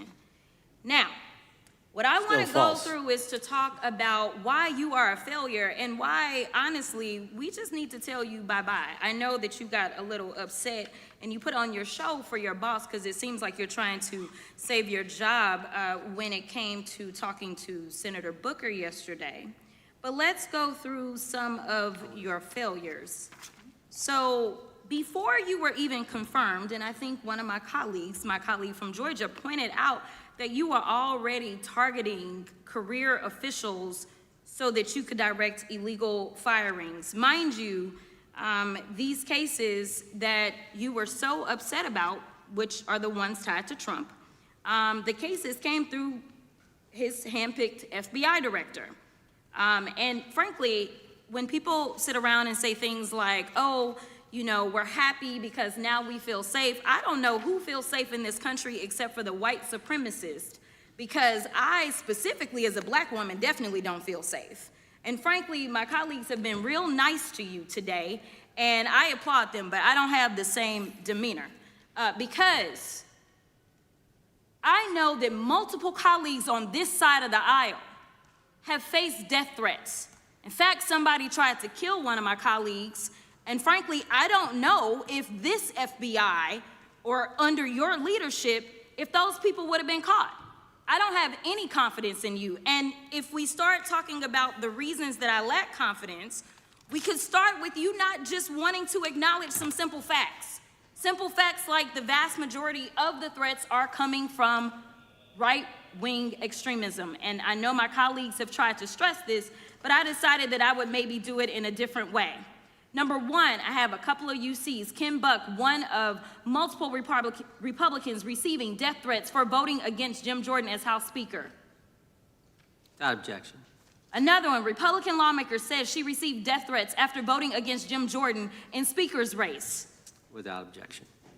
In addition, there was another one from another colleague who now is leaving Congress because they said that they were calling his wife anonymously and threatening her life to the extent that she ended up sleeping with a firearm. Without objection. Okay, so here's the deal. How are we supposed to have confidence when you're sitting up here telling the Senate yesterday that it will take you 14 years before you can get the FBI fully staffed to do their jobs? You're also now redirecting resources so that they can go and play ICE agents on the streets. You're getting rid of your most qualified people, and even when it came down to somebody that you consider to be a friend, you were posted up having some fancy dinner to the extent that you posted not only once erroneously, you posted twice erroneously as it relates to catching somebody, and then you want to go and say, let me take a victory lap, because honestly, if it wasn't for parents deciding that they were going to turn in their child, it seems like y'all wouldn't have got there, even though he literally confessed online. So I'm confused about what it is that the FBI is doing except for trying to put on a show for the apprentice, or whatever you want to call him. The day after all of this took place, there was domestic terrorism that was taking place at HBCUs. They were targeted. Yet I didn't hear anything from the FBI about what was going on. And again, black people kept saying, how did we end up in this? Because the numbers are so very clear that white supremacy is a problem.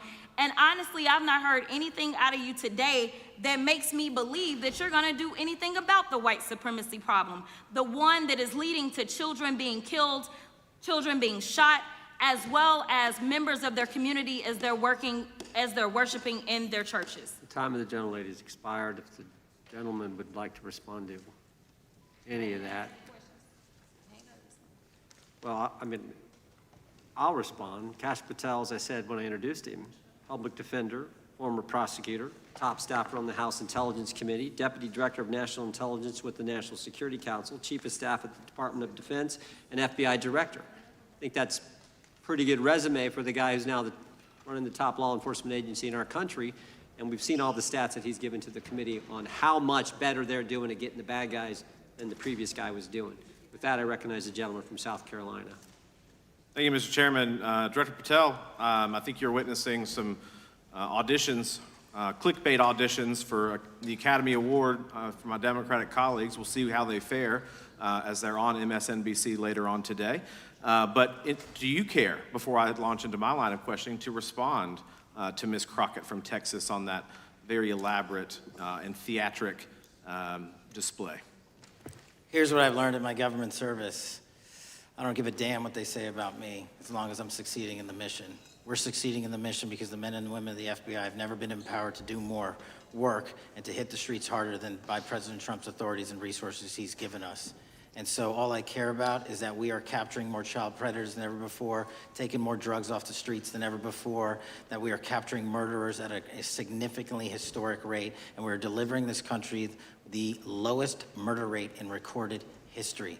That are facts that you cannot dispute. But you can come at me all you want. I don't care. Thank you, Director, for that, and we appreciate your service. We appreciate the results speak for themselves, I think, pretty plainly, and your commitment not only to results, but to transparency, so we do appreciate that. Director, who was John Durham?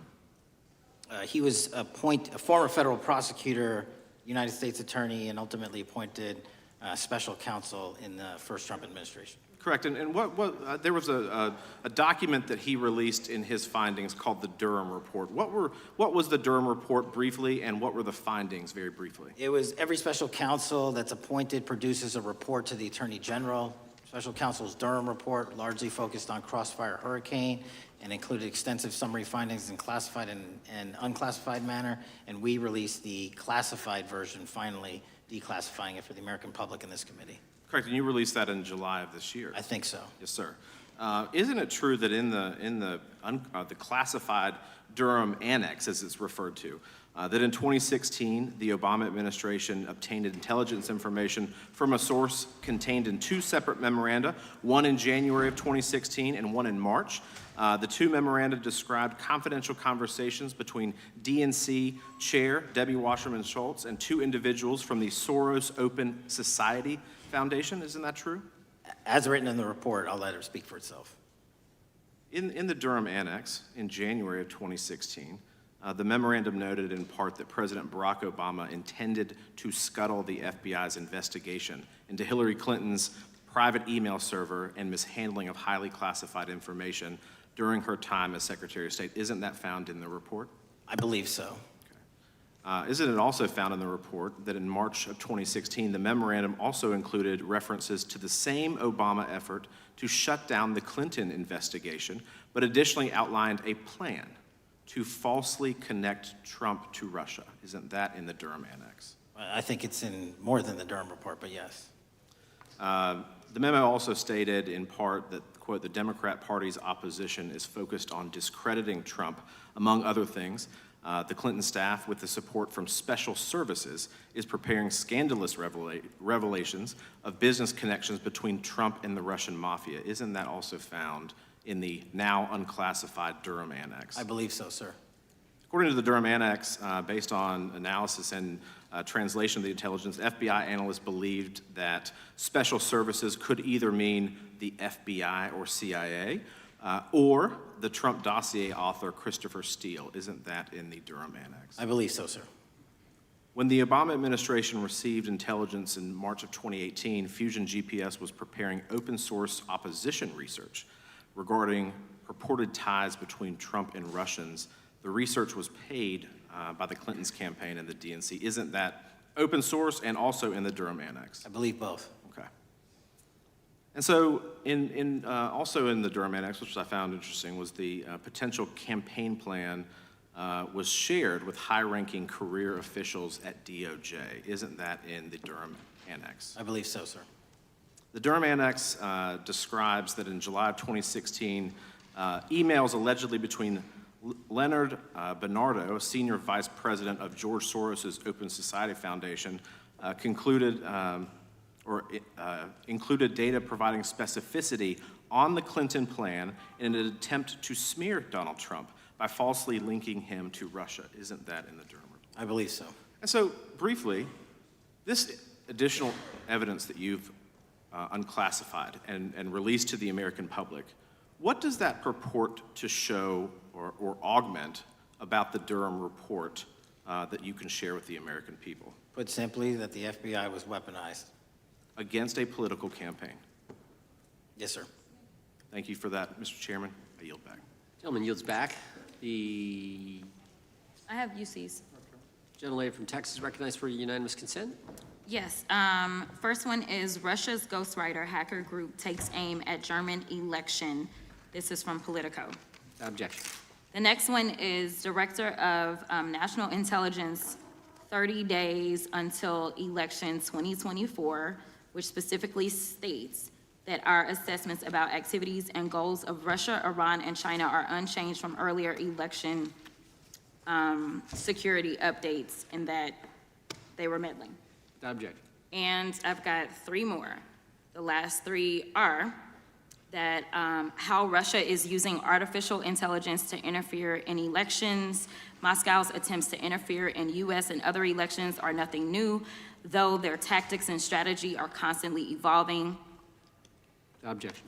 The next one is Russian interference coming soon to an election near you. Russia pursues a systemic strategy of undermining elections and influencing public opinion in the West. EU and NATO countries must recognize that Moscow often acts through agents within their own borders and build resilience to such interference. And what's the source? This one is CarnegieEndowment.org. Okay, without objection. Thank you. The gentlelady from North Carolina is recognized. Thank you, Mr. Chairman, and Director Patel, I'm glad that I'm going a little out of order here because I'm going to pursue some of the things that you were just talking to Mr. Fry about and remind you about your confirmation hearing. At your confirmation hearing in January, You said under oath, and I quote, "There will be no politicization at the FBI. There will be no retributive actions taken by the FBI should I be confirmed." And in your written response to the Senate questionnaire, you said, I quote, "Personnel decisions shall be based on performance and adherence to the law. And every FBI employee will be held to the absolute same standard, and no one will be terminated for case assignments." So I want to just go through a couple of scenarios with you to get a sense of whether you think these are examples of politicization of the FBI or making decisions based on the performance and adherence to the law. So, first question. Would hiring FBI agents, analysts, and supervisors from only one political party being politicization of the FBI or making personnel decisions based on performance and adherence to the law? We don't ask FBI people, applicants, where their political parties are. Mr. Patel, do you ask FBI applicants who they voted for? The FBI does not. Are you aware that in the lawsuit that Mr. Driscoll filed against you and the FBI, he was asked who he voted for? Since that lawsuit has been filed, that's ongoing litigation, I'm not able to comment. Well, but it also means that you just said that what happened in his situation didn't happen. So we will go on to the next question. Let me ask you an even easier one. Does firing agents for working on the cases that they were assigned to and that the president didn't like, is that politicization of the FBI or making personnel decisions based on performance and adherence to the law? The FBI doesn't terminate anyone based on case assignments alone. Has the FBI ever been sued by somebody who felt that they were terminated based on case assignments? In the entire history of the FBI, I'm sure they have. No, since your tenure. I'm sure there's ongoing litigation. Yes. In fact, there is ongoing litigation. And in fact, people have been asked who they voted for. And in fact, you are running an FBI for the President of the United States rather than the people of the United States, because my questions were not hypotheticals. They are the things you have done during your tenure. And according to a lawsuit filed last week by long-term FBI agents, you fired former acting director Brian Driscoll. He had served with the Bureau for nearly 20 years, earned a Medal of Honor, Medal of Valor for bravery during the dangerous ISIS raid, and had a wealth of crisis response experience and led the FBI's critical incident response group. When the Trump administrations interviewed Mr. Driscoll for that role, they interrogated him about his political leanings and who he voted for in the last 5 elections. Questions Mr. Driscoll refused to answer because those types of questions impermissibly politicized the FBI.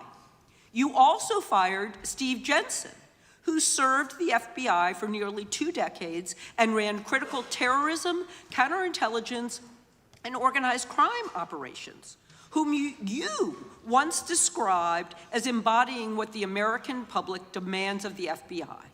But he was fired because he took part in investigating crimes committed on January 6th. And Trump's MAGA base lambasted you online for keeping him at the FBI. So he's no longer at the FBI.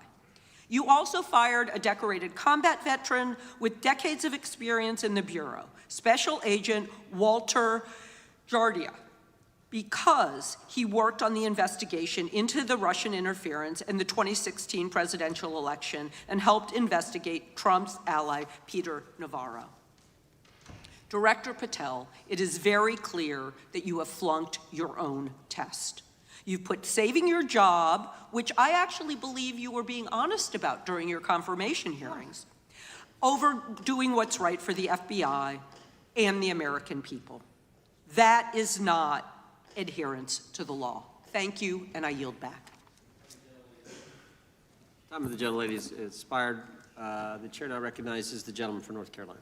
Thank you, Mr. Chairman. Director Patel, it's great to have this opportunity. Thank you for being here. Thank you for your service. And I've got to say, one of the most disheartening components of the previous administration, when I was working with local law enforcement all over the state of North Carolina, all over the country, people rightfully did not really care about the inner workings of Washington, D.C.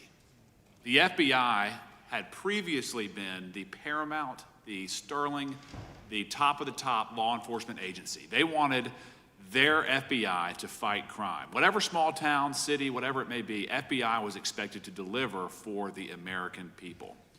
And then reports started to come out, in addition to the likes of McCabe, Comey, Clapper, Strzok, Page, that the FBI was targeting Christian nonprofits. They were targeting parents for protesting radical gender theory at their schools.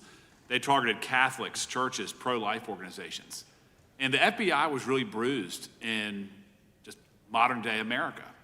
And your focus on getting the FBI back to the streets, fighting criminals, locking up bad guys, whether they're violent criminals, whether they're sex predators, whatever they may be, that is restoring the reputation of the FBI, and I thank you for that.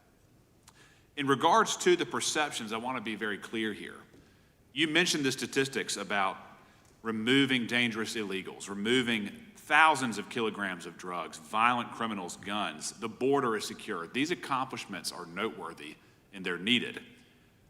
But at the same token, I want your take. The fight is not over.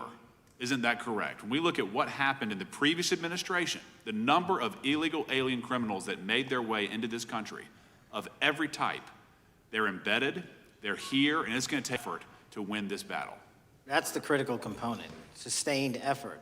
And that's the critical component when you look at what happened in Washington, D.C. We're not here for 4 seconds in terms of safeguarding Washington, D.C. It's a sustained initiative. We're taking it to Memphis and wherever we decide else.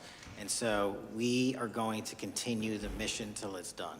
In regards to offloading some of the agents from Washington, D.C. to the states, to the people, can you just explain how tactically that is a force multiplier in the law enforcement community around the country? It's pretty simple. You don't even have to be in law enforcement to know that. If you put cops with other cops, they're going to do cop work. That's right. And what was needed in the communities out there was more cops. What was not needed in the bloated bureaucracy of Washington, D.C. was a third of the FBI's workforce, because a third of the crime does not happen in the Washington, D.C. NCR area. And so the results speak for themselves. Our state and local partners, I've always said this, are our biggest ally, our greatest ally and partner. And we cannot do the work without them. But we got to send our guys to them. That's right. And in regards to the last 4 years, the open border policies, whether it's terrorism, drug trafficking, human trafficking, violent crime, massive amounts of organized retail theft, and other types of criminal behavior, can you describe, just so anyone who's listening here can talk about, how serious the levels of criminality have become in the United States? Well, unfortunately, in order to have these record-breaking numbers of arrests and seizures, you tragically had to have a record-breaking explosion in violent crime, and it doesn't happen overnight. And it came in from all corners of the earth and from all platforms, including social media. And that's the root cause of all of these evils. And in order to clean it up, it's not going to happen overnight. But the men and women of the FBI, what they did in these 7 months, everybody should be talking about it. Every single district in this dais is safer now, today, than it has ever been because of that work. And in regards to the ongoing political climate, Director Patel, how do sanctuary policies that are still being implemented and defended in certain states, cities, and counties, how do they help or hurt your efforts to make America safer?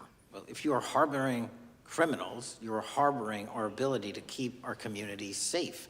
It's that simple. If you have a fugitive warrant for a violent felony offense and we are not able to procure you because of policies or rules that don't allow us to go get them, and time again, we have heard all too many illegal immigrants who should not have been here, murdering women, murdering children, giving drugs to our youth, and raping our children, and that is unacceptable. Straightly put, can you separate immigration enforcement with fighting crime? They're intertwined. Thank you. In regards to policies like cashless bail, how does that help or hurt your efforts? Criminals know that there are certain jurisdictions where if they shoot someone, they'll be out the door within the next hour. to do it again. And that's an ethos and a system that has been built out over years that we are combating. How is defunding the police around the country, how has that helped or hurt? As long as I'm in this seat, we're not defunding any cops. Good. Thank you, Director. I yield back. Gentleman yields back. Mr. Garcia is recognized. Thank you, Chairman Jordan, and welcome again, Director Patel. As members of the Judiciary Committee, we have a responsibility to conduct oversight of the FBI and assess whether or not you're doing a good job in a responsible and impartial manner, or whether you're just a henchman for Donald Trump who's weaponizing the Bureau at the expense of public safety. As Congressman Correa highlighted, one of the many concerning issues during your tenure is the Bureau's expanded role in low-level, non-criminal immigration enforcement. I have a report here from the conservative Cato Institute. They've obtained ICE documents showing that over 2,500 FBI personnel are now working on immigration enforcement. A yes or no question. Did you sign off on this? 2,500 FBI employees are not currently working on immigration enforcement. Did you sign off on this? On the Cato report? On the 2,500 personnel, FBI personnel that have been reported to now be working on immigration enforcement. Couldn't have signed off on it because it's not happening. You can call it whatever you want, but the reality is that over 2,000 personnel individuals are now working at ICE instead of their jobs. I want to follow up on something that Senator Durbin asked you about yesterday. This article from MSNBC reports that nearly every agent on Baltimore's domestic terrorism unit, who was, by the way, investigating the 764 network of child predators, was diverted to work on immigration enforcement full-time. That forced them to, and I quote him, walk away from investigations of a network of violent predators that targets and exploits children online. Yes or no? Were you aware that this happened, and did you sign off on it? The premise is false.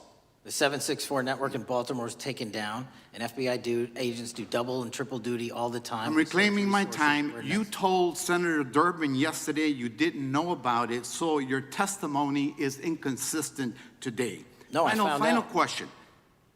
Let me ask you, again, a yes or no question. Are you aware that agents have been told by supervisors not to documenting their shifting of resources toward immigration-related work?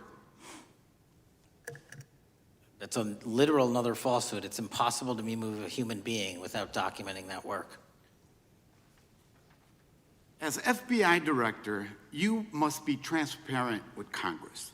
You need to provide us information about how many agents have been diverted to non-criminal immigration enforcement, why the Baltimore unit was dismantled, and whether there's a cover-up of what's happening under your leadership, because this goes to the heart of whether or not you're carrying out the stated mission of the FBI, keeping our communities safe. Diverting FBI agents from investigating violent child predators doesn't make us safer. Using FBI resources to target parents, children, and other immigrants for low-level, non-criminal enforcement doesn't make us safer. Enabling violent, lawless conduct by federal enforcement doesn't make us safer, as we saw last week when an ICE officer killed one of my constituents. And I know that the FBI has been involved in that investigation. And yesterday, ICE did a raid in the suburb of Elgin where 2 U.S. citizens were arrested, and who accompanied them on that filming of that show? Secretary Nunn. Shameful conduct. And weaponizing the FBI to serve Donald Trump's political agenda instead of the American people does not make us safer. Before I yield back, Mr. Chairman, I request unanimous consent to submit the following documents for the record. A report from the Cato Institute, which I referenced earlier, where ICE has diverted over 2,500 officers from their jobs. And two, an article from MSNBC titled, Trump's Deportations Divert FBI Agents Off Child Predator Cases, and an article from CNN entitled, White House Pressure for Increased Immigration Arrests Strains Law Enforcement Agencies. Thank you, and I yield back. Gentleman yields back. Without objection, the gentleman yields back. Gentleman from Wisconsin is recognized. Thank you, and thank you, by the way, for coming over here. Sorry you have to put up with all this. I know when you took over, the FBI's reputation in a lot of circles perhaps had never been lower. I mean, part of that is brazen involvement in political activity, the Foreign Influence Task Force, you know, getting involved and trying to suppress news stories in the New York Post, Crossfire Hurricane coming up with bogus stories to try to flip the 2016 election, FBI downplaying the stories of Hillary Clinton's emails in the 2016 election. That's their overt involvement in political activity. I think a strong anti-religious bias. We talked about stories of an anti-Catholic bias in there. I know I've talked to people about horrific overreaction at the big Hindu temple in New Jersey, in which, just so people understand, you had a rectory in the temple area, the religious leaders, you know, taken out at gunpoint, big problems. And I think finally the FBI trying to turn America's viewpoint on certain political issues. And when I talk about that, I'm talking about what was done in Mexico with regard to shipping weapons, fast and furious, shipping weapons into Mexico in an effort, I think, to try to turn the Americans against the First Amendment. But in any event, what scares me is, and all these horrible things that were done in the past, there were individual FBI agents who participated in them, in which apparently their supervisors told them this is okay or even admirable. And what I'm going to ask you, are you able to do anything to make sure that in the future these corrupted FBI agents understand the importance of religion in our life, and they're not to view it with suspicion? They understand parental rights and the idea that traditionally in America, parents have the ability to object when their young 5 or 6 year old children or year-old or very young children are getting what most people consider highly inappropriate sexual contact. What are we doing there to try to make sure we don't have problems with these FBI agents again, or make sure that in the future administrations, they would object if they are asked to behave in such a immoral fashion? Two things. If you are corrupt, you don't work at the FBI. It's that simple. So we don't tolerate any form of corruption or any deviation from our high standards, whether you're an agent, an intel analyst, or whatnot. And just to show the American public the resurrection that the FBI has had in these last 7 months, you don't have to believe me. Our applicant pool has doubled month over month, every year, from the highest point it has ever been. More people want to work at this FBI than ever before in U.S. history. I'm sure that's because of you, and you're kind of anticipating my next question. I talk to retired FBI agents in my area who sometimes retired in part because they hated the woke, anti-conservative culture at the FBI. And they are concerned, the retiring agents, about new agents, not on your watch, but before this, being corrupted in the universities before they were hired. And they are very worried about what will happen with the new agents. So I think you're answering my question. Do you feel you'll be able to a certain extent solve the problem of inappropriately woke agents filling up the agency in the past, because now you're going to have a larger pool to draw from? Everybody that comes to work at the FBI is allowed to have their own belief system, but they're not allowed to bring that belief system into the workplace. And anyone that does won't work at the FBI. Okay, very good. Now, recently, there's another potential scandal, I guess, a politically motivated thing, Arctic frost. Do you want to comment on that And it appears one more time as perhaps the FBI was getting involved in what would normally be considered political events. We are not getting involved in political events, except this one. Okay.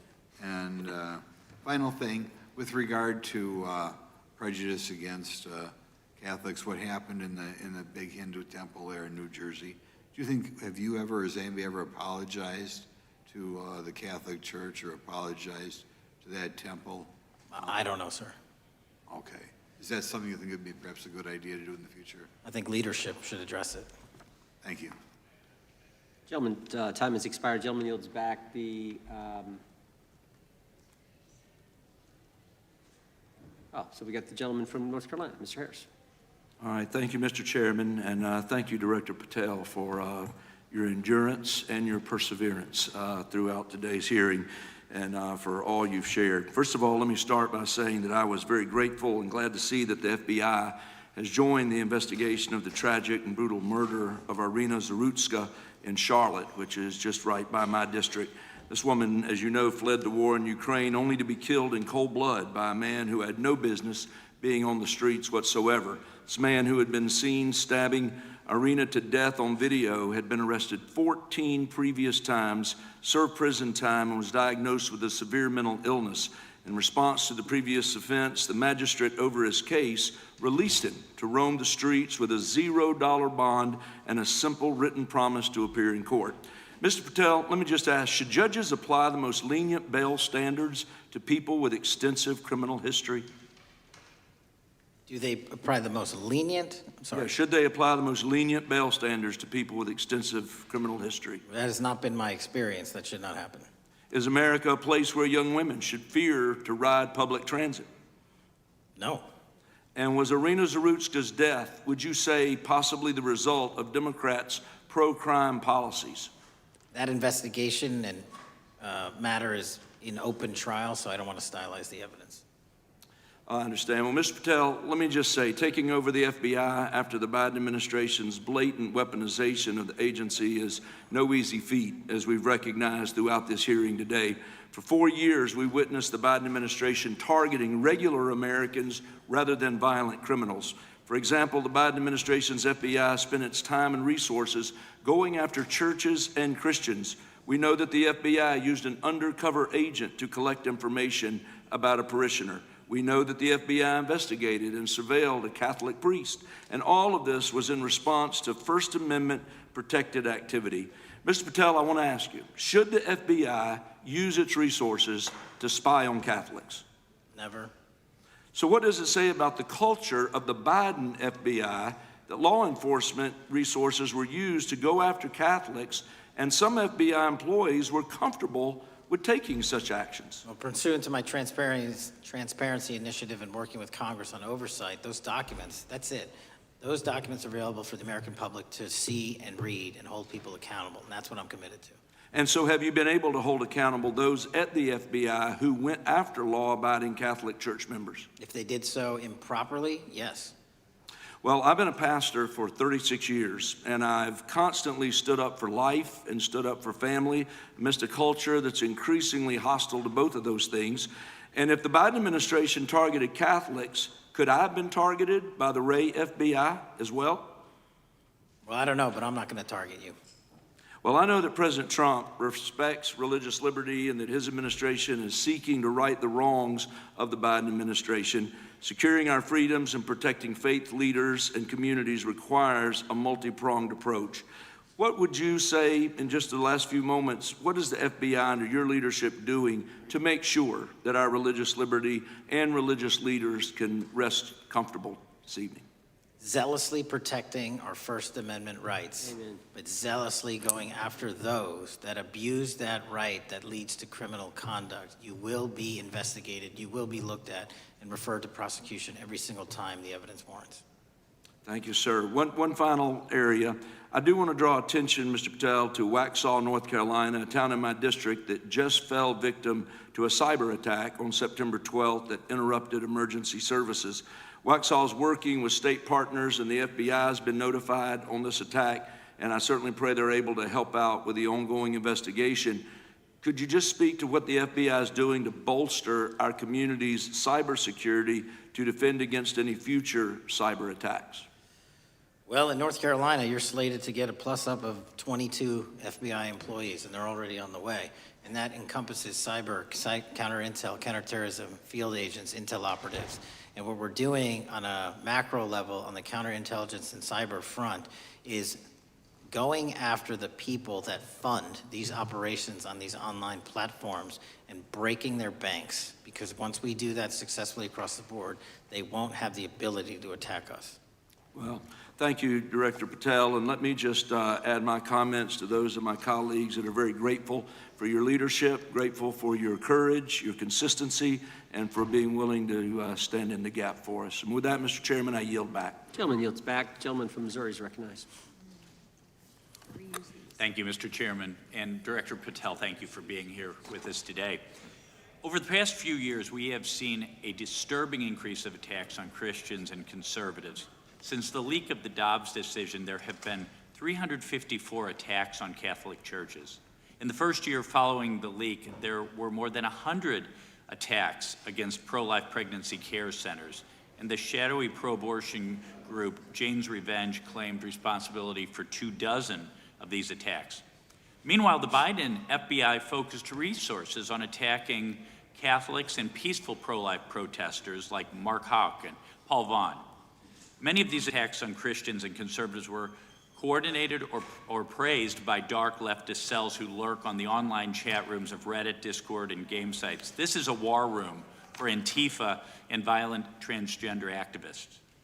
There have been essentially no incidents of violence by Catholics, pro-lifers, or parents at school board meetings, but there have unfortunately been multiple shootings motivated by leftist and transgender ideology, including recent attacks in Nashville, Colorado Springs, Denver, and Aberdeen. Worse, the targeted violence reached a boiling point this past month. A few weeks ago, an anti-Christian transgender terrorist murdered 2 children and injured 17 in a shooting at a Catholic mass. And last week, while we were sitting in this committee room almost to the hour, Charlie Kirk was assassinated by a 22-year-old who appears to have been motivated by leftist and transgender ideology.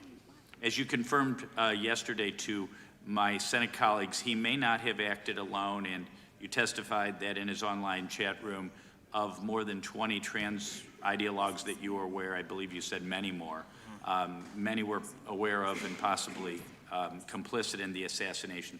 Director Patel, in light of the increased violence emanating from the far left, is your FBI investigating this violent trend of anti-religious, Antifa, and transgender-driven violence?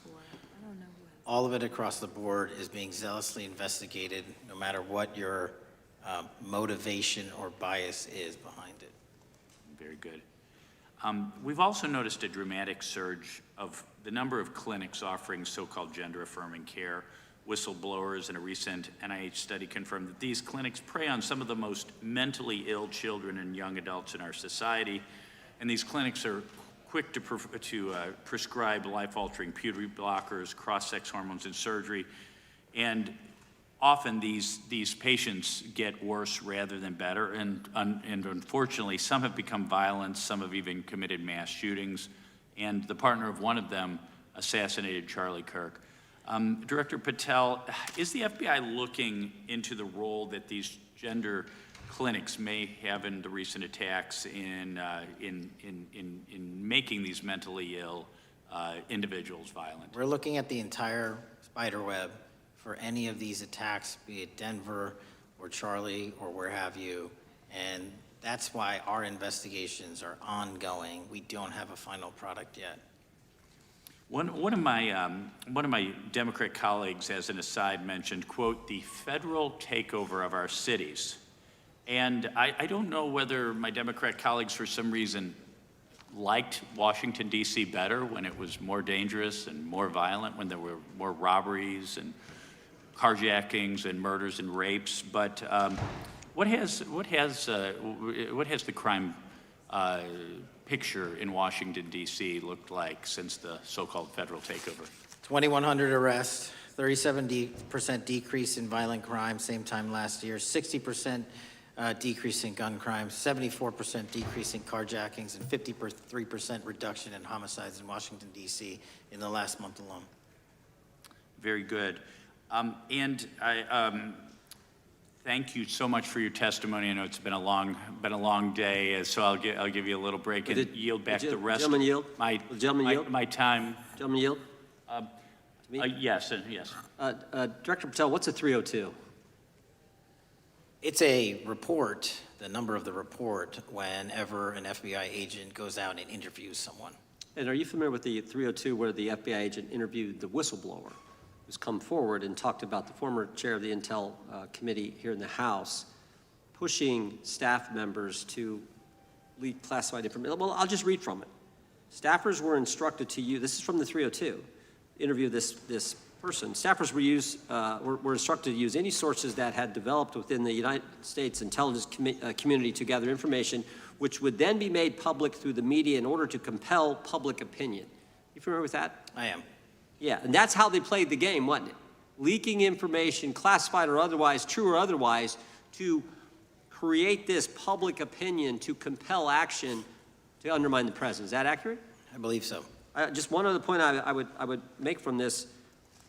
This witness also said in the 302 that the agent recorded that the witness provided the interviewing agents with copies of both his handwritten notes and an email. So he gave them the stuff he wrote, and at the actual time this was taking place. That's all in the 302, right? Yes, sir. All right. Mr. Chairman. Mr. Chairman. Gentleman from Missouri. Mr. Chairman, I would like to submit for the record an article from The Hill, Massive Crime Drop in D.C., City Sees Zero Murder Week, dated August 25th, 2025. And I'd also like to submit for the record an article from the New York Times, dated April 18th, 2025. Man who set fire on Shapiro's mansion cited treatment of Palestinians, police say. Yeah, thank you. Without objection. I have. Gentlelady from UC. Texas and then Pennsylvania. Thank you so much. My first UC is the FBIAA letter to Congress on summary terminations, where it states denying fundamental due process and summarily dismissing special agents will only make it harder to protect our nation. These actions distract agents from their work, foster fear that their assignments could cost them their careers either now or under the next administration, and increase the risk of criminal and national security threats by undermining unity and morale within the Bureau. Without objection. The next one is a CNN article. FBI agents are again pulled from their day jobs to address a Trump priority. It states, morale is the worst I've seen, said one law enforcement source. The Bureau is becoming unrecognizable. Lots of people are weighing really difficult decisions right now. Without objection. Gentlelady from Pennsylvania is recognized. Thank you, Mr. Chair. I'd request unanimous consent to introduce into the record a September 16th, 2025 article in the New Republic entitled DOJ Quietly Deletes Study on Politics of Domestic Terrorists. The Justice Department has taken down a study that proves Republicans' entire narrative wrong about left-wing violence. Without objection. Thank you. Gentleman from Washington is recognized. Thank you, Mr. Chair, and thank you, Director, for being here. I think without question we can say that Donald Trump has been tougher on crime and tougher on international terrorism than any president in American history. I imagine that brings you a lot of satisfaction and pride as director of America's foremost law enforcement agency. Recently, President Trump conducted very strategic and important strikes on Iran's nuclear apparatus in that country. We also know that there are concerns of significant Iranian sleeper terrorist cells here in the U.S., perhaps exacerbated by the open border during the Biden administration.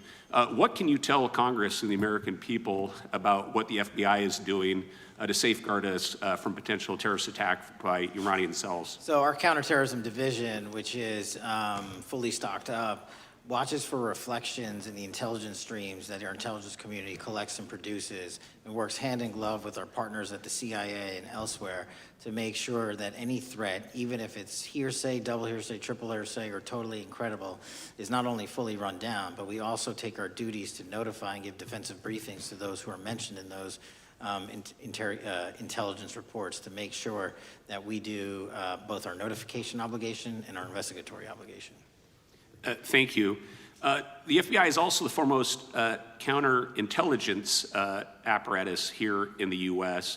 We know the U.S. faces a more complex threat of global, more complex array of global threats than any time perhaps World War II or even superseding that time. As America continues to be under attack from various intelligence agencies globally, what can you tell us about the counterintelligence operations of the FBI as a core function? This is why the CIA mission is so important to the FBI, because as you said, no one else can do it. No one else has the authorities to do it. And even if they did, they don't have the capabilities to do it.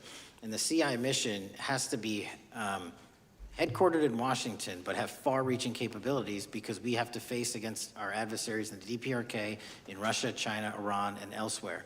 And in order to do that, we have to have dedicated intelligence professionals on those target sets.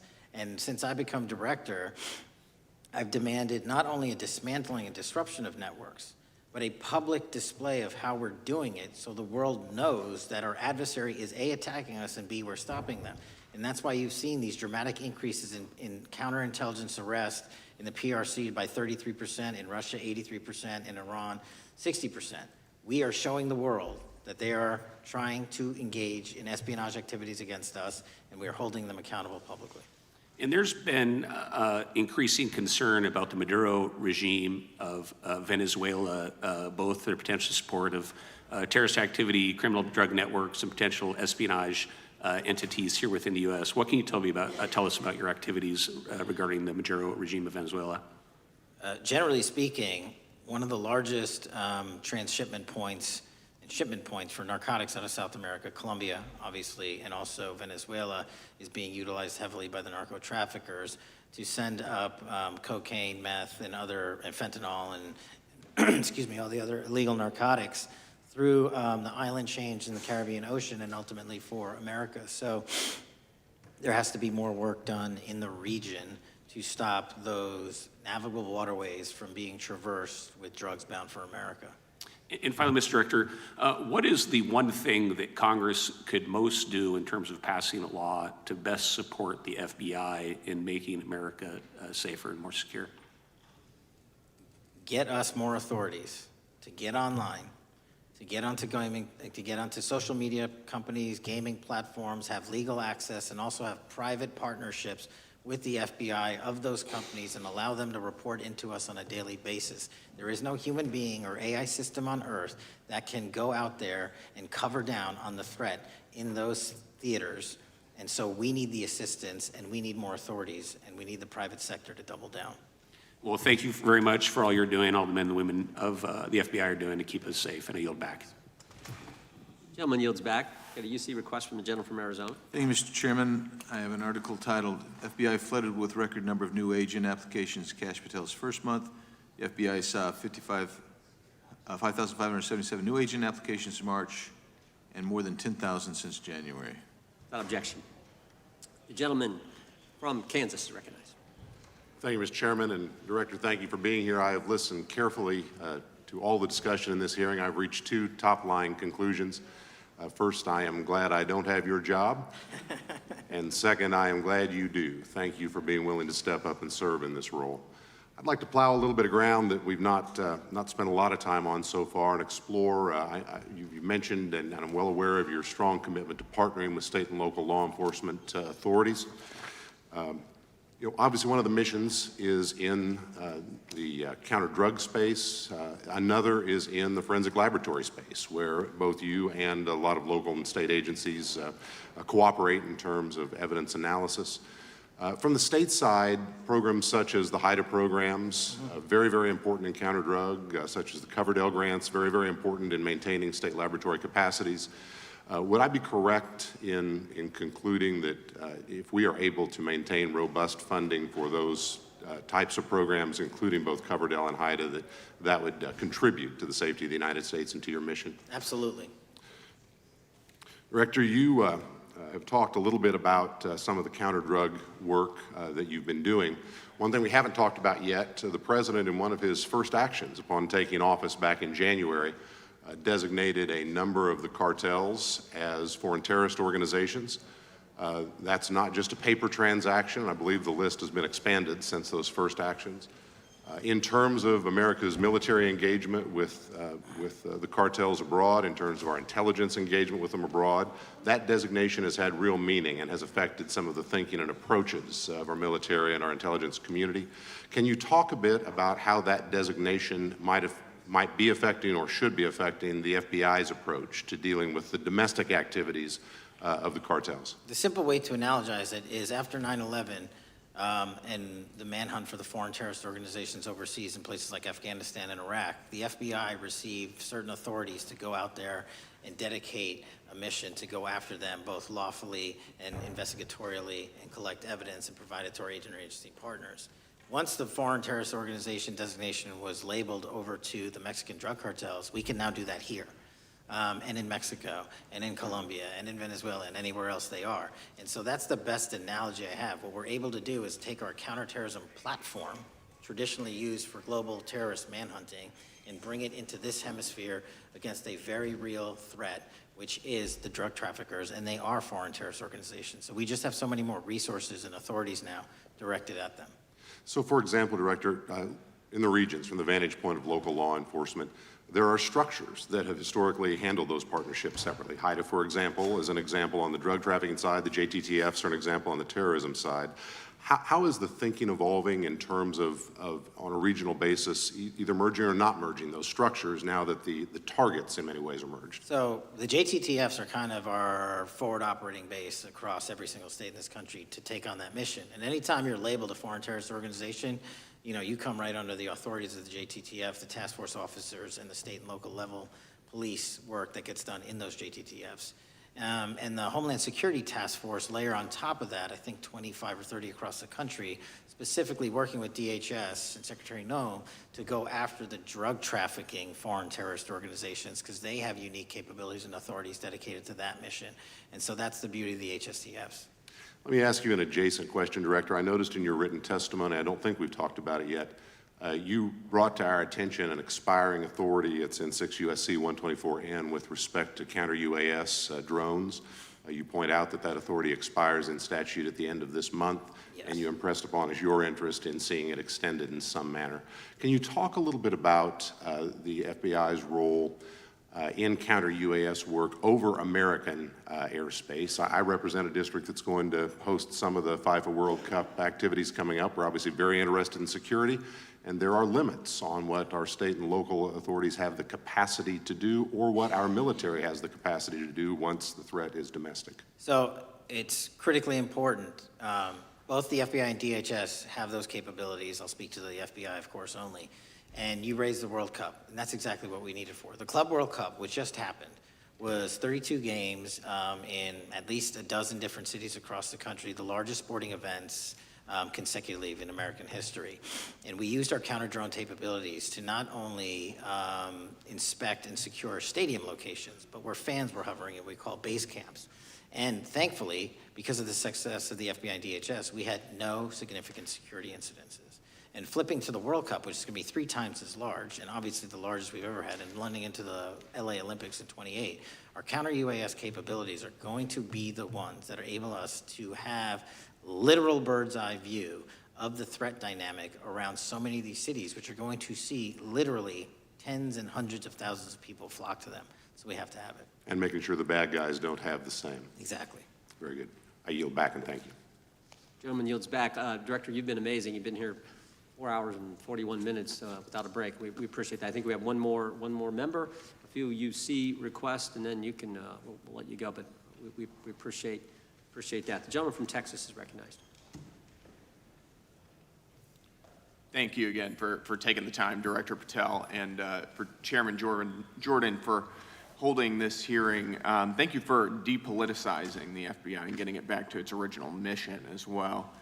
Director Patel, do you agree that we have a problem in the United States with politically motivated violence? Absolutely.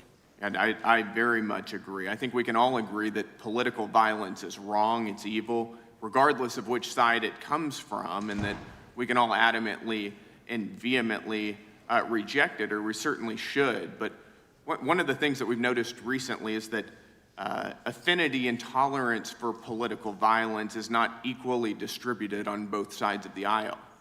In fact, right now, social media is filled with leftists who are cheering on the murder of an iconic conservative political figure, Charlie Kirk.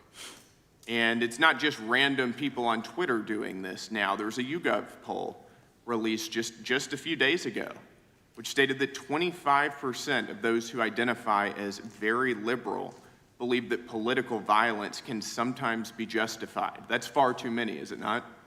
It is. One is far too many. One is far too many. That's right. Only 3% of very conservatives said the same thing, and we can agree that 3% is far too many. But there's an astounding difference between 25% on the left accepting and tolerating political violence and 3% on the right.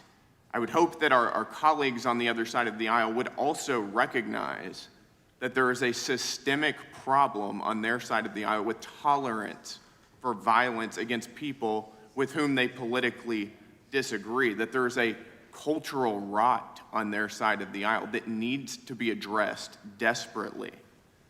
Would you agree with that? Yes. One of the more astounding aspects of this is that it's not just people. This comes from the very top, from their political leaders.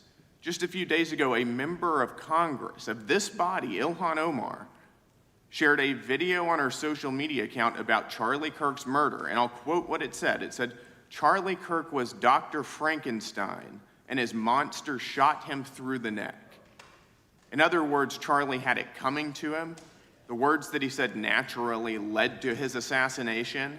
I mean, that is a reprehensible thing for a member of Congress to say, to suggest, to promote in any capacity. And there are people across this country who are losing their jobs for far less than this.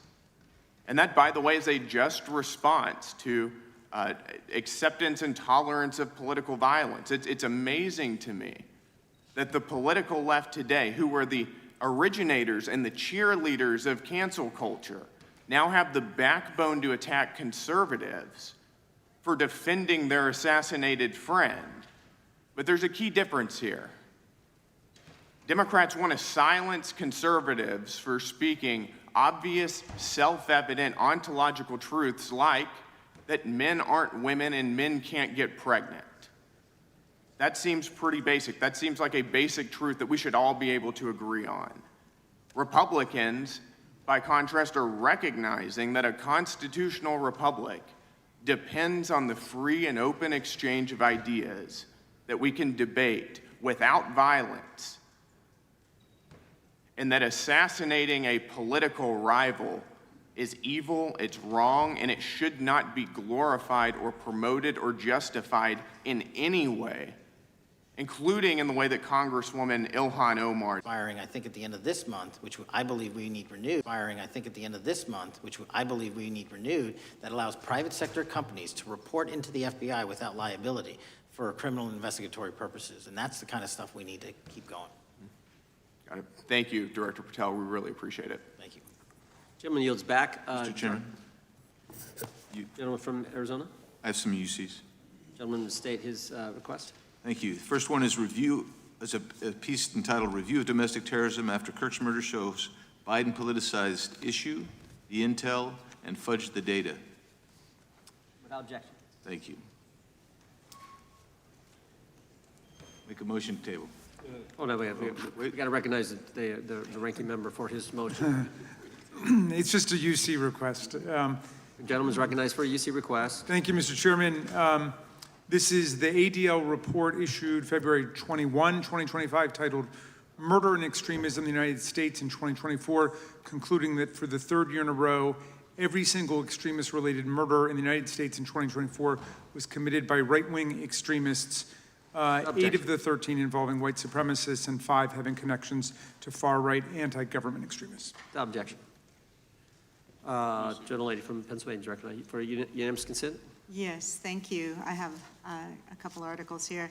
First is a New York Post article, July 17th, 2025. Democratic Senator Ron Wyden claims big Epstein file full of actionable information locked in Treasury Department drawer. Without objection.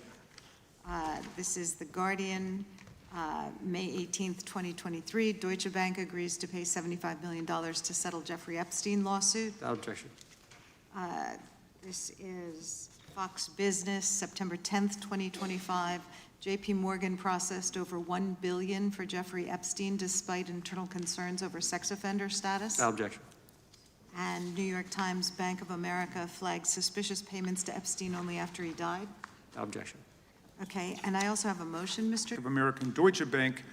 Yeah, but the gentleman can state his motion. Yeah, but the motion is to subpoena the CEOs of these 4 banks to bring in all records relating to their relationship to Jeffrey Epstein and to produce all records reflecting it. These 4 banks have flagged to the government $1.5 billion in suspicious transactions relating to the sex Chairman, I move the trafficking table. crimes. Mr. Diamond just released a statement saying he would be happy to comply. Mr. Chairman, he doesn't need The the... motion to table, the motion offered by the gentleman from Maryland. The motion to table is not debatable. The question occurs on the motion to table. Those in favor say aye. Aye. Those opposed, no. No. Opinion of the chair, the ayes have it. The motion is tabled. I'd like a recorded vote if we could, Mr. Recorded vote being requested. The clerk will call. Well, we got to get the clerk here. Oh, the clerk's right here. Wonderful. Clerk Mr. will call the Jordan. roll. Yes. Mr. Jordan votes yes. Mr. Isa? Mr. Biggs? Mr. Biggs votes aye. Mr. McClintock? Mr. McClintock votes aye. Mr. Tiffany? Mr. Massey? Mr. Roy? Mr. Roy votes aye. Mr. Fitzgerald? Mr. Klein? Mr. Klein votes aye. Mr. Gooden? Mr. Van Drew? Mr. Nels? Mr. Nels votes yes. Mr. Moore? Mr. Moore votes yes. Mr. Kiley? Ms. Hageman? Ms. Lee? Mr. Hunt? Mr. Fry? Mr. Grothman? Mr. Grothman votes aye. Mr. Knott? Mr. Knott votes aye. Mr. Harris? Mr. Harris votes aye. Mr. Onder? Mr. Onder votes aye. Mr. Schmidt? Mr. Schmidt votes aye. Mr. Gill? Mr. Gill votes aye. Mr. Baumgartner? Mr. Raskin? No. Mr. Raskin votes no. Mr. Nadler? No. Mr. Nadler votes no. Ms. Lofgren? No. Ms. Lofgren votes no. Mr. Cohen? Mr. Johnson? No. Mr. Johnson votes no. Mr. Swallow? No. Mr. Swallow votes no. Mr. Liu? Ms. Shiapal? Mr. Correa? Ms. Scanlon? No. Ms. Scanlon votes no. Mr. Neguse? No. Mr. Neguse votes no. Ms. McBath? No. Ms. McBath votes no. Ms. Ross? No. Ms. Ross votes no. Ms. Ballant? No. Ms. Ballant votes no. Mr. Garcia? No. Mr. Garcia votes no. Ms. Kamlager-Dove? Mr. Moskowitz? No. Mr. Moskowitz votes no. Mr. Goldman? Mr. Goldman? Ms. Crockett? No. Ms. Crockett votes no. Gentleman from Texas, Mr. Gooden. Mr. Gooden? You're a no. You're a no. Lance? Mr. Gooden votes yes. Mr. Chairman, how am I recorded? Gentleman from New York. Mr. Goldman, you're not recorded. No. Mr. Goldman votes no.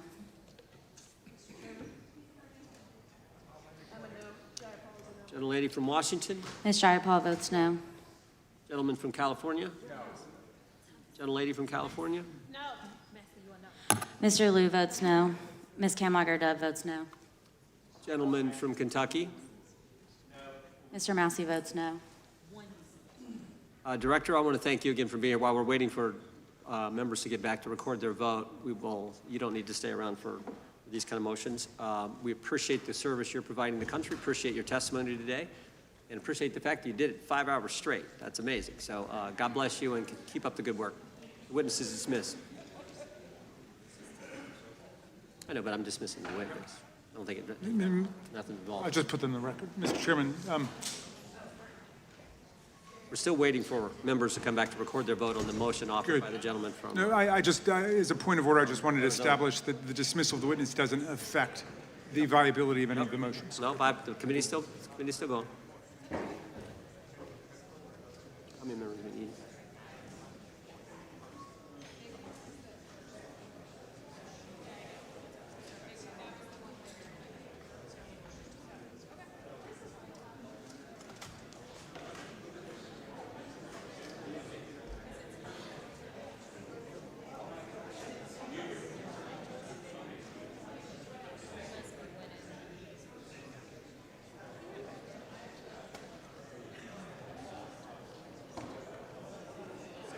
Madam Clerk, point of order. What is the current vote? Point of order. The vote is open. We will be waiting for members to get back to record their vote. Gentleman from Wisconsin is recognized. Mr. Fitzgerald votes aye. Gentleman from California is recognized. Mr. Kiley votes aye. The gentleman from California, I think, Mr. Chairman, is seeking to be recognized. Mr. Correa? Mr. Correa votes no.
Mr. Chairman, point of order.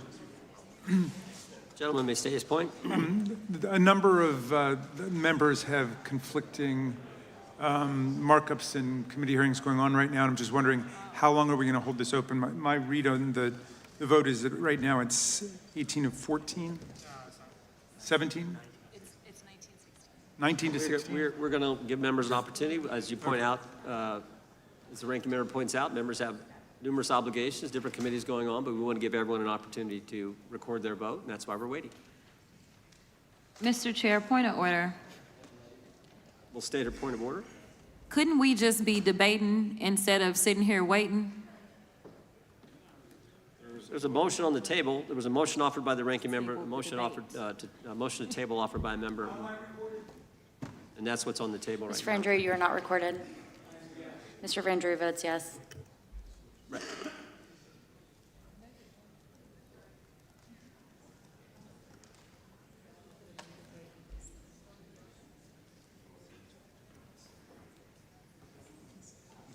Gentlelady from Wyoming. Ms. Lee? Ms. Lee votes yes. Ms. Hageman? Ms. Hageman votes yes. Gentlelady from Florida and Wyoming.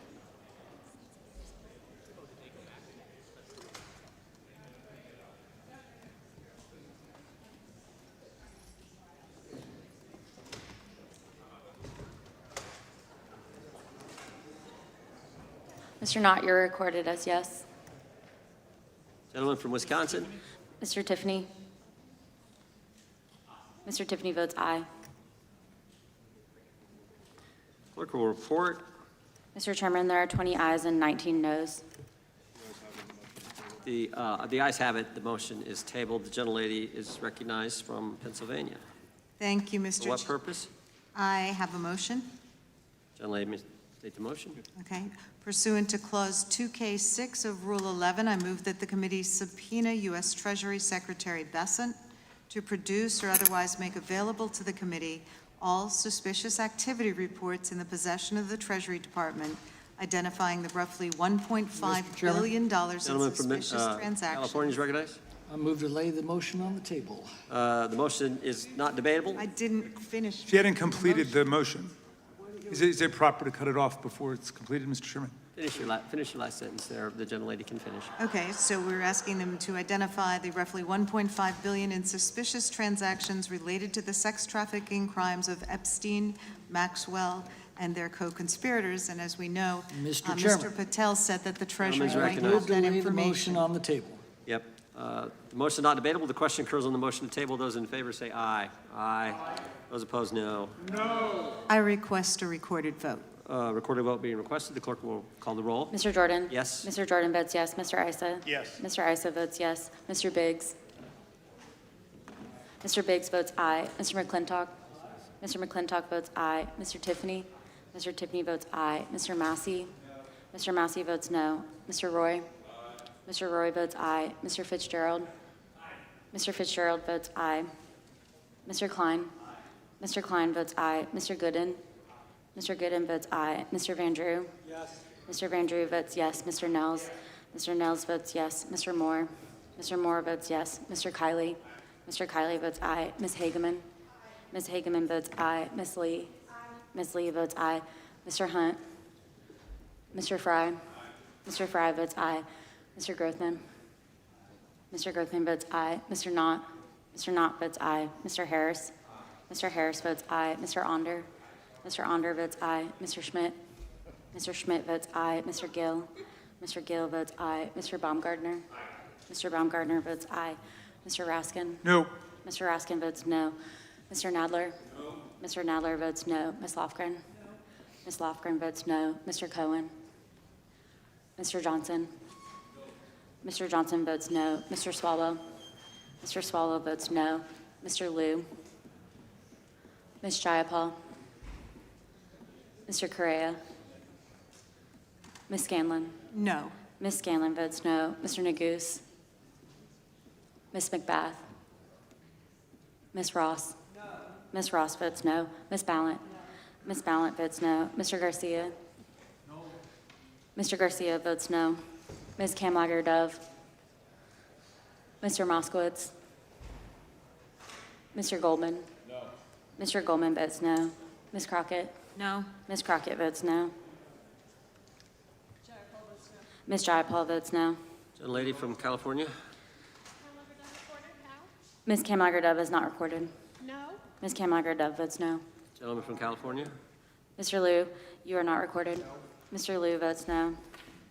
Mr. Moskowitz? No. Mr. Moskowitz votes no.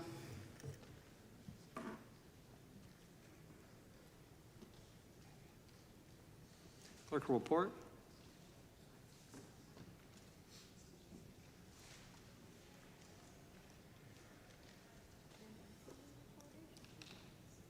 Mr. Chairman, there are 23 ayes and 16 noes. Motion to table carries. Mr. Chairman, I have a motion. Gentleman can state his motion, is recognized to state his motion. Great. I hope that champion of free speech, Mr. McClintock, lets me read it. Mr. Chairman, pursuant to Clause 2K6 of Rule 11, I move that the committee subpoena Deputy FBI Director Dan Bongino to produce and testify what the director is unwilling to discuss and share with Congress, the files related to Jeffrey Epstein, including witness interview records, including FBI Forms 302, search warrant materials, records relating to the initiation of investigations, records relating to financial transactions and payments, evidence collected from wiretaps. The FBI director said today that they've already released these documents. Bongino has reportedly considered resigning from his position over the refusal to release the full Epstein files. I'm delighted to Perhaps there'll be see that more my forthcoming. colleague can read, and I move to lay his motion on the table. Motion is not debatable. The question occurs on the motion to table. Those in favor will say aye. Aye. Those opposed, no. No. Opinion of the chair, the ayes have it, and the motion is tabled. I also can call for a vote, Mr. Chairman, recorded vote. Recorded vote being requested, the clerk will report, or, well, excuse me, call the roll. Mr. Jordan? Yes. Mr. Jordan votes yes. Mr. Isa? Mr. Isa votes yes. Mr. Biggs? Mr. Biggs votes aye. Mr. McClintock? Mr. McClintock votes aye. Mr. Tiffany? Mr. Massey? Mr. Massey votes no. Mr. Roy? Mr. Roy votes aye. Mr. Fitzgerald?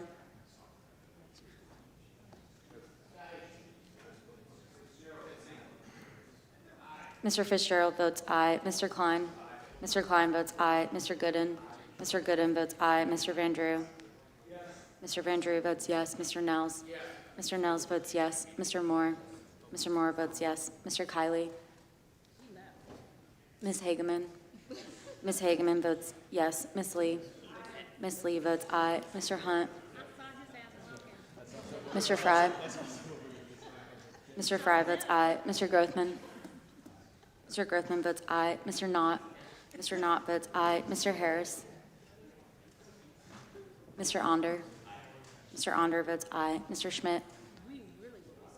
Mr. Schmidt votes aye. Mr. Gill? Mr. Gill votes aye. Mr. Baumgartner? Mr. Baumgartner votes aye. Mr. Raskin?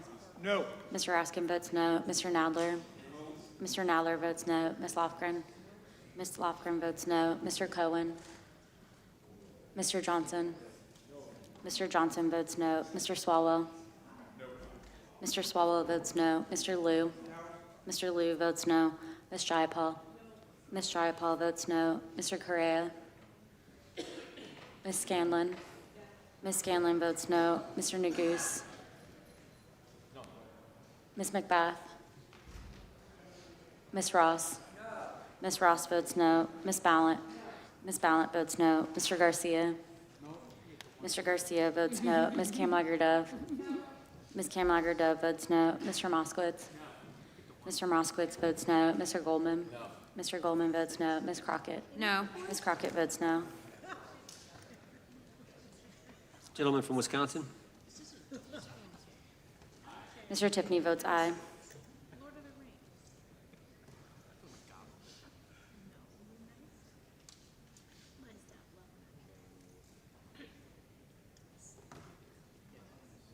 Clerk will report. Mr. Chairman, there are 21 ayes and 16 noes. Motion to table is successful. That concludes today's. Nope, I've got one. The gentlelady from Texas is recognized. Thank you, Mr. Chair. I'll tell y'all when I'm done reading. Mr. Chair, pursuant to Clause 2K6 of Rule 11, I move that the committee subpoena the head of the Bureau of Prisons, William K. Marshall, to discuss and produce all records relating to the transfer of Jeffrey Epstein, co-conspirator and child sex trafficker, Ghislaine Maxwell, in apparent violation of BOP policies regarding sex offenders, to include all BOP communications with DOJ, FBI, and the White House. BOP transferred Maxwell to a minimum security camp Chairman. Following her interview with President from Trump's California is former recognized. personal Move to lay the motion attorney on the table. and now Deputy There's been a motion. Attorney General Todd Blanche. Motion to I am table done is reading not now. debatable. This question occurs on the motion to table. Those in favor will say aye. Aye. Those opposed, no. No, Opinion of the chair, the ayes have it. I'd ask for a recorded Recorded vote. vote being requested. The clerk will call the roll. Mr. Jordan? Yes. Mr. Jordan votes yes. Mr. Isa? Mr. Isa votes yes. Mr. Biggs? Mr. Biggs votes aye. Mr. McClintock? Aye. Mr. McClintock votes aye. Mr. Tiffany? Mr. Tiffany votes aye. Mr. Massey? No. Mr. Massey votes no. Mr. Roy? Mr. Roy votes aye. Mr. Fitzgerald? Mr. Fitzgerald votes aye. Mr. Klein? Mr. Klein votes aye. Mr. Gooden? Mr. Gooden votes aye. Mr. Van Drew? Mr. Van Drew votes yes. Mr. Nels? Mr. Nels votes yes. Mr. Moore? Mr. Moore votes yes. Mr. Kiley? Ms. Hageman? Ms. Hageman votes yes. Ms. Lee? Ms. Lee votes aye. Mr. Hunt? Mr. Fry? Mr. Fry votes aye. Mr. Grothman? Mr. Grothman votes aye. Mr. Knott? Mr. Harris? Mr. Knott? Mr. Knott votes aye. Mr. Harris? Mr. Onder? Mr. Onder votes aye. Mr. Schmidt? Mr. Schmidt votes aye. Mr. Gill votes aye. Mr. Baumgartner votes aye. Mr. Raskin? Mr. Raskin votes no. Mr. Nadler votes no. Ms. Lofgren votes no. Mr. Cohen? Mr. Johnson votes no. Mr. Swallow votes no. Mr. Liu votes no. Ms. Jayapal votes no. Mr. Correa? Ms. Scanlon votes no. Mr. Neguse? Ms. McBath? Ms. Ross votes no. Ms. Ballant votes no. Mr. Garcia votes no. Ms. Kamlager-Dove votes no. Mr. Moskowitz votes no. Mr. Goldman votes no. Ms. Crockett votes no.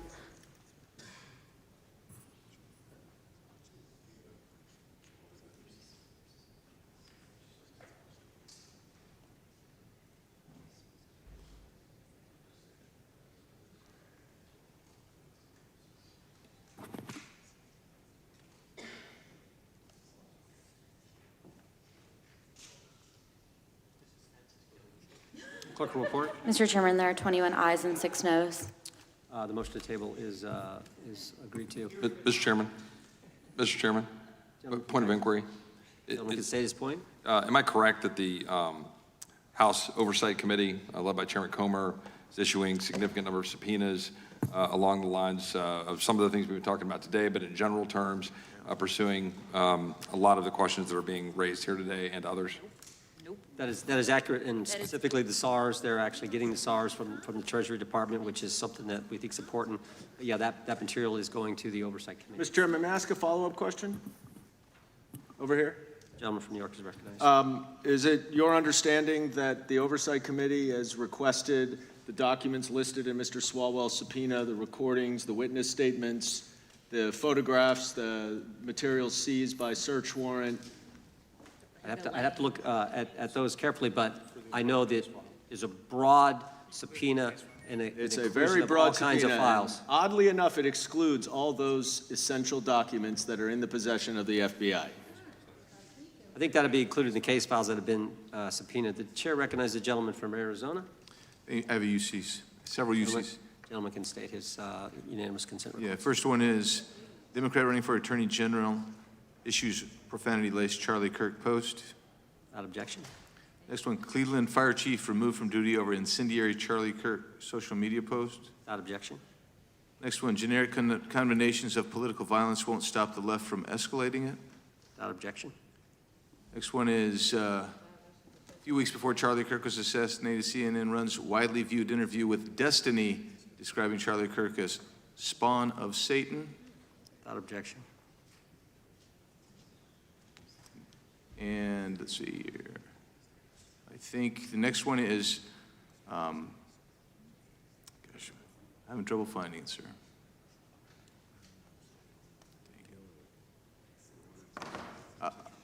I will submit it for the record later, the rest of these. I have another 30, so I'll just submit those later. Speaker, Mr. Chairman, Gentleman from New York is recognized for what purpose? point of information with respect to everything that Mr. Biggs just read.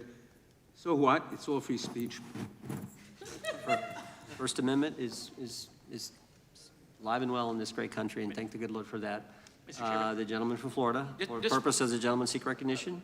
Point of inquiry. To the question that Mr. Roy was raising about how that is being done in the Oversight Committee, I'm just curious, was Mr. Roy asking because he believes that should be done in the Judiciary Committee instead, or he was just confirming that it's being done in general? I don't know the motives behind Mr. Roy's statement. I just know what Mr. Roy said. I think Mr. Roy's here. Yeah, that concludes. Well, you can talk to him. You can go talk to him. You can walk right across the thing. That I concludes get one today's hearing. Final UC? Man, this is a record day for UCs. Go ahead. The gentleman from Maryland is recognized for the final UC. Thank you. This is it. Timeline suggests Trump team changed its tune on Epstein files after Trump was told he was in them. CNN Politics. Without objection, all members will have 5 legislative days to submit additional written questions for the witness or additional materials for the record. Without objection, the hearing is adjourned.